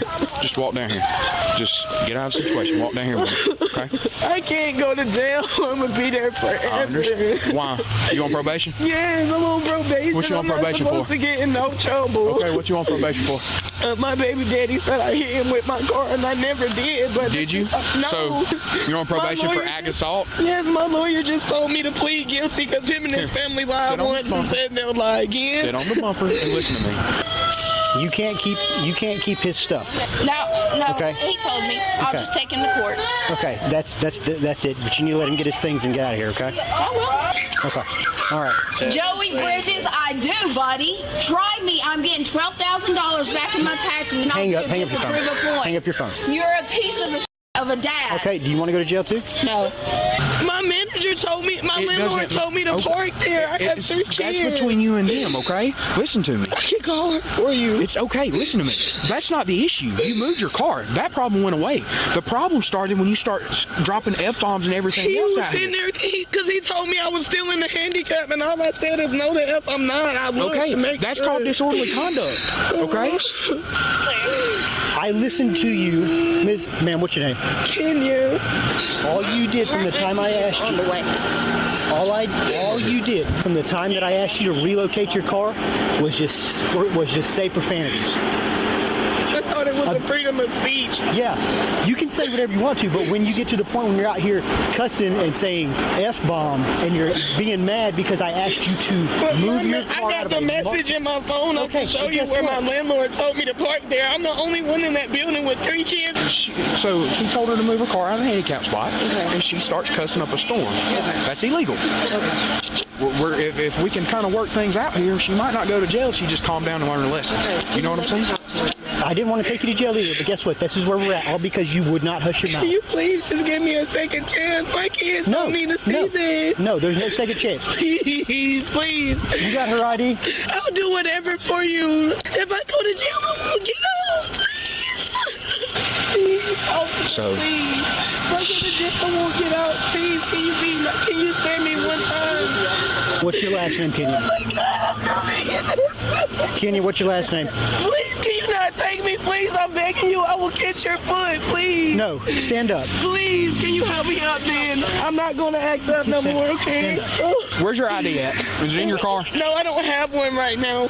Please, my kids need me. I got off just to get, so I wouldn't be in the tornado watch. I'm scared. My baby's... Tornado, yeah, don't worry, that's over. But This that's has all taught you me a did. lesson. I That's all won't you talk did. to law enforcement like that again, I promise. 5 minutes. I served people on Christmas Eve, Thanksgiving Eve. I've been just working. I haven't been to jail in 2 years. Can you please not let this be the day?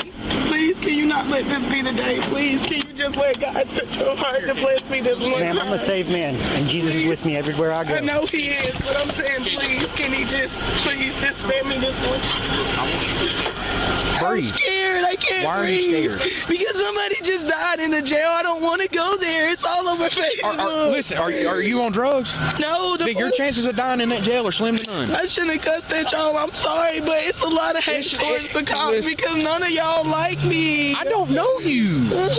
And the problem's not you cussing at us, it's cussing in front of kids. What kids was out there? There was none. There were kids standing right there. No, there wasn't, sir. Yes, there was. Well, I apologize because I didn't see him. That's I the didn't issue. see him. The lady downstairs can tell y'all that, oh my God. Here, hang tight right here. Why didn't nobody record this? I didn't do nothing. Oh my God. I know y'all don't like me. I know y'all don't like my family. I know y'all don't like my mama. Miss, I have nothing personal against you. Nothing. I'm sorry, sir. I just want to be with my kids. That's it. I want to be with mine too. I'm sorry. Come here. Here, you got anything in your pocket? Stop. Stand up. No! I'll tell you what happened. So we're sitting here investigating. I watch her pull up in her car in a marked handicap parking space. All right. The parties that we're investigating for the 1016 are separated, and one of them was over there in the breezeway. So as I'm walking to go talk to her, or to go talk to him, I walk by, check, make sure she's not got a handicap car because she's in clearly marked handicap spot. And I say, hey, can you move your car?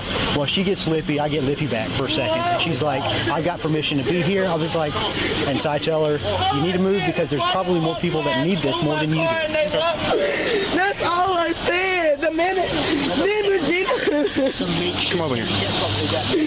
Look, come on. It's her cussing. Now we're just her because we're the police and blah blah blah. And she finally says too many times, and I arrest her. Disorderly conduct. I'm writing her citations right now. Okay, it's a crime. Get in the car. It's a crime. Yeah, baby. Slide in. You take this hat off my head. Why are you trying to be so aggressive? I'm not trying to be aggressive. I'm trying to keep you from hitting your head, girl. I'm not going to be able to get out of jail. I don't know yet. Slide in. How do y'all not know? Slide in. There you go. How do y'all not know? Who's her aunt? Okay. Listen, here's the deal. Okay. It is illegal to be out here shouting the F-bomb, cussing in front of everybody, especially children. Okay? Right now, she's lucky it's just disorderly conduct, not cruelty to children in third. Okay. Okay? Yes, sir. It's just a ticket. Okay. But it's an arrestable ticket, okay? Okay. That's what's going on. Okay. I mean, they'll figure everything out at the jail. Okay. But she can't be out here doing that stuff. Okay. You know what I mean? I mean, I got a job to do. Yeah. You know, and she's saying that, we don't like her. I don't know her. Yeah. I got a job to do, okay? Right. Can you let the aunt know it's $206 bond around? I'll let her. Hey, can I say one thing? Yes, ma'am. I hope the good Lord bless you for just doing this for no reason. I really hope he do. I hope you sleep well tonight. I'm going to pray for you. Now today, guys, we have a unique kind of domestic, and that's because it involves a sister and a brother situation. See you later.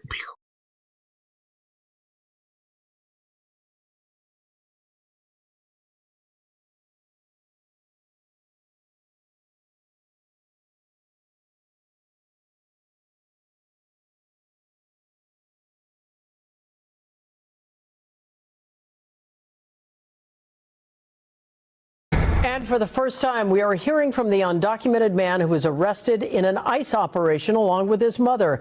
This happened in El Monte in February. She has since been released on bail, but he is still in custody and faces an immigration judge tomorrow. McCullough Medina talked exclusively with him about the case and why he's fighting to stay in this country despite his criminal record.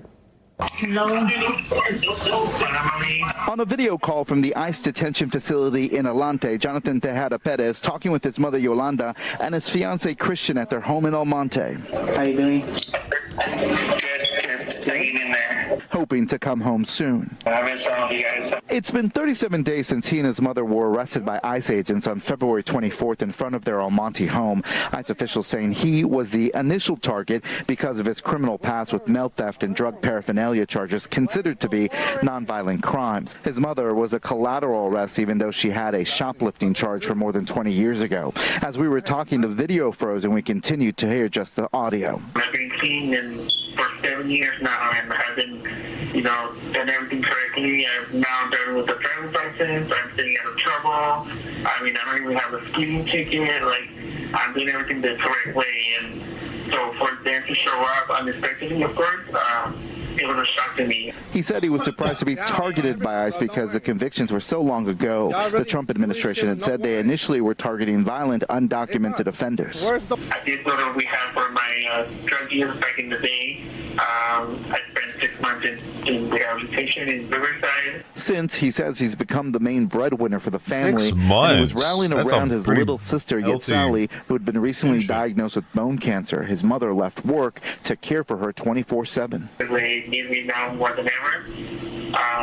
Otherwise, you know, they're always depending on me. He's fighting to stay in the country, he says, to continue to help his family. But he also fears, as an LGBTQ person, what might happen to him if he's deported back to Mexico, where hundreds of LGBTQ people have been killed in recent years, 453 from 2018 to 2022. That's according to Letra S, an LGBTQ advisory group. I don't know how they're going to react. How Scared to be gay in Mexico now, so that's their new way of getting American citizenship. If you go out there, something can happen bad, and we don't want that to happen to him. Right. His fiancee Christian worries too and is anxiously awaiting Tuesday's hearing, hoping Jonathan will come home. The judge will make that final decision. Stressing. Nervous for tomorrow. Yeah. I'm very nervous tomorrow. In El Monte, I'm Micalo Medina, NBC4 News.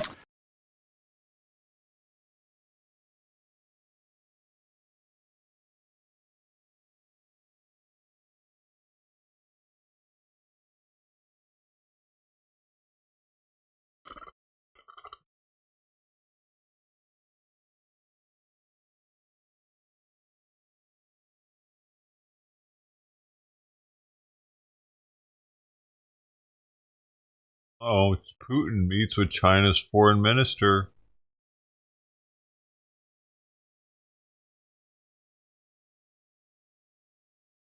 They need some more troops.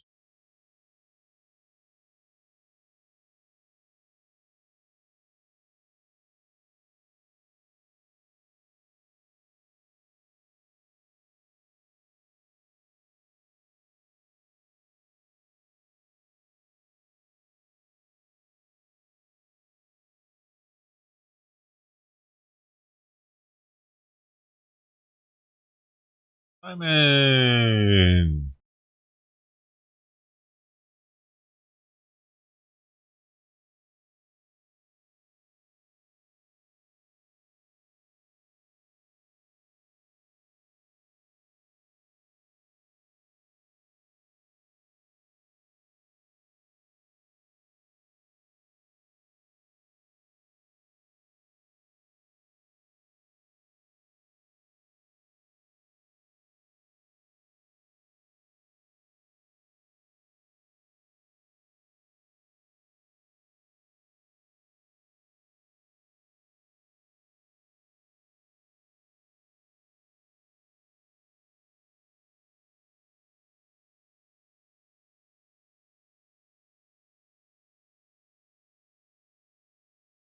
China launches largest Taiwan Strait drills of the year. China is now conducting massive military drills as it surrounded Taiwan in a show of force, warning the self-governing island against seeking independence from Beijing. The Chinese used Navy, air, ground, and rocket forces as a means to issue a severe warning and forceful containment against Taiwan independence. That's according to China's People's Liberation Army. China claims Taiwan as its own and has long threatened to bring the island nation under its control by military force if necessary. Taiwan's Ministry of National Defense says it counted 19 Chinese Navy ships in the water around the island over a 24-hour period Monday into Tuesday. The exercises come just weeks after a large-scale military drill by Beijing involved a significant number of drones and ships near Taiwan. China often sends fighter jets and military vessels to the region to remind Taiwan it claims sovereignty over the island nation, despite most people in Taiwan opposing Chinese rule.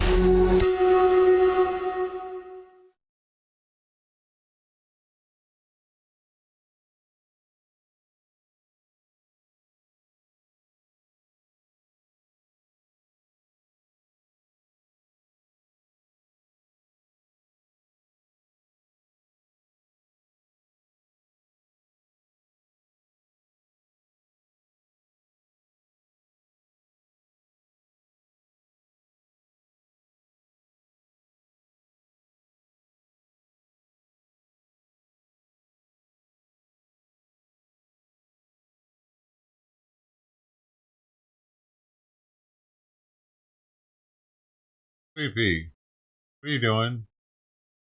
Why'd you do that?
How different they are.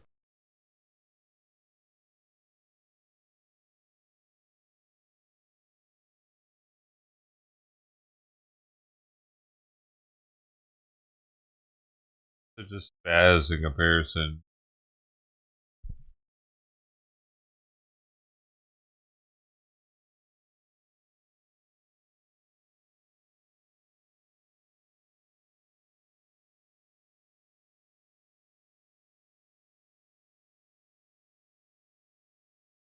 But this is the correct vehicle? For sure she's stolen and other vehicles. Okay. Alright. Alright. Go ahead and put your hands behind your back. Illegal immigrant. Put your hand behind your back. Deputies from Charlotte County Sheriff's Office in Florida responded to a report of a shoplifting incident at a Burlington store. The call came in from a store employee who spotted 2 Hispanic women allegedly stealing merchandise at the store. As the suspects were preparing to leave, they loaded the stolen items into a 2024 Hyundai Tucson SUV bearing California license plates. Deputies arrived swiftly on the scene, quickly confronting one of the suspects, while she was still sitting in the vehicle in the parking lot. Because I'm in front of Ross right now. Hello, this is Deputy Cologne, Charlotte County Sheriff's Office.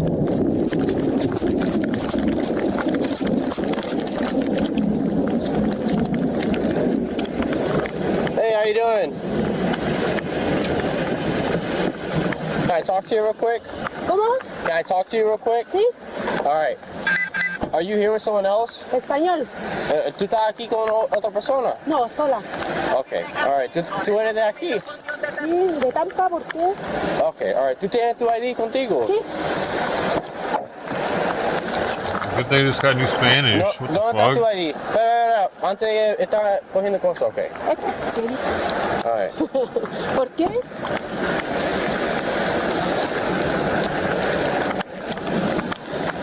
All right. Belly button. Ahí un momento, okay? Belly button's missing.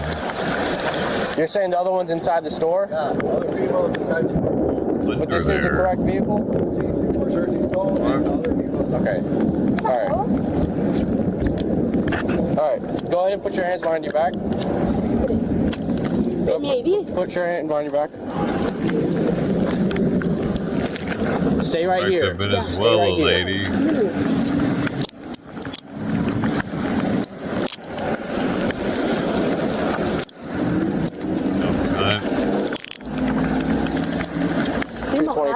One detained. Yeah, this is before the Lincoln Riley Act. Okay.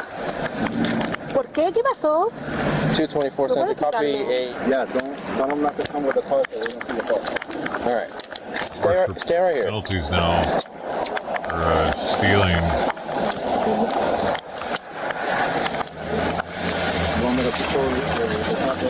Second vehicle for the units arriving on scene is going to be inside of Ross. LP's inside the Ross trying to find her. Hey, Luke. No, tranquilo, Luke, tranquilo. the second LP guy is over there. That gray guy. Or that's Jankowski. All the ones supposed to be over there in that gray one. The gray shirt right there. He's the second LP guy. All right. How she has that vehicle? Like a brand new vehicle? 2024? How does that happen? Okay. In what store? Oh, he already has her? Burlington? Yep, I see him. All right, they're already out with him. Okay. What was that? The merchandise inside the car. You already seen it? I saw her. Okay. Both of them put the merchandise inside the car. Perfect. And Okay. I saw the merchandise. Oiga, All right. disculpe, ¿yo puedo llamar a mi familia? Sí. Un momento. No, tranquila. Todo bien. Por favor, que no se me enoje. Okay. So they're already out with her. Okay. All right. So give me 1 second. We have an office if you want to bring them in. Yes. I just need someone to stay with this vehicle. Got it. Caballero, ¿le puede sacar mi billetera de ahí, por favor? Don't answer any of the questions. La billetera, por favor. Él te tiene apprehension. It's just two.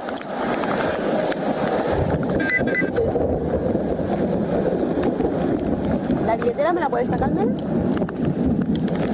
So it's just the two right now. I just need someone to stay with that car because that's where all the merchandise is right now. Okay. The LP guy already confirmed. I guess he looked in the car while they were in Ross, and then she scooted it out over here and got into the car, and that's where he backed off and was sitting behind her. So her photo's open right now, and there's a photo of her merchandise right there. So I'm just gonna. She was texting someone, probably the other person inside, while I was trying English to. Or no? Okay. So I'm gonna, before she goes in the car. ¿Español no? ¿Español no? Sí, yo hablo español. ¿Me puede sacarme la billetera del auto, por favor? Un momento. Sí, porque tengo mi dinero, por favor, para que no se me pierda ya. Okay. I'm just gonna search as fast as I can. Okay. Alright. Nosotros solo te vamos a chequear por arma para verificar que tú no tienes ningún arma encima de ti ya adentro. That's okay. I got it.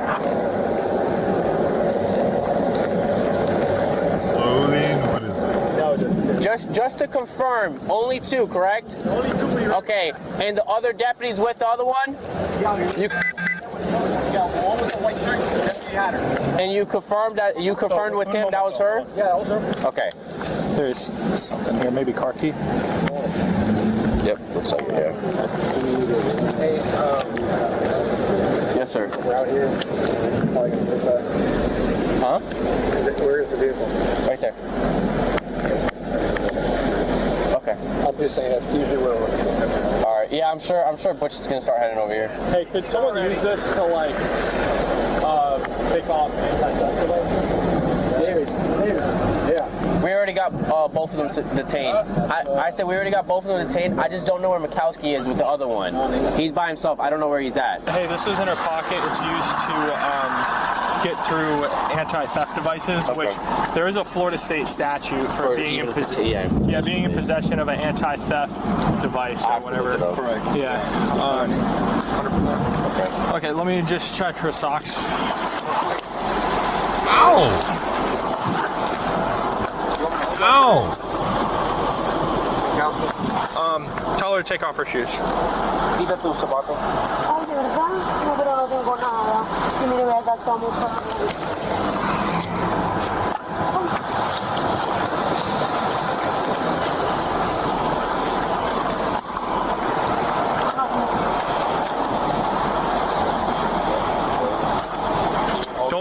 Sure. Don't let me forget my handcuff key on the ground. Drop. Yeah, it's over here. Thank you.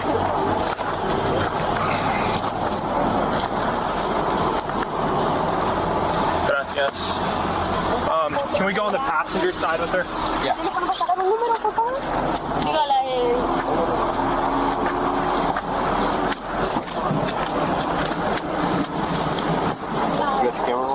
It is rolling. I think no. It looks like she has an Argentinian. No entiendo. Sorry. As deputies continued their investigation, they moved quickly to apprehend the second suspect inside the Burlington store, without incident. The female suspect was also of Hispanic descent and did not speak English either. The deputies conducted a search to carefully uncover the stolen merchandise hidden in her possession.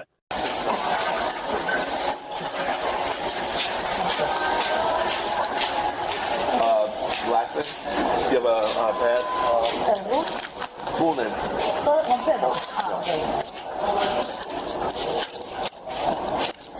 You don't speak English? No, nada. Perdón. Funny. Birthday? Birthday? Birthday? Sé que ese es mi nombre completo. Do you have a pad? Yeah, I do.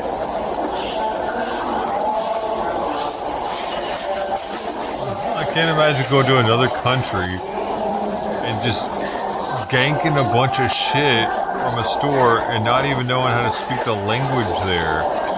And they just know that they're going to be okay. I would think that I'm going to be in deep shit, man. I don't even know the language here. I definitely don't know what kind of trouble I'm going to be in. They're just like, nothing's going to happen. They already just know nothing's going to happen. Okay, thank you. ¿Y mi celular? ¿Mi teléfono? They'll go with you to jail. Mi Yeah, you're going to jail. You know what jail is, right? It's going to go with you to jail. At least she knows what jail is. Oh, it's ridiculous. She knows she's going to be in and out. Tight. She's female. Yeah, that's fine. Females will slip out of that shit, dude. Tighten that motherfucker down. I don't have to put it tight on her. That's hilarious. Well, you go ahead, man, if you're trying to leave. Oh, okay. Think about it. So where's the lost producer guy? I think he's outside still. Yeah. This is really just something he was going to come to America and just start stealing shit. Yeah. While driving a 2024. Most Americans don't even have a car that new, man.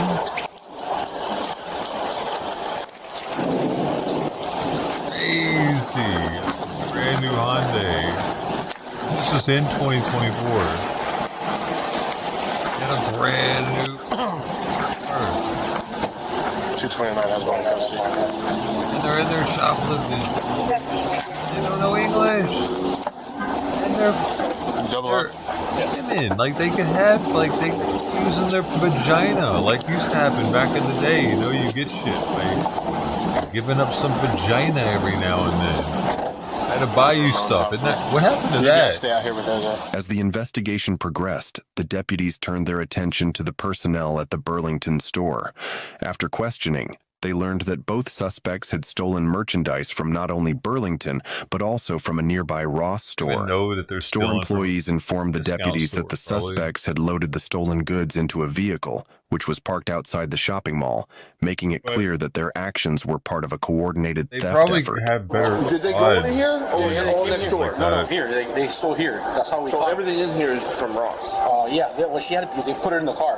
What they took from here, what I confirmed, is they took some like 3 or 4 pieces of pink shirt apparel, and they stuck in their purse. And they walked down. I guess they put it in their car. That's how my partner knows what car they were using. And then they came back in. Went into Ross, and then they went into Ross.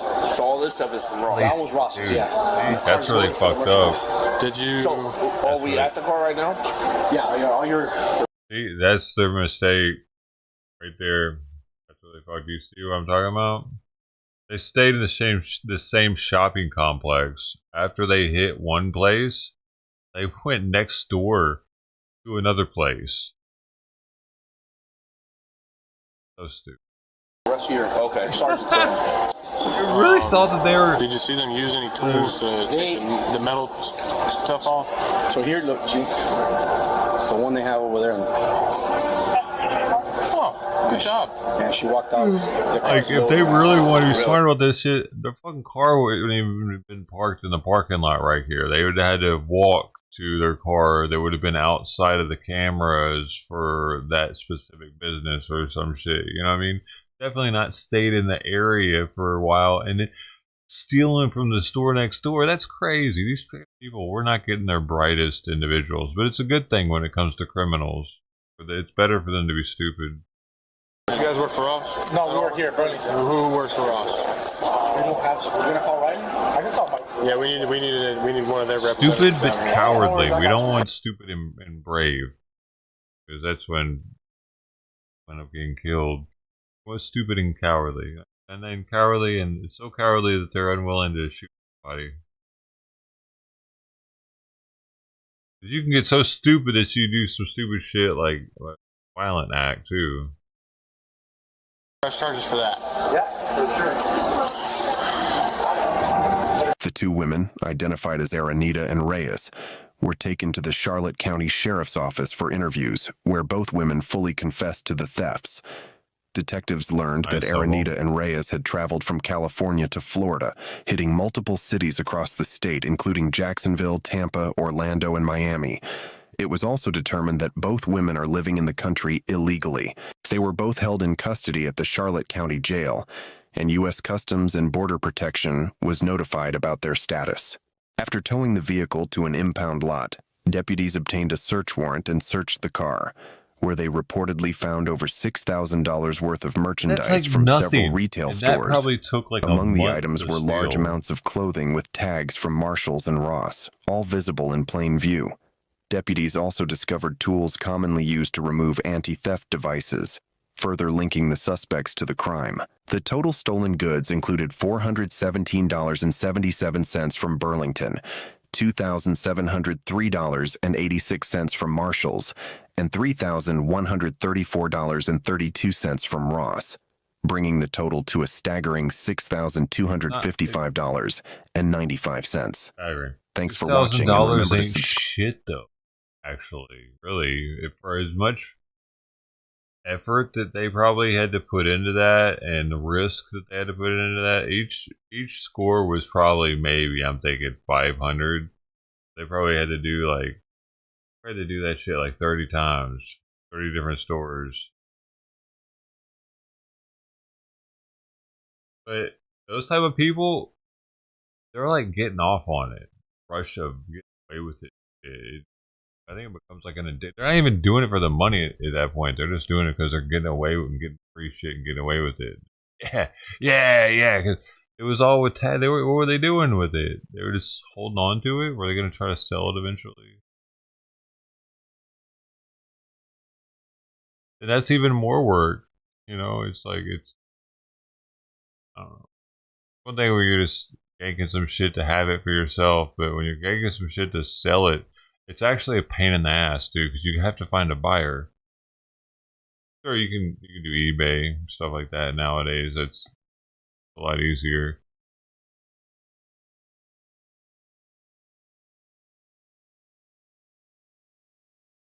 How when you don't know English? I don't know. Everything's set up though. You can probably turn Spanish mode on for eBay. Yeah, more. Use eBay to sell it. But still, selling shit on eBay is a pain in the ass. You gotta mail it out. You have to make sure you I don't know, you make sure whatever you're shipping out doesn't break. If clothes it's not gonna break, but still it's just, like, it's a job in itself selling stuff on eBay.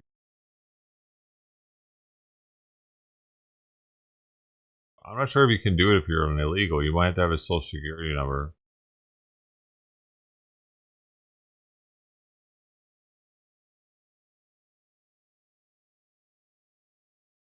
We're gonna have a championship fight here.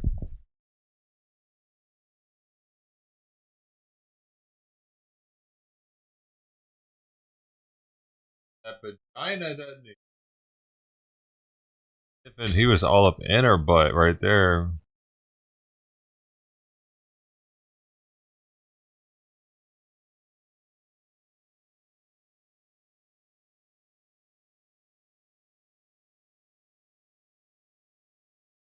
I don't know what I would eat because I rely on that to expect to eat for the month. Each Huntis McDonald relies on government food benefits to make ends meet. These could be cut under a budget plan taking shape in Congress.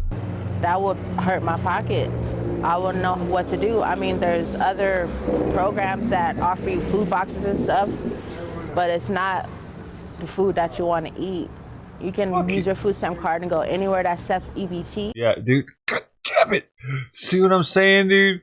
See, man, dude, that wasn't a thing. When I was originally on food stamps, I've talked about this before, you could only buy cold food. That was the rule.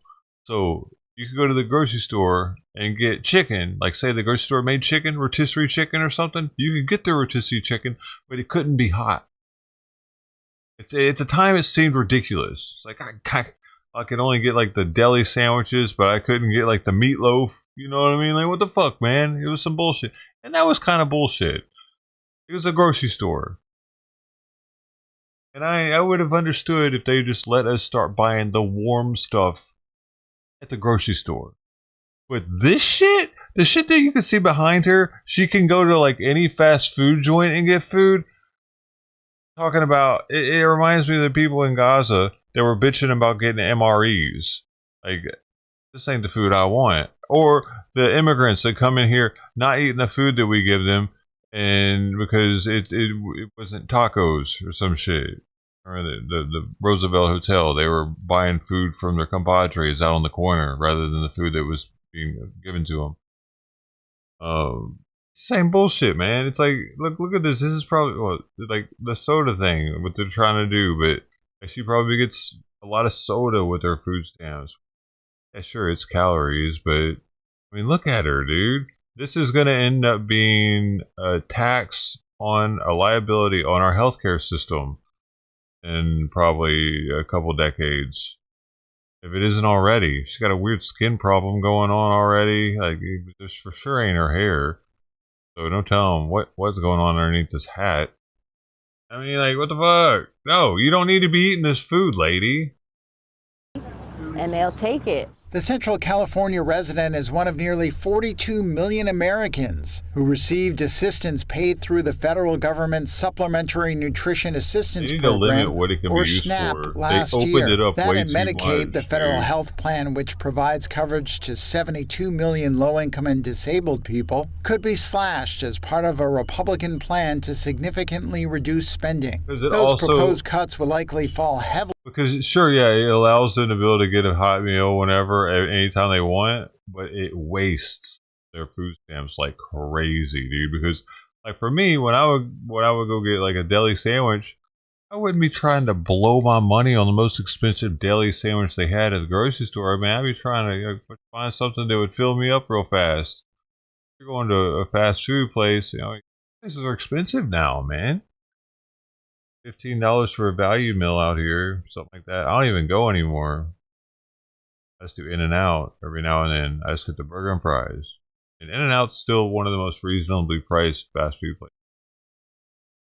On this part of the Central Valley, a vast expanse of orchards, vineyards, and cattle ranches that produces a significant portion of the United States' fruits, vegetables, and nuts. It also has some of the highest poverty rates in the country. Savannah Oates works for a community organization that administers assistance programs for poorer residents of Kern County. We're seeing people we never seen before, and they're just saying, hey, I need to make ends meet until the next paycheck because things are more pricier.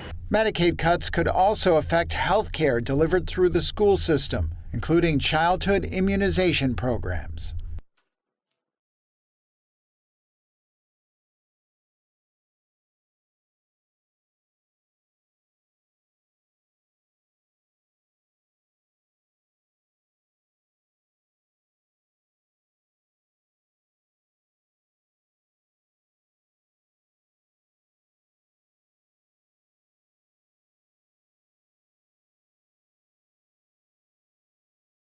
Too bad they can't, like, have some sort of food stamp menu at fast food places where, like, the meal doesn't come with soda, it always comes with water, and what else? You think of more stuff, but it's like, if you didn't abide by those rules, you weren't allowed to accept EBT for your food.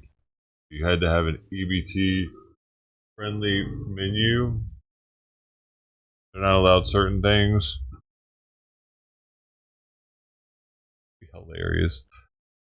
They would be so pissed off about that, dude, even though it's fairly new that they've had this fast food thing.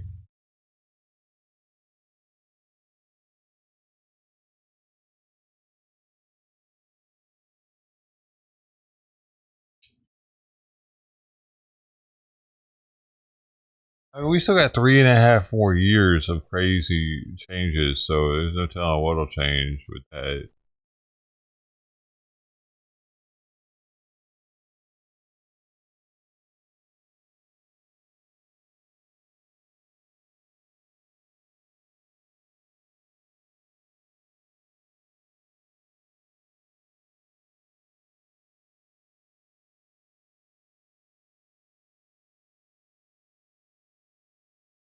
Let's buy a polka dot snake. Hey, excuse me? How much for a kilogram of these? 1,200 baht. Can I see 1 kilogram on the scale? All right, we'll call it a kilogram. I need way better price. I'm thinking 400 baht. Half kilo, 400 baht. Half kilo, 400 baht? So that means full kilo is 800 baht. Half kilo, 400. Full kilo, 800.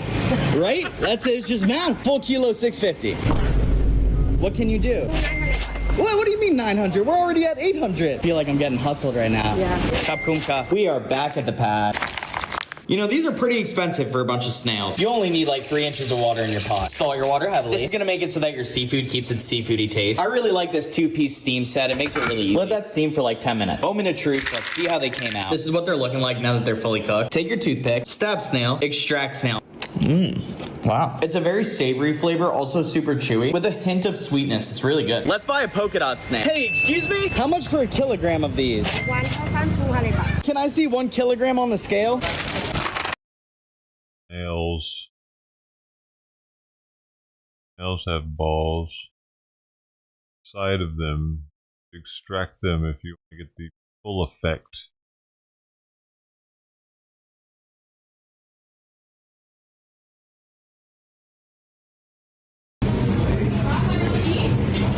Oh, what are you doing? What are you doing? I'm gonna buy this stuff. What are you gonna do with it? Buy it. The whole thing? Yeah, the whole thing. What are you gonna do with it? Eat it. Eat it, the whole thing? Yes, the whole thing. Why is it? Can I not buy it? No. Why? Because I say so. You're the owner? Yes. How much you want for this? It's almost $2,000. But what are you gonna do with it? I know it's $2,000. What, you think I can afford it? What are you gonna do with it? Don't let me buy the Parmesan. You can't. Why? Not here, my friend. No way. See? It's too heavy. I'm sorry, I couldn't pop that out. It was too short. Weird. Let him buy the cheese, man. Cheese for you, my friend.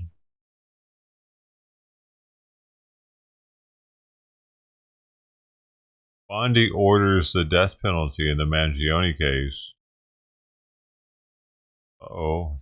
Thompson was shot outside a Manhattan hotel in December while attending an investor conference. Prosecutors say Mangione ambushed him from behind in what Bondi called a cold-blooded assassination. She announced the decision in a statement, saying it aligns with President Trump's broader push to crack down on violent crime.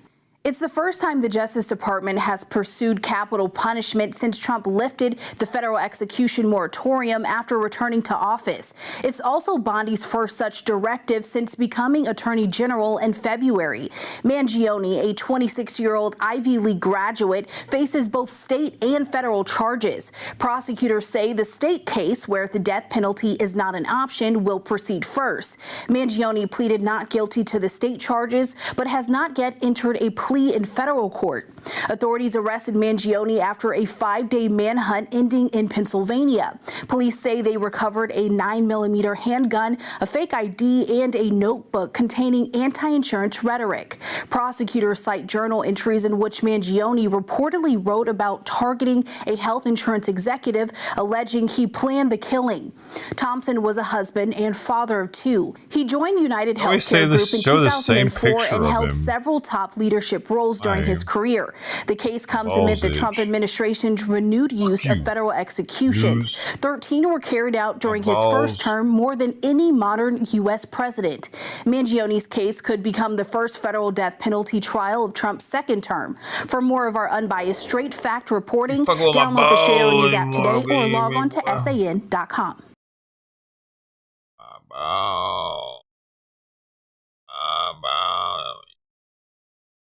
Okay. My bow. Be fucking with my bow. Fucking with my bow. Hey. Oh. Oh, so thank you. Okay. My bow. Ow. What's up, kitty? Come here. Pepe. Hello. Got you. No. Amazing. No.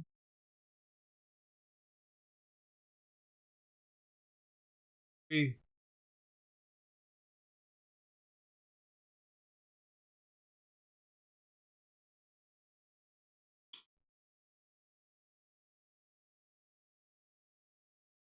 Whatever. You're weird, man. Smelling up there. She smells where Simon sits, and he smells where she sits. They're smelling for butthole.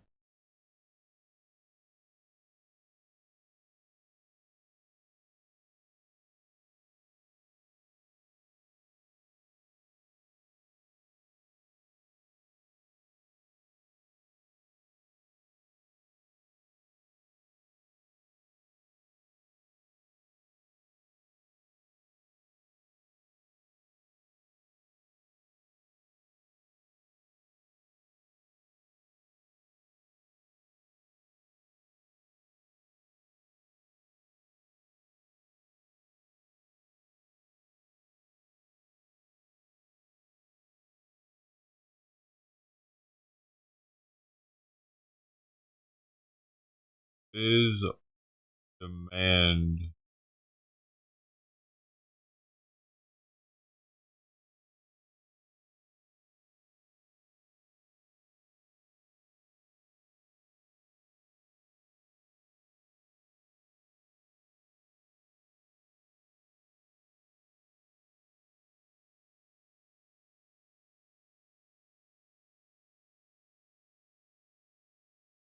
The cat food.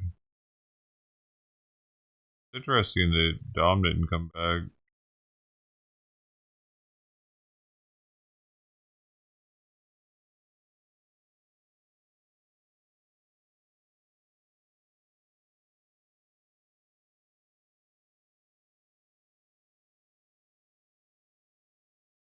Yeah.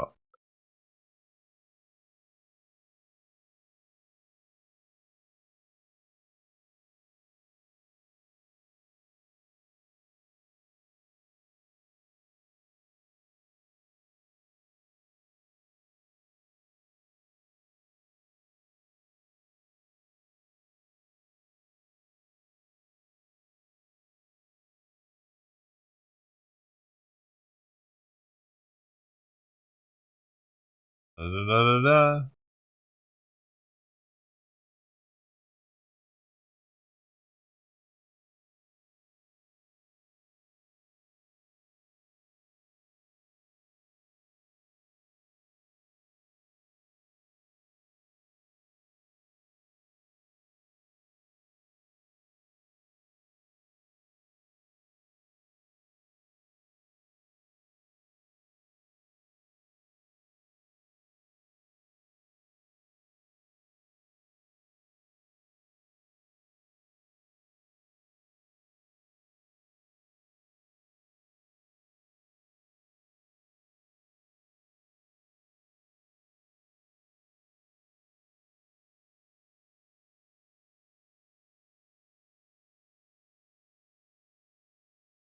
Titties.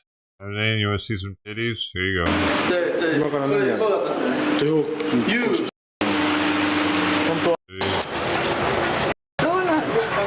No, where the titties at? Oh, yeah.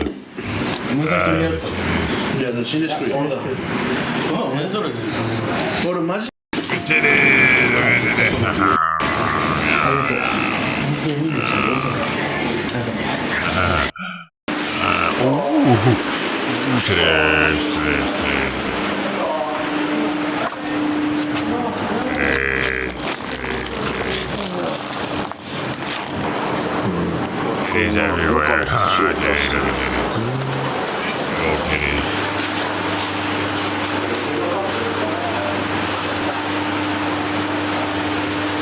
Titties. Them titties.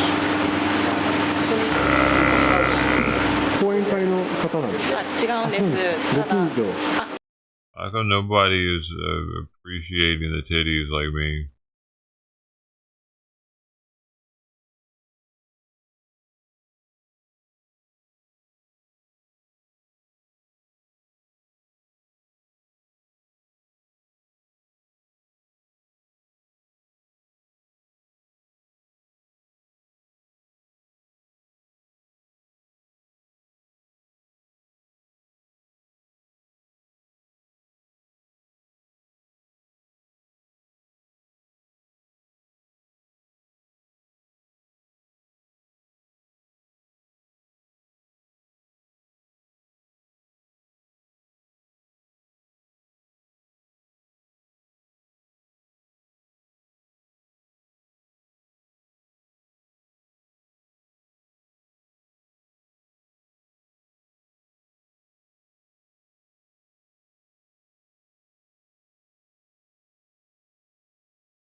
exact science, is it? Oh yeah, that's good right there. If you just like let that just soak into your skin, it's really good for you. It's good too. It's like sex in a juice.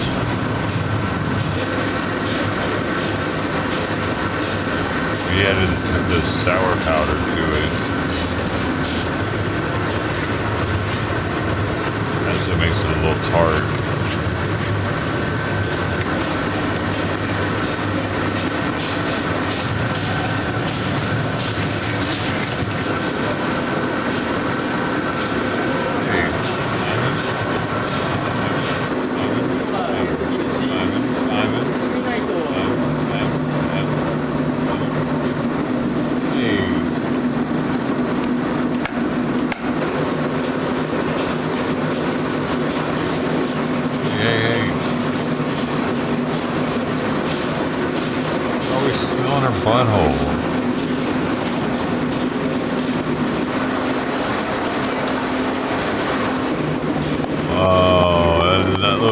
Yummy. I just want to get a big spoonful of that and slurp it. I don't care what it tastes like. It looks delicious.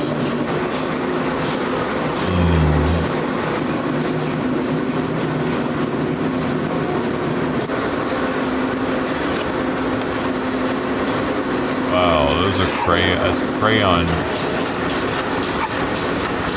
I guess it's so hot. It's able to be super juicy. Yeah, I like it.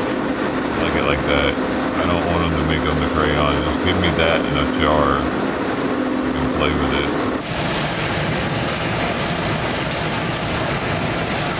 Look like printer's ink actually for screen printing. It's still juicy. Makes it get hard.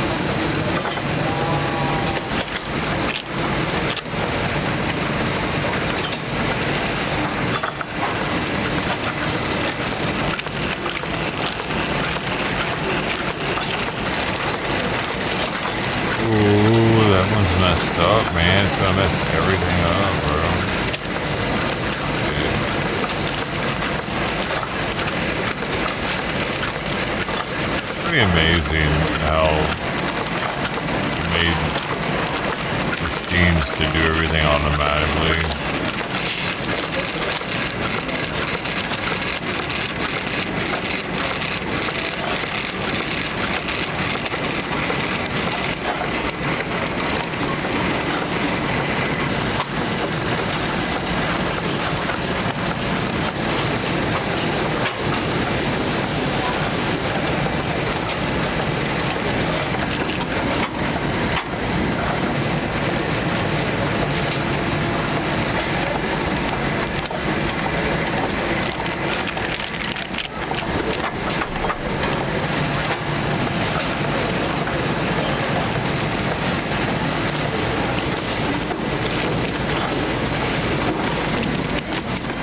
Done this type of work where it's just like the same thing over and over and over again. It's only interesting for like the first week. After that, it's like, oh my god, I gotta go back and do this shit all day.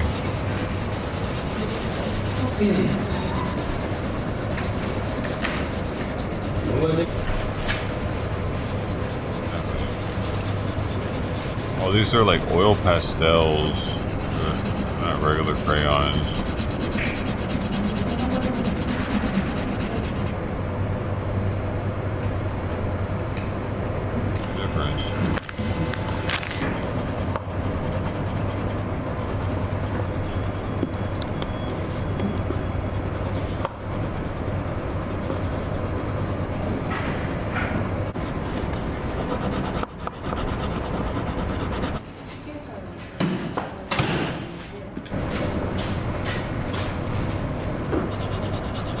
What in the heck is happening?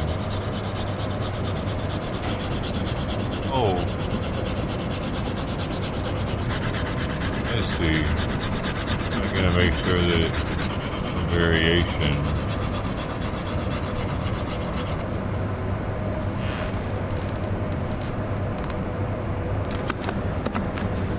Very serious about their crayons in Japan.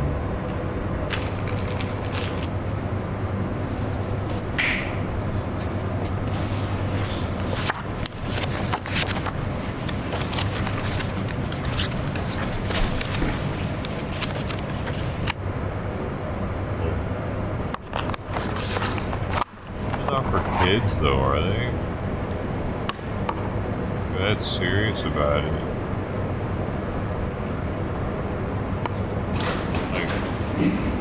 What about it?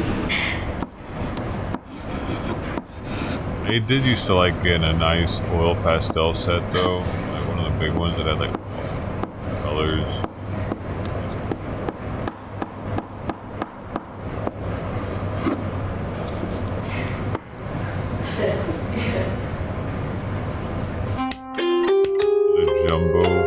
The jumbo crayon with the sharpener to it. You were bossing it, because you remember when you were a kid, like they would say you have to get at least so many colors. It'd be like 30 something colors. Go all out if you wanted to and have the big ass one. There wasn't a limit on how many colors, you just had to have a certain amount. All the colors. I want to have burnt sienta or whatever that was. Burnt sienna? Special brown.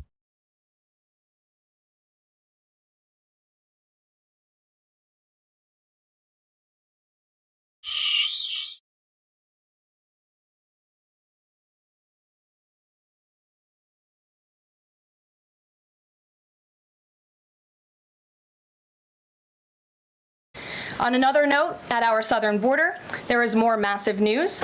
Southwest border crossings in March fell to the lowest level in American history, down 94% from March of last year under President Biden, when 137,000 illegal aliens poured across our wide-open southern border.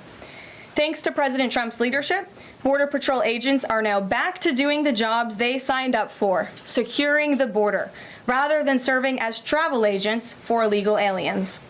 The Los Angeles Times captured the Trump effect on the border with a recent article. Their headline read, "California-Mexico border, once overwhelmed, is now nearly empty." With so few migrants coming into the U.S., they wrote, "Shelters that once served migrants have completely closed."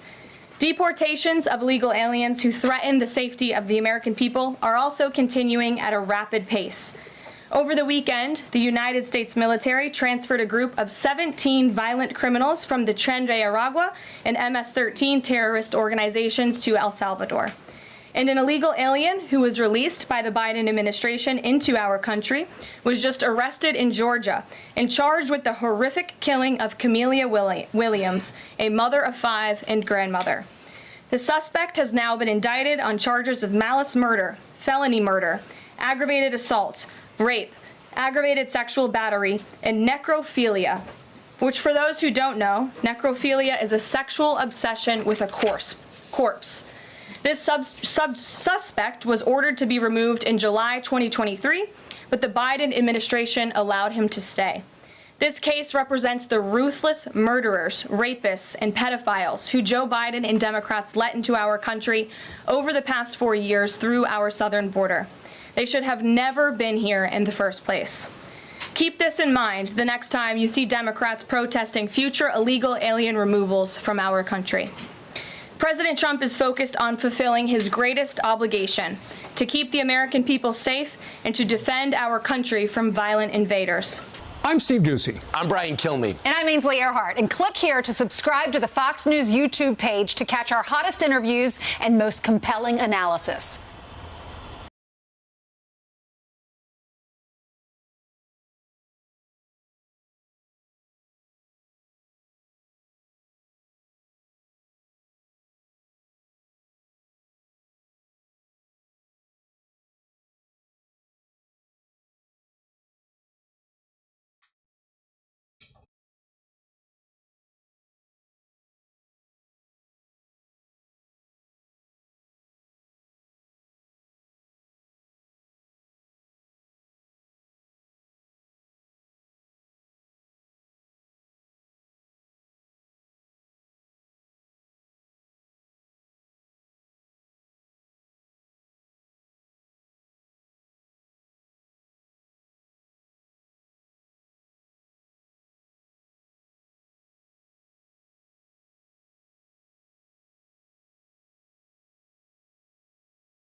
This is just some regular vinegar, and I'm gonna do something that I think is pretty fun. To get started, I just need to dump it into a large beaker, and I'll add about 2 liters. Then into this, I'll add some regular baking soda. This reacts almost immediately with the vinegar, which is acetic acid, and it turns it into sodium acetate. However, it also releases a lot of CO2 gas, so I had to add it in a bunch of small portions to make sure that it didn't bubble over. Okay, so now, with all the baking soda added, I can turn on the stirring. I'll also turn on the hot plate, and I'll heat this whole thing up until it's almost boiling. What I'm trying to do now is get rid of pretty much all the water, and unfortunately, what I have is mostly water. This ended up taking even longer than I thought, though, and it was only 12 hours later that it started looking like it was done. It was hard to see, but there was a very thin film of crust forming on the surface, which told me that there was very little water left. So now, all I have to do is add a small amount of vinegar, and I can finally take it off the hot plate. Then, what I have to do next is just pour it all into a smaller beaker, loosely cover the top, and wait for it to cool down. After waiting about an hour, it eventually got close to room temperature, and at this point, it should be good to go. So now, it's finally time for the fun part, and all I need is this small crystal of sodium acetate, and to pour my liquid onto it. Almost immediately, it starts freezing, and it kind of looks like it's turning into ice. Then, if I keep pouring more, it continues to freeze, and it slowly starts looking more like a bunch of wax. It's all actually just sodium acetate, though, and this is happening because the solution is super saturated. There's way more sodium acetate dissolved into it than it can normally hold, so the moment that it touches the solid sodium acetate, it all quickly crystallizes out. As this happens, it also generates a lot of heat, and this is why it's commonly used to make things like instant hot packs. What I think is interesting, though, is that it's completely solid, and there's pretty much no water left. It's now just a bunch of solid crystals, and I think that's pretty cool. This is just some regular vinegar, and I'm gonna do something that I think is pretty fun. To get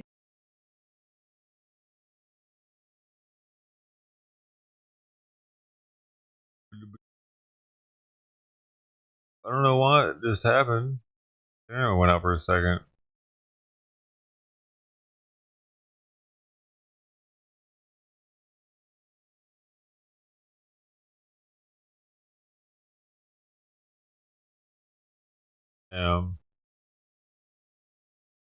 Waves over in some places though. They started over on Twitch.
All right, all right, all right.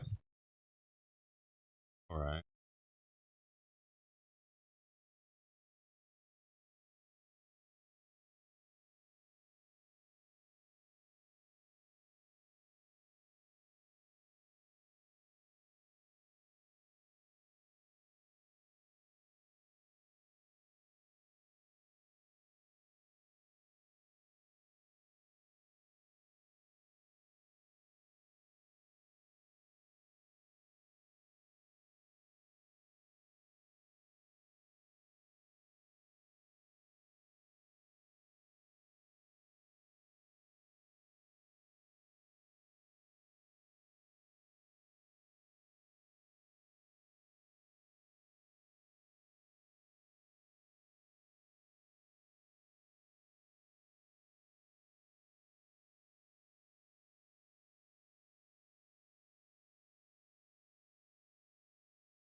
And she took off.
Oh! Oh! Pterodactyl. Oh, I don't know for sure though, because I didn't live in the time of the pterodactyl.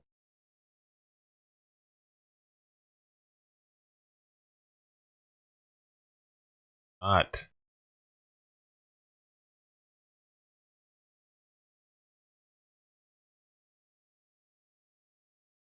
Yeah, dude, I don't think. Maybe there's another life for caveman.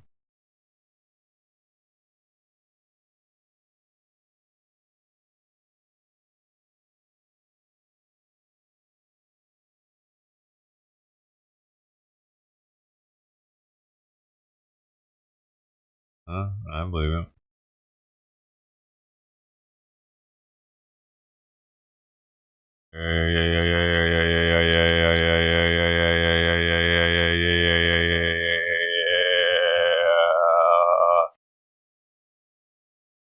Like that.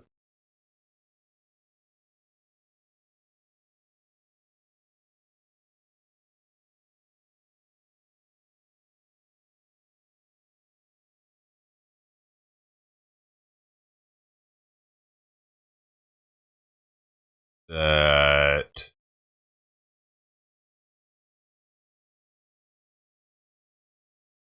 Birds. Yeah. You should be.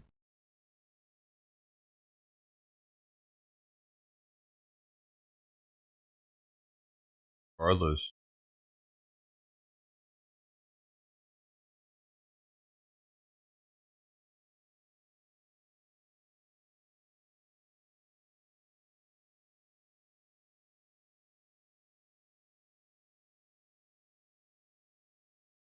And I gotta stop watching these Japanese how it's made. Shows.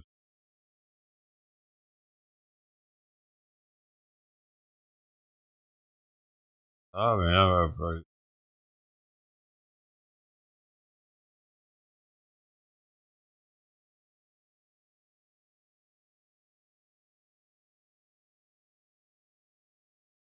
in the world?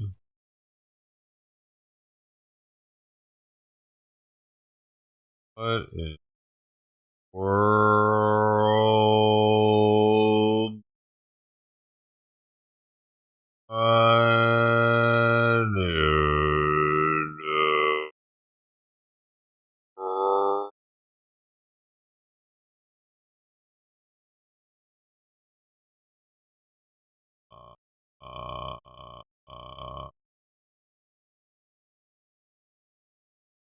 How it's made. Show me how it's made in India. Show me how it's made in Madagascar. Show me how it's made in Brazil. Show me how it's made. Show me how it's made. Show me how it's made out. Ooh, look at that. They're making it. Things being made. Look at that. They're making it. Where are they making that one at? Oh, so many things he made it. Where are they making that one at? Everywhere.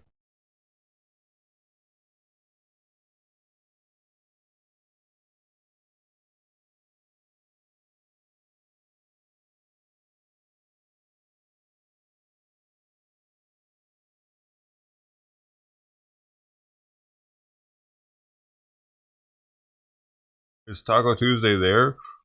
What do you mean? Are you making them homemade tacos? Is that what you're trying to say?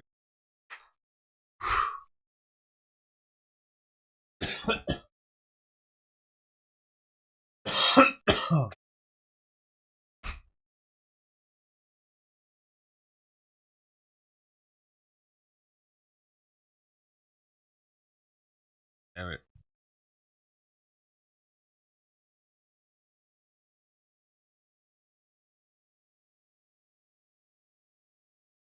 What are you waiting for, Brody? I mean,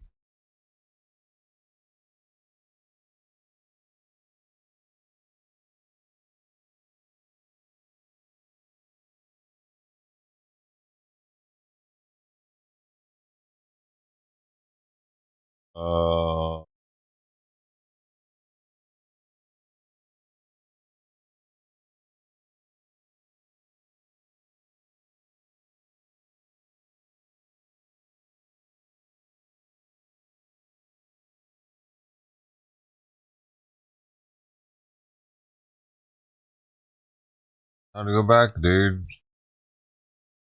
What are you waiting for? You gotta get back in the car. You gotta get out in the world. Rub shoulders. You're gonna meet your next wife. This is meant to go on this trip.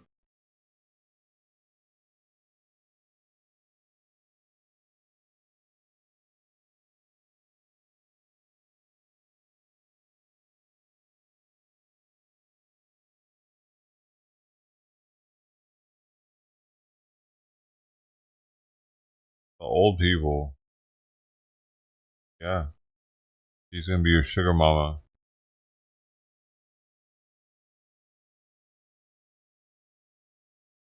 You gotta give her his penis.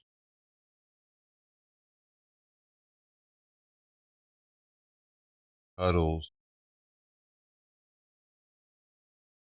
He's 5 years old. Good man, Brody. On out there.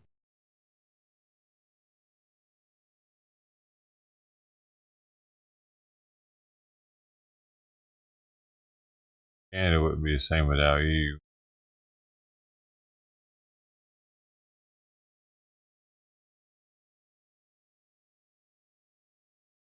Going now?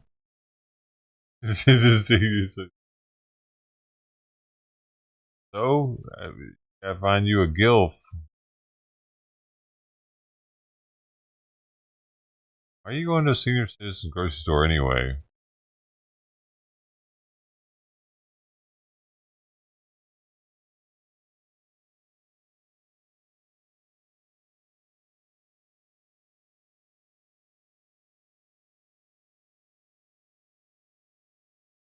I mean, what is that? We don't have everything like that here.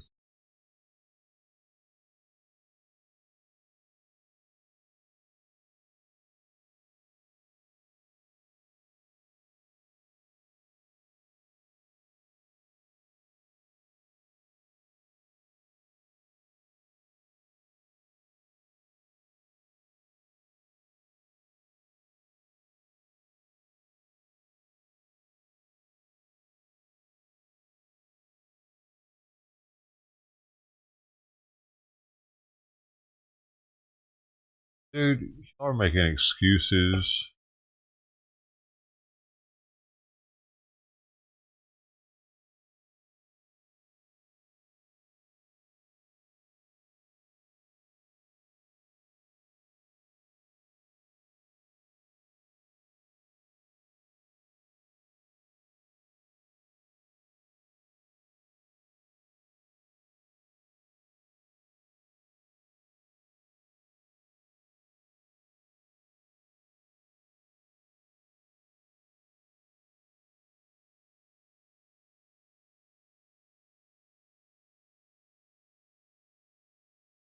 Huh.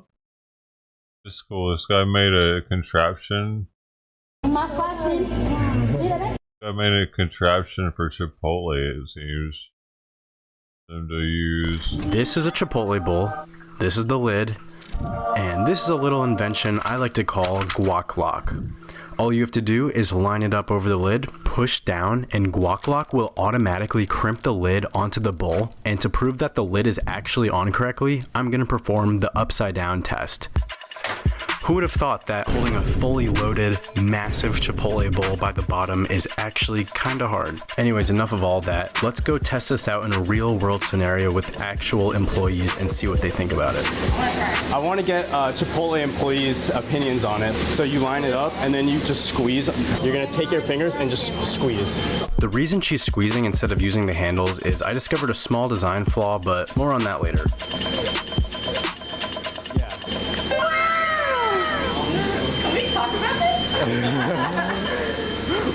That's good. Pull it down. I mean, it's not food safe. That's it? Yep. What do you do? Just crimp it for me? Yeah, just take a look. Oh, that? Look at that. I know, right? Why we ain't got that? Why do we have that? Oh, my fácil. Mira, ve. My fácil. Right, because it has too many nooks and crannies that can't be cleaned properly. Did y'all ever talk to Chipotle about that? That's what we're trying to do. If you happen to work for Chipotle corporate and you're watching this, shoot me an email. Going back to the whole design flaw thing, so you'll see here as she pushes down, she actually crushes the paper bowl, and that's why earlier I was having the employees squeeze the sides instead of pushing down. This is one of those issues where real world testing is just so vital, especially when you consider wet pico making these paper bowls all soggy. To fix this issue though, I just added legs so that the countertop reacts against the downforce instead of the weak paper bowl. And this seems to have perfectly done the trick since it is so much easier to use the guac lock now, like in this clip where I'm filming with one hand and demonstrating it with the other hand. Push down. Heck. Bro, we need one of those for Chipotle. Take a picture, send it to Nona, and be like, yo. This video isn't sponsored. I just like Chipotle and solving problems, and I gotta have some kind of record now with how many times I visited just filming this video. It's also kind of funny how sometimes there would be small crowds forming while I was doing these demonstrations, like here, where I was showing these two employees who were just getting off of their shift. We need that. This is how long it takes to close a Chipotle bowl by hand. Full disclosure, I never worked for Chipotle, so this is more of a rookie attempt, but I am ensuring here that the lid is fully crimped and super secure. And this is the guac lock. Notice the slight head start we just gave in this clip. While we're waiting on the manual method to finish up, let's take a look at that edge quality. So you'll see that because the guac lock has flat sides, we get a bunch of flat crimps, which is kind of cool. The manually crimped bowl is definitely more uneven, with some of the edges not really pinched well. I honestly thought I did a great job before I flipped this bowl over, so I have a ton of respect for the employees who are doing this for 8-hour-long shifts. Unfortunately, guac lock is just too good of a name because somebody already trademarked it. So looks like we're gonna have to go back to Chipotle bowl closer thingamabob. I really want this product to go further than just being used for a YouTube video. Everything about it was designed for mass production on 3D printing farms, including the hinges, which are fully printed in place so there's no manual assembly required. And hopefully we can end things like this from happening once and for all.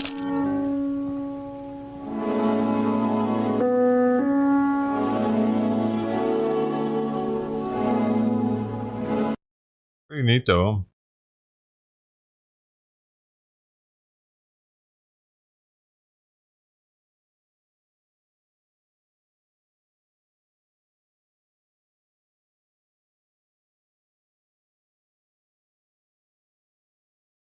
Fucking dude, Cory Booker talking for so long on the Senate.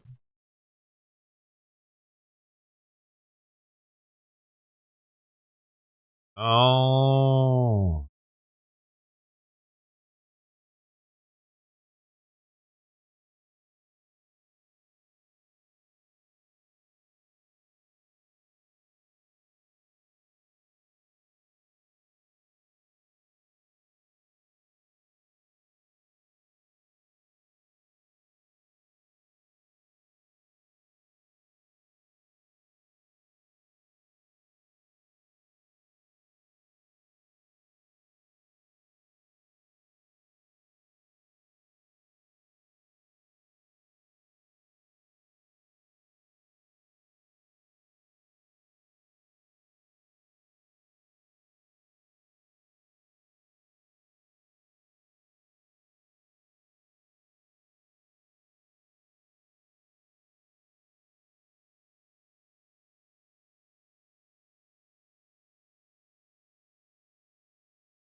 Let's bring in Chad Wolf, former acting DHS secretary during President Trump's first term, now the chair of the America First Policy Institute's Homeland Security and Immigration Center.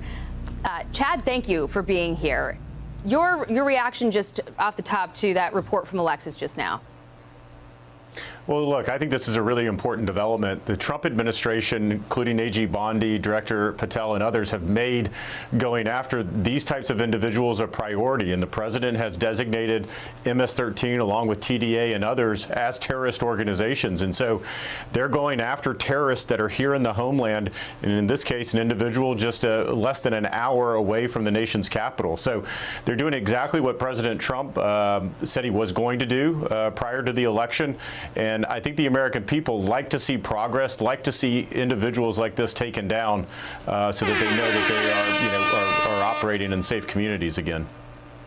So there's been all these questions about the deportation flights. Obviously, there is a broad effort right now from Republicans to try to rein in some of these judges that the administration is calling activist judges, trying to really curtail the power of the president to dictate deportation authority. We'll see where that goes. But in the meantime, you have these critics pushing back on some of the details of who the administration says were on these deportation flights. You've probably heard about this Maryland migrant. The press secretary got a question on this person earlier today. The answer we'll play for you real quick, then I'll get your response. The error that you are referring to was a clerical error. It was an administrative error. The administration maintains the position that this individual who was deported to El Salvador and will not be returning to our country was a member of the brutal and vicious MS-13 gang. That is fact number one. Fact number two, we also have credible intelligence proving that this individual was involved in human trafficking. So the White House is admitting that this person was sent on this flight as part of an administrative error, but they're maintaining that he should have been on it. Do they need to start releasing some of the evidence that they are citing here to quell concerns about that? I think they certainly could, but look, a couple of factors are at play here. This individual got basically the ability not to be removed back to El Salvador for protection purposes, and I think he got that order several years ago.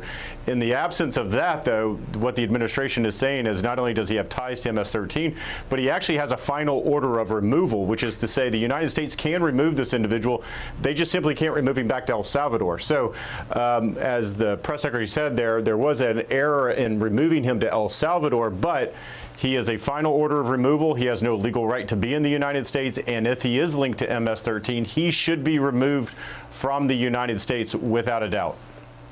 Just following up on that last question here, because there was a quote in The Atlantic from an attorney for an immigration organization said, to this question of whether they can be brought back to the U.S. They claim that the court is powerless to order any relief. If that's true, the immigration laws are meaningless, all of them, because the government can deport whoever they want, wherever they want, whenever they want, and no court can do anything about it once it's done.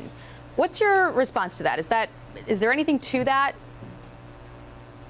Well, I wouldn't necessarily agree with that at all. But look, what the Trump administration can do is obviously work with El Salvador, who is a friend of the United States, particularly in this mission, and explain the situation and ask them to return this individual back to the United States if that's what they want to do. And again, what the United States and what the federal government is saying is that this individual has a final order of removal. He has no legal right to be in the United States. So why would you bring him back to the United States? Instead, what I would say is you probably just need to move him to another safe third country. And they are maintaining right now that they think that he should be there and certainly should not come back to the U.S. Yeah. So, okay. Chad Wolf, thank you very much. Appreciate your time today. Thank you. Hey, Sean Hannity here. Hey, click here to subscribe to Fox News. Has the president expressed any thoughts on the one error that was disclosed in court last night? Well, first of all, the error that you are referring to was a clerical error. It was an administrative error. The administration maintains the position that this individual who was deported to El Salvador and will not be returning to our country was a member of the brutal and vicious MS-13 gang. That is fact number one. Fact number two, we also have credible intelligence proving that this individual was involved in human trafficking. trafficking. And fact number 3, this individual was a member, actually a leader, of the brutal MS-13 gang, which this president has designated as a foreign terrorist organization.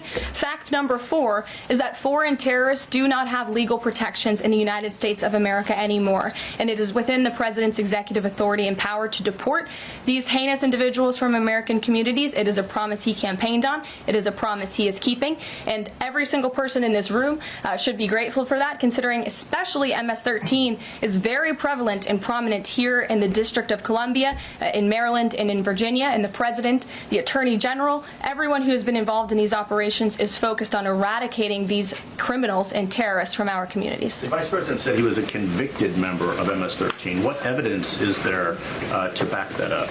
There's a lot of evidence, and the Department of Homeland Security and ICE have that evidence, and I saw it this morning. A few questions about this deportation case. First, I wanted to clarify something that you said to Jeff a few minutes ago. You said you'd seen evidence that this man was a convicted gang member.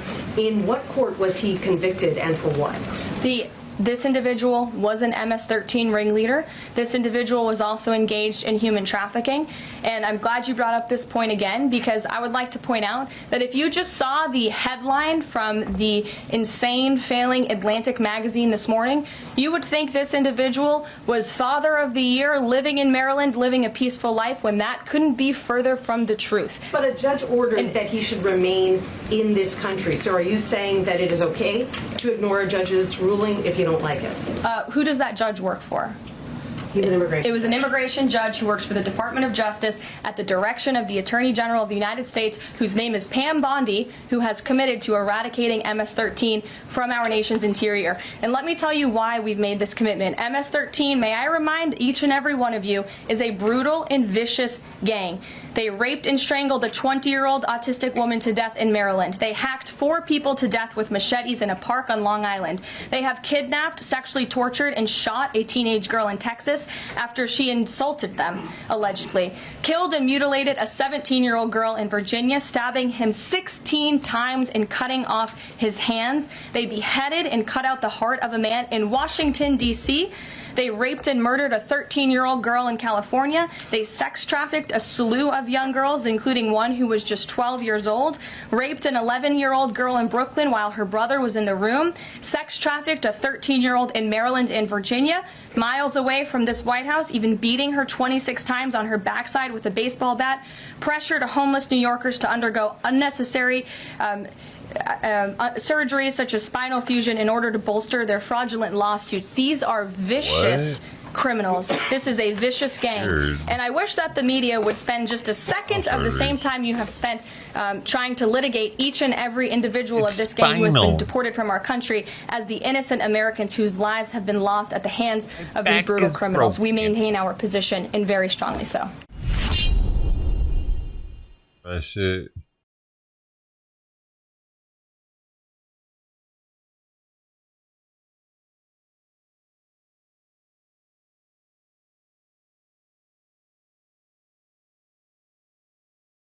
Mike, were you really sick this week? What was the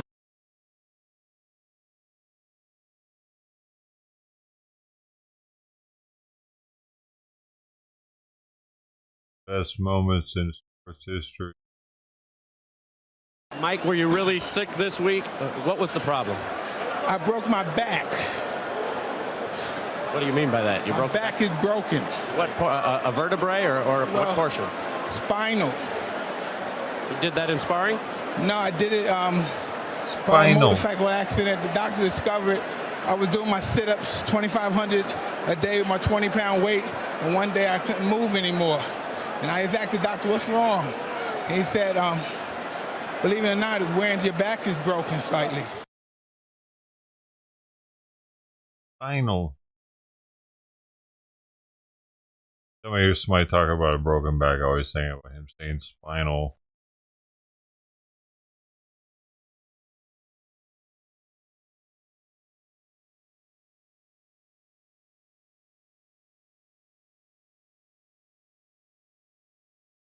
Cool. Awesome.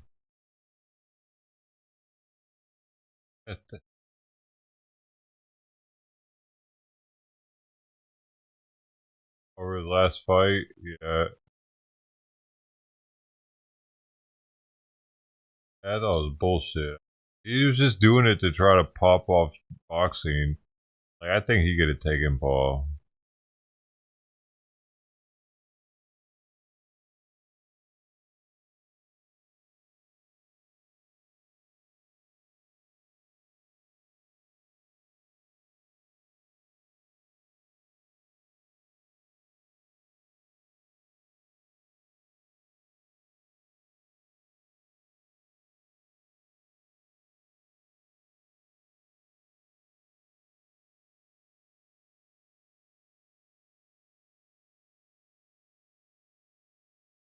I'm in.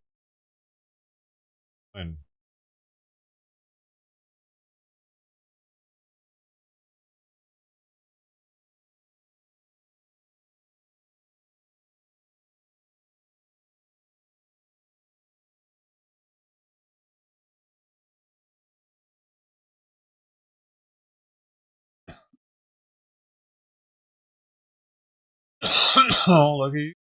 Oh, April Fool's. Bummer.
A new Diddy accuser claiming he was sexually assaulted, raped, and humiliated at a freak-off party in Miami, and that other big stars saw him in rough shape. TMZ is all over this story. Branson Quirk joining us live. Now, Branson, let me get this right. This new Diddy accuser is basically claiming he was sexually assaulted at the freak-off party, and he claims that other celebrities were there as well.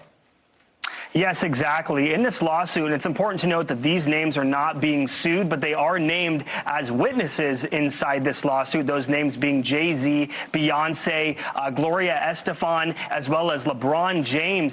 Just to paint you a little bit of a picture of this horrific lawsuit, a man by the name of Joseph Marzano, he claims that he had, in the beginning of this lawsuit, he claims that he woke up in a mansion, this is way back in April of 2015, in a mansion owned by Gloria and Emilio Estefan, and when he woke up not knowing how he got there, he was then led through a tunnel to Diddy's house, and we can confirm that Diddy, his home is nearby to Gloria and Emilio Estefan's home, and once he was through this tunnel, he eventually came across and claimed that LeBron James was walking by in a towel of sorts, saw him in rough shape, and said, someone's got to do something about this, and then continuing on through that, they ended up stripping his clothes. They put a demoralizing mask on him, a genitalia mask of sorts on his face to humiliate him. And then he claims that Beyonce and Jay-Z saw him in this mask, prompting Beyonce to then ask, why is there this man in front of me wearing this mask?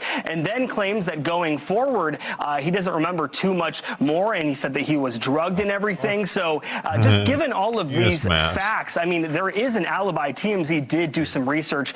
Jay-Z was actually in New York City on April 1st. So that kind of, combats this. And then going also to the claim that Jay-Z was there in general, and then the other people were there in general. It's just this lawsuit technically does sound like an April Fool's joke, but no, it is not. This is a real lawsuit filed by a real attorney, and this man claims that this did all happen. Yeah, well, worth mentioning, Diddy is Penis innocent mask, until ain't no proven joking. guilty. There's no proof that these celebrities were even at this party, and anyone can make up a false allegation against a celebrity or someone in the public eye to try and take them down, right?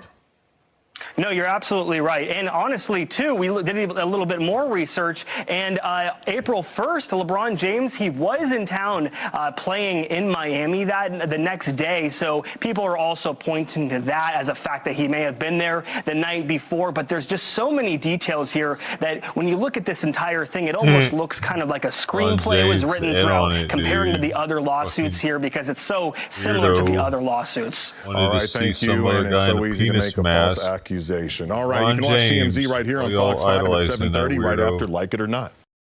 Thanks. Penis masker.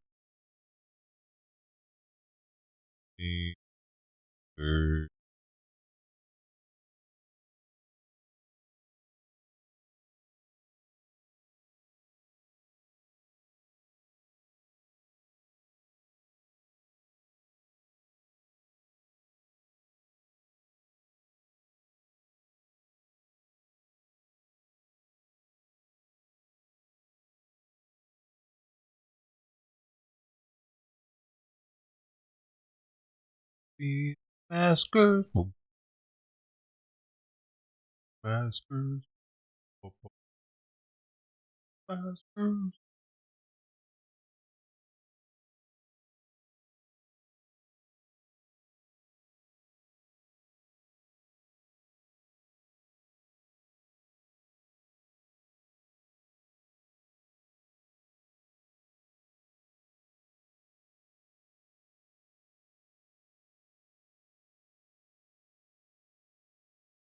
Penis maskers.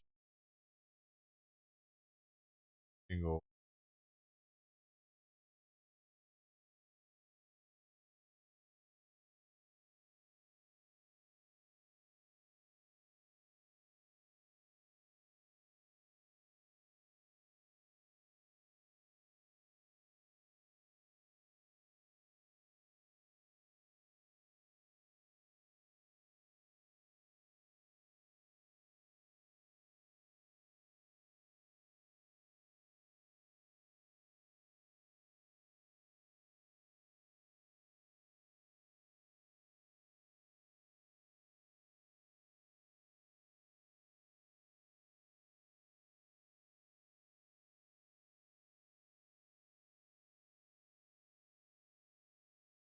You were dancing to Penis Masker.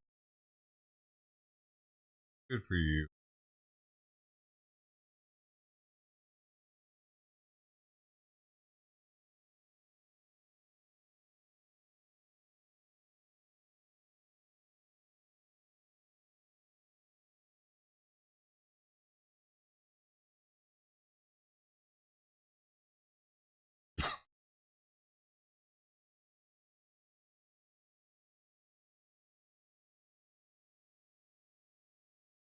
Maskers.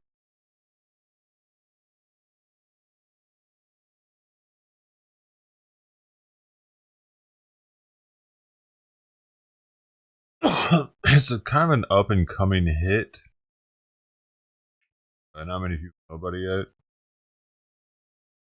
But I think once it hits the radio waves. Yo, does this 6 titty pop out? Hey, come on out here for me real quick. Oh, titty. Oh, titty. Hey, so what's going on? My boyfriend left. Your boyfriend left? Okay. How long have you been staying here? Like, 3 o'clock. No, like 5 o'clock. No, like, do you live here? No. Okay. So he said that somebody was nearby, so that's why and you match the description. So, what's going on? How'd you get in? I'll be on call site. My threesome last night. Okay. And he need to come back because my car keys in his house. I don't know where he's at. So I don't know. Can you tell him that? No, I just want my car key. Okay. You know, I give him everything he wants. Was the door open? Yes. 3713 Castaway 107. Okay. I was sleeping over there. You were sleeping over where? Like 5 o'clock, I came back. I sleeping over there. I'm waiting for it because I want to go home. What time is it right now? It's almost 3 p.m. Okay, I gotta go home. Okay, do me a favor. Put that down real quick. This is. Yep. Castleberry 107. Thank you. And then until I get stuff figured out, I'm gonna put you in handcuffs. You're not under arrest, but until I get stuff figured out, you gotta go in handcuffs. Stand by 3713. I'm trying to reach Castleberry. But just for now, just until we get stuff figured out, okay? You're not under arrest. You're being detained, okay? Trying to raise you. So do me a favor and turn around. All right. And then put your hands behind your back real quick. We're gonna figure everything out, okay? I can. Yeah, please. Yeah, sure. Yeah, please.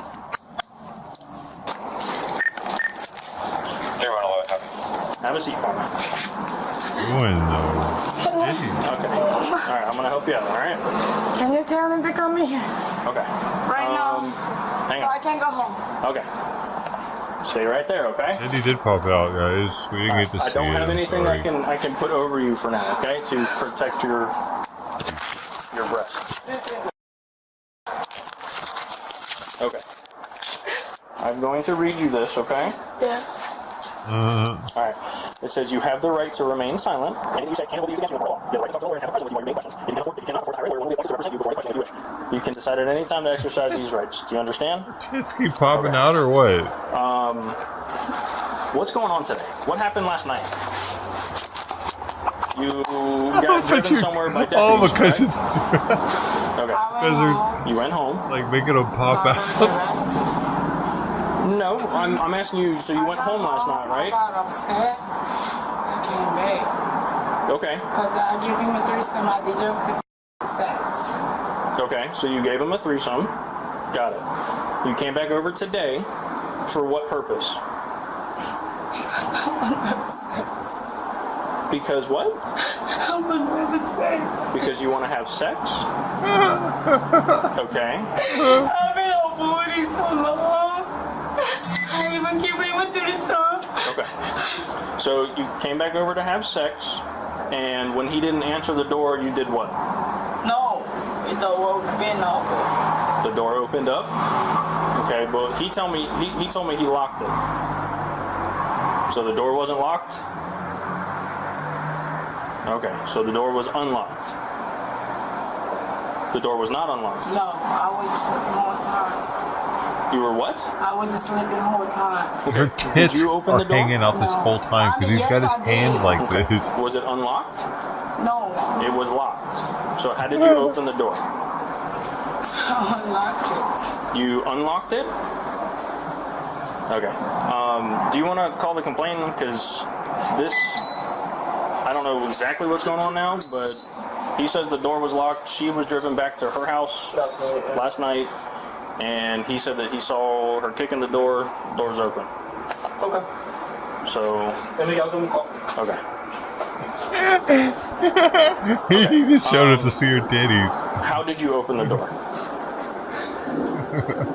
Door was open. The door was open? Okay, but you told me Side door was open. That's why I got into it. the sliding glass door was open? Side. The side door. Okay. I've been with him 60 years. 16 years? 60 years. 60? How old are you? No, 6 years. I'm 40. 6 years. Okay, you've been with him for 6 years. One by one, different cops are coming by. I don't think there's any way to cover them due to the. You know, but The hops over him. That's crazy. Go to police over Okay. Let's see. I don't believe that we're going to be able to cover them. I need to go home. Oh, my car came to the house. That's what it is. So if you'd like to lean forward, you can cover yourself It's way with that, better than I possibly. thought it would be. Oh, my God. I can't. There's nothing I can cover you with right this second. So give me just a second. The title of this is only driveway tantrum turns into jail time. It has nothing. It doesn't say anything about her tits popping out. I got lucky. You got into the house through the sliding glass door. Okay. Was your side door open, Mr. Joe? No, I locked all it. From my knowledge, I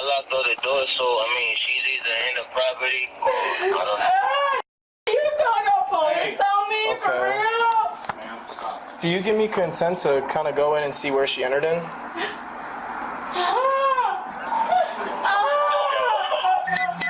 Pretty nice house, man. 1076. Okay, let me call you back, man. We got a lot going on here, so just give me like 10 minutes. I'll give you a call back. Keep your phone on you, okay? He needs to distance himself from that shit. I need you to stop. Probably a window, but he's. I didn't know what's open. Sit up. All right. Here you go, man. Sit back. Put it over the front. Just put it on the front. Oh. Stay sitting back. Okay. If you sit back like that, you're fine. Okay. So he intended to report prosecution. Just wants out of here. Okay. So. So you said you've been dating him saw for the other 6 one years. too, Brody. Yeah, I've been with him 6 Both years. of them. I gave him a threesome last night. I came back because I want to sex too. Okay. Need you to sign. So listen. Prosecution. Joe So the apparently only doesn't way want that you gets here done right is if now. you come here and sign it. Okay. I'm not lying. Which means you I can't come take back. your word over. I just want my car to go. Okay, well you're intoxicated, so you can't drive right now. Well, that's what we're trying to do, bro. I need you to come here and sign the paper. Look. How'd you get over here? Another dude showed My up. friend didn't know drove me here. Her tits are away Did now. you tell Joe that you wanted your keys? No, he been gone. Okay, well how's Joe supposed to give you your keys back then? I don't know. Well, you need to communicate Give with me a him. chance to talk. Okay. Did you get? Been out. Did And you? now he called the police. I been keep telling like I don't have a car key. I Okay. don't have my phone. Where's your phone? Inside? No. At home? Oh. Why'd you leave it at home? Do you ever love? Yeah. I'm a toxic lover. You're what? He's in the toxic. Okay. Toxic So relationship, listen, I think. I'm so embarrassed. I'm not even from here. Yeah, Okay. Well, the issue is that you basically broke into his house. No, I don't. The side door was open. Okay. Did you have permission to go in? Why not? I have down in the buy his house. I'm sorry? I put the money on the buy his house. You put the money down to buy his house? Yes. Okay. Are you on the lease? No, he took it up. Okay. Terminal 3411. 1065 to signal 17, CSA 34. I put so much money on it. Okay. Right? He's here. 5111. Our caller's 97.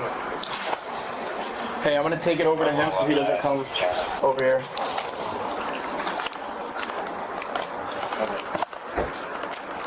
You guys are How's it going, Joe? We just got some paperwork to fill out. Can we just do it on the patrol car so we don't go over to where she's at? Or we can do it inside your house. It's up to you. Let me just. No, don't talk to her. I don't need you to talk to her. Okay. So where are we gonna fill this out at? Alright, can we do it here? Yeah, that's fine. I don't know if you want me to write on your car or not. This, yo. She's not 1015, so I'm gonna get her out of handcuffs. Yeah, absolutely.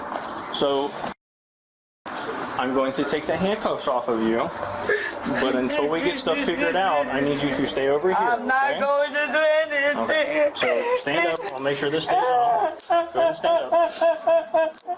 It's okay. There you go. Stand up.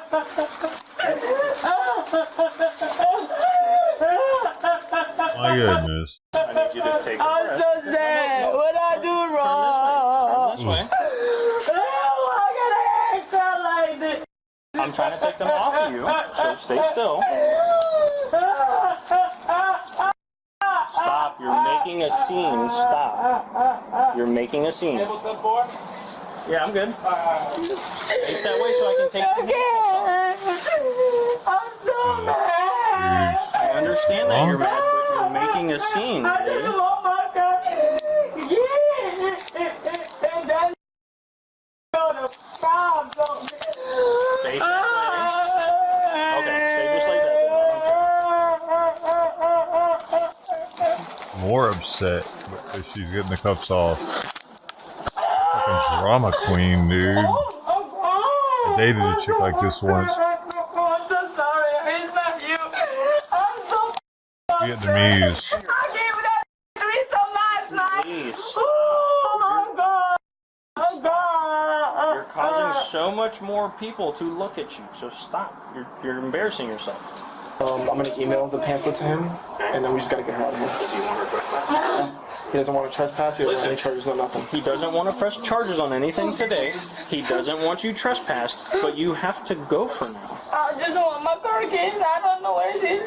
Okay, well, we'll get you your car keys, but you can't drive. You're under the influence. You cannot drive. You are intoxicated. How long?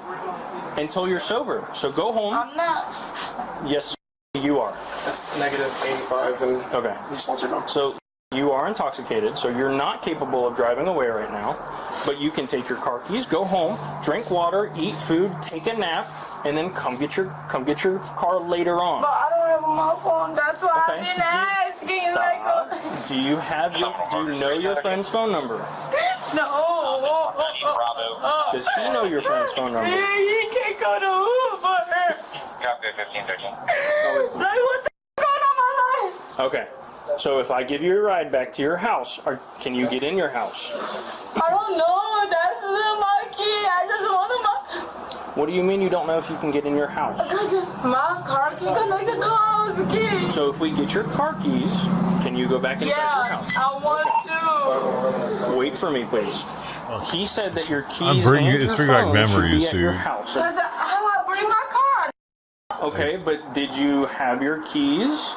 Of course. Remember that she got escorted by the deputies back to her house last night. Okay, so did you drive over here? No, my friend did. Okay, so where are your keys then? I don't know. That's Okay, so you left your phone at your house when you came here, right?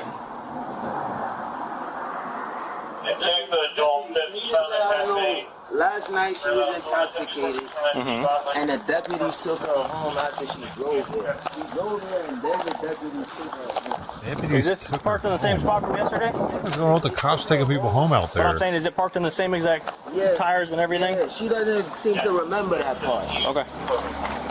You called the police on me. I did not. So why are you need to stop. None of this is helpful for you right now, okay? Okay, I want you to go home too, but I'm trying to figure out where your keys are.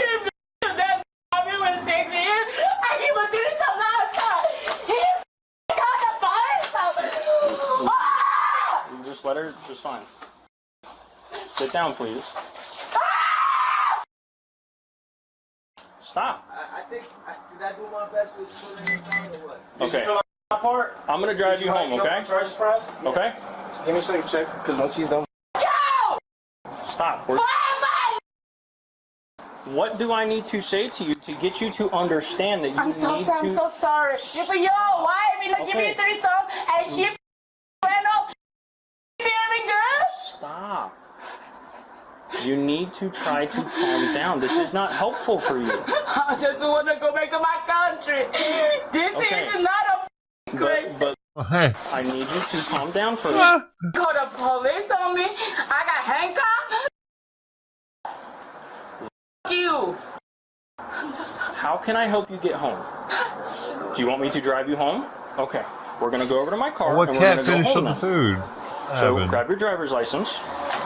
And when you get home and sober up, I'm so sorry. contact him. I understand. Thank you. I'm not. Listen, whenever you go home, sleep, drink water, eat, and then call him and try to find out if he has your keys or if they are actually at home. Oh, The deputies told him last night that your keys were at home with your phone, okay? So we're going to go home, okay? Okay. So that's fine. You can keep that, okay. You see me? No, I didn't see anything. Okay? So please don't talk to him. We're going to go to my car so that we can go.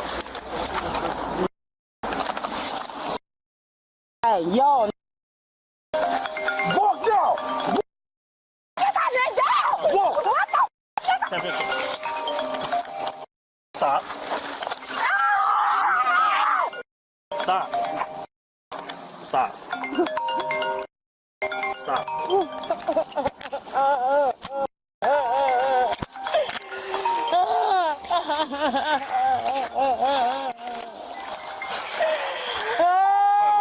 Asia female 1015. not going home now. Going to jail.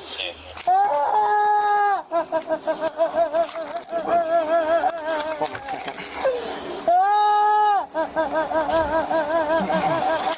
Undo it, because I'm putting wood. She got a lot of water tighter than that. So roll over to this side. You're not sorry.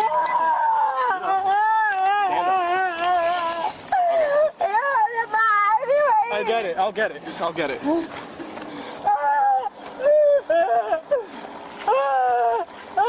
Hold on, there. Hang on there. I got it. You're good now. Right. You could have avoided all of this.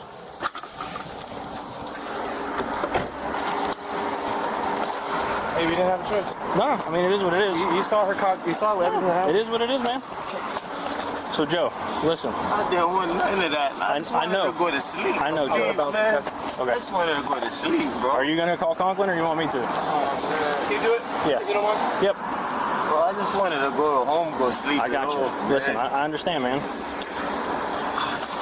So listen. Can you please go in there and look for her keys, and if you find them... Her keys is at her house. I understand. If I find them, of course. Okay. I refuse to press charge. You have that Don't right? worry about it. Don't worry about it.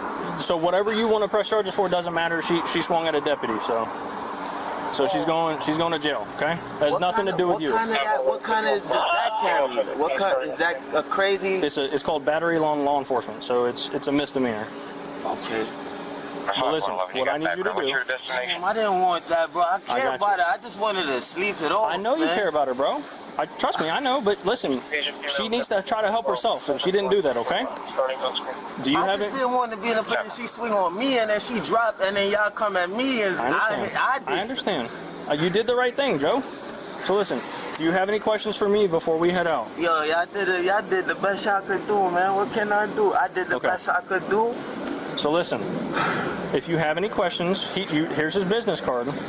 Contact him via email or call the sheriff's office and say you want a phone call from him, okay? If she need help, she can try to call you, all right? Take my number. She can have it if she don't remember it by heart. Okay. I just wanted her to sleep it off. You're good, man. Listen, all right. We're going to bounce, okay? All right, bro. All right, you try to have a better day, man. How do I check up on her, though? You can call the jail, Seminole County Jail.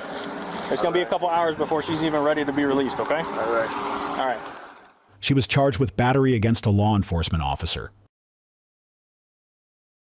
She was sentenced to 18 months of probation, 70 hours of community service, a letter of apology to a deputy, and a 12-hour anger management course. Thanks for watching. Be sure to subscribe for more videos like this.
He tries to get up there before he does.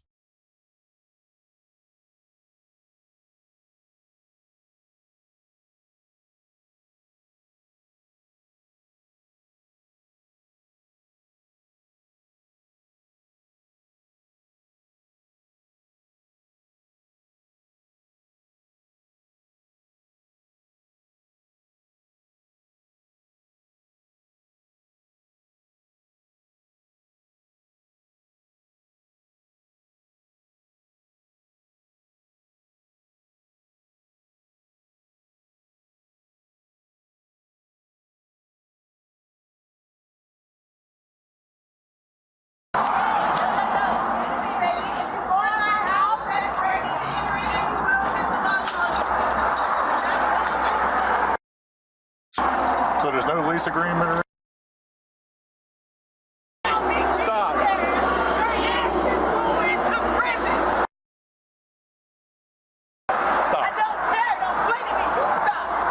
This is 2021. Now I want to press charges because I paid somebody to stay here. That's your problem. Bro. I've been here more than 30 days. Put it in the ship. Stop. Listen to me. Listen, no, honey. You listen to me because you know I've been here more than 30 days. No. Almost 30 days. Stop. You feel me? Almost 30 isn't 30. You're not going to come here and do this. Ma'am. All right? And I told you. See, I'm a self-represented litigant. You feel me? So I will take you to court. Listen to me. Get your stuff and get out. I'm not getting my stuff, and I'm not going anywhere. I'm not trespassing because I can give you my lease. Stop. Hey! Ow! That didn't fucking last long. Get your hand behind your back. Get your hand. You stay up right there. Don't you dare come up here. You hear me? You stay your ass right there. You're being arrested too. I think he's disconnected. I don't know what's going on.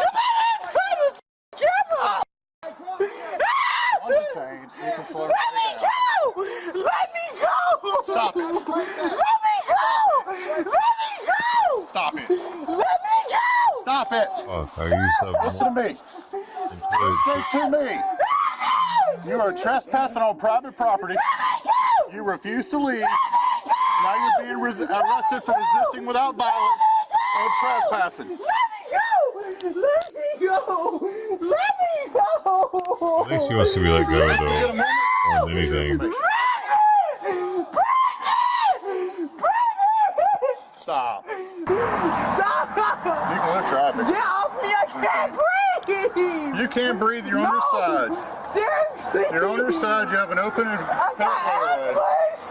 You have an open airway. You're breathing. All right, stand up. We're going to jail. And you dropped a meth pipe right there, too. No, I didn't. Now you're being charged with paraphernalia. Are you crazy? No, you're being charged with paraphernalia. Get this out. Leave me alone. They did start new streams everywhere. Stop. What did I do? Stop. Stop. Stop it. All right. Stop it. Stop.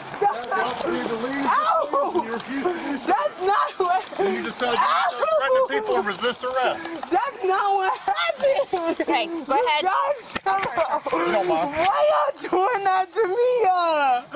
Bro, chill out. We've got another case open on her. We'll probably be putting charges on her. Why? I got disconnect protection on Twitch and it's still disconnect. Give me 90 seconds. Bro. Disconnect before it starts a new stream. Spread your feet. Spread your feet. Listen, I paid somebody. Kayla, spread your feet. They are spread. This way. There you go. Do you have anything on you? No. That will put me. If I find something, I don't do drugs. Do not do that. Are you crazy? Spread your feet. Spread your feet. Let's just put her in the car. I don't care. You got her? Go get my phone. Go get my phone. They got all my kids up in here. Let's put her in the car. Damn, it restarted them everywhere, too. Have a seat. What do you have on you? Have a seat. Anything. Get in the car. Okay, stop pushing me. Get in there. Car. Now. Okay. Sit up. Not dealing with you anymore. Stand on your feet and sit in the seat like a grown woman. Okay. Okay, let me stand up. Stand up. Dude. You kicking and fighting is not I helping gotta you get at all. in. Wait, look. Put your foot in. Yo! You kicking at me is not helping your situation. My radio done messed up again.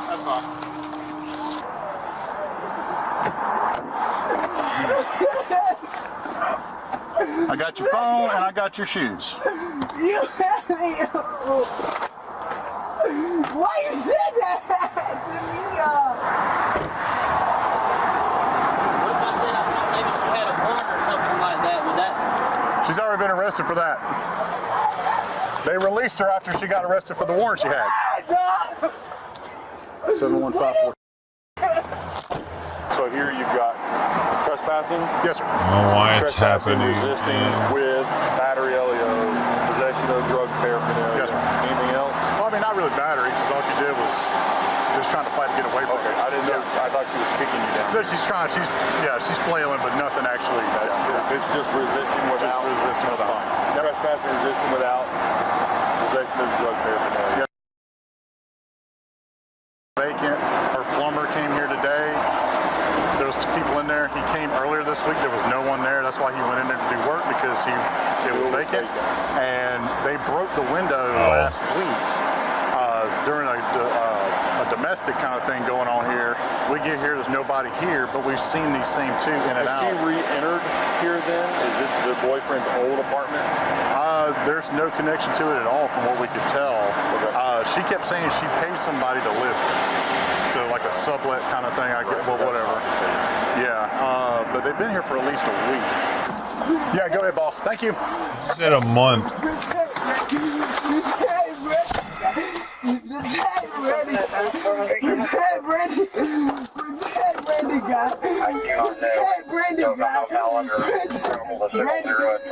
There is a note. Safety issues mentioned to shoot himself with 30 days, bro. And I gave them everything I had to get off the street, bro. Everything. And he did this, bro. Protect Randy, man. Protect him, man. If you open the door like that, I open the door just like that too. And I paid everything, bro. Everything. Every day I paid, bro. Every day. And I still walk around smiling and trying to offer people drinks. And God know me, bro. Even if I don't know him, bro, God know me. I know who I am. I ain't no criminal, no, bro. Listen. Like the whole time. Kayla. Bro. I'm tired. Kayla. Listen, it's all over. I know. I got your shoes here. It's not I got your over, cell phone, bro. and I got your mask. It's not over. Are you going to get out of the car for me? No. You're not going to get out of the car? No, bro. You're going to make me go get all these people out here to come get you? Don't put your hands on me no more, my man. Get out of the car. Don't put your hands on me no more, my guy. For real. All right. You got it. It's unlocked. Go ahead, sir. Hey, my man better not put his hands on None me. of y'all saw the cat? You better not Motherfucker. put your hands on me no more. Then I'm getting off after this. Y'all motherfuckers don't help me do this. The only person that helps me is Sister T. Fuck all y'all. Oh my God. You do the tell old girl that too. Cause God bless you, bro. For real, I love you, my God, but don't put your hands on me no more. Bye. You feel me? Fuck, can y'all just say fucking exclamation cat when you see a fucking cat there, you dumb shit? Fuck you. Fucking idiots.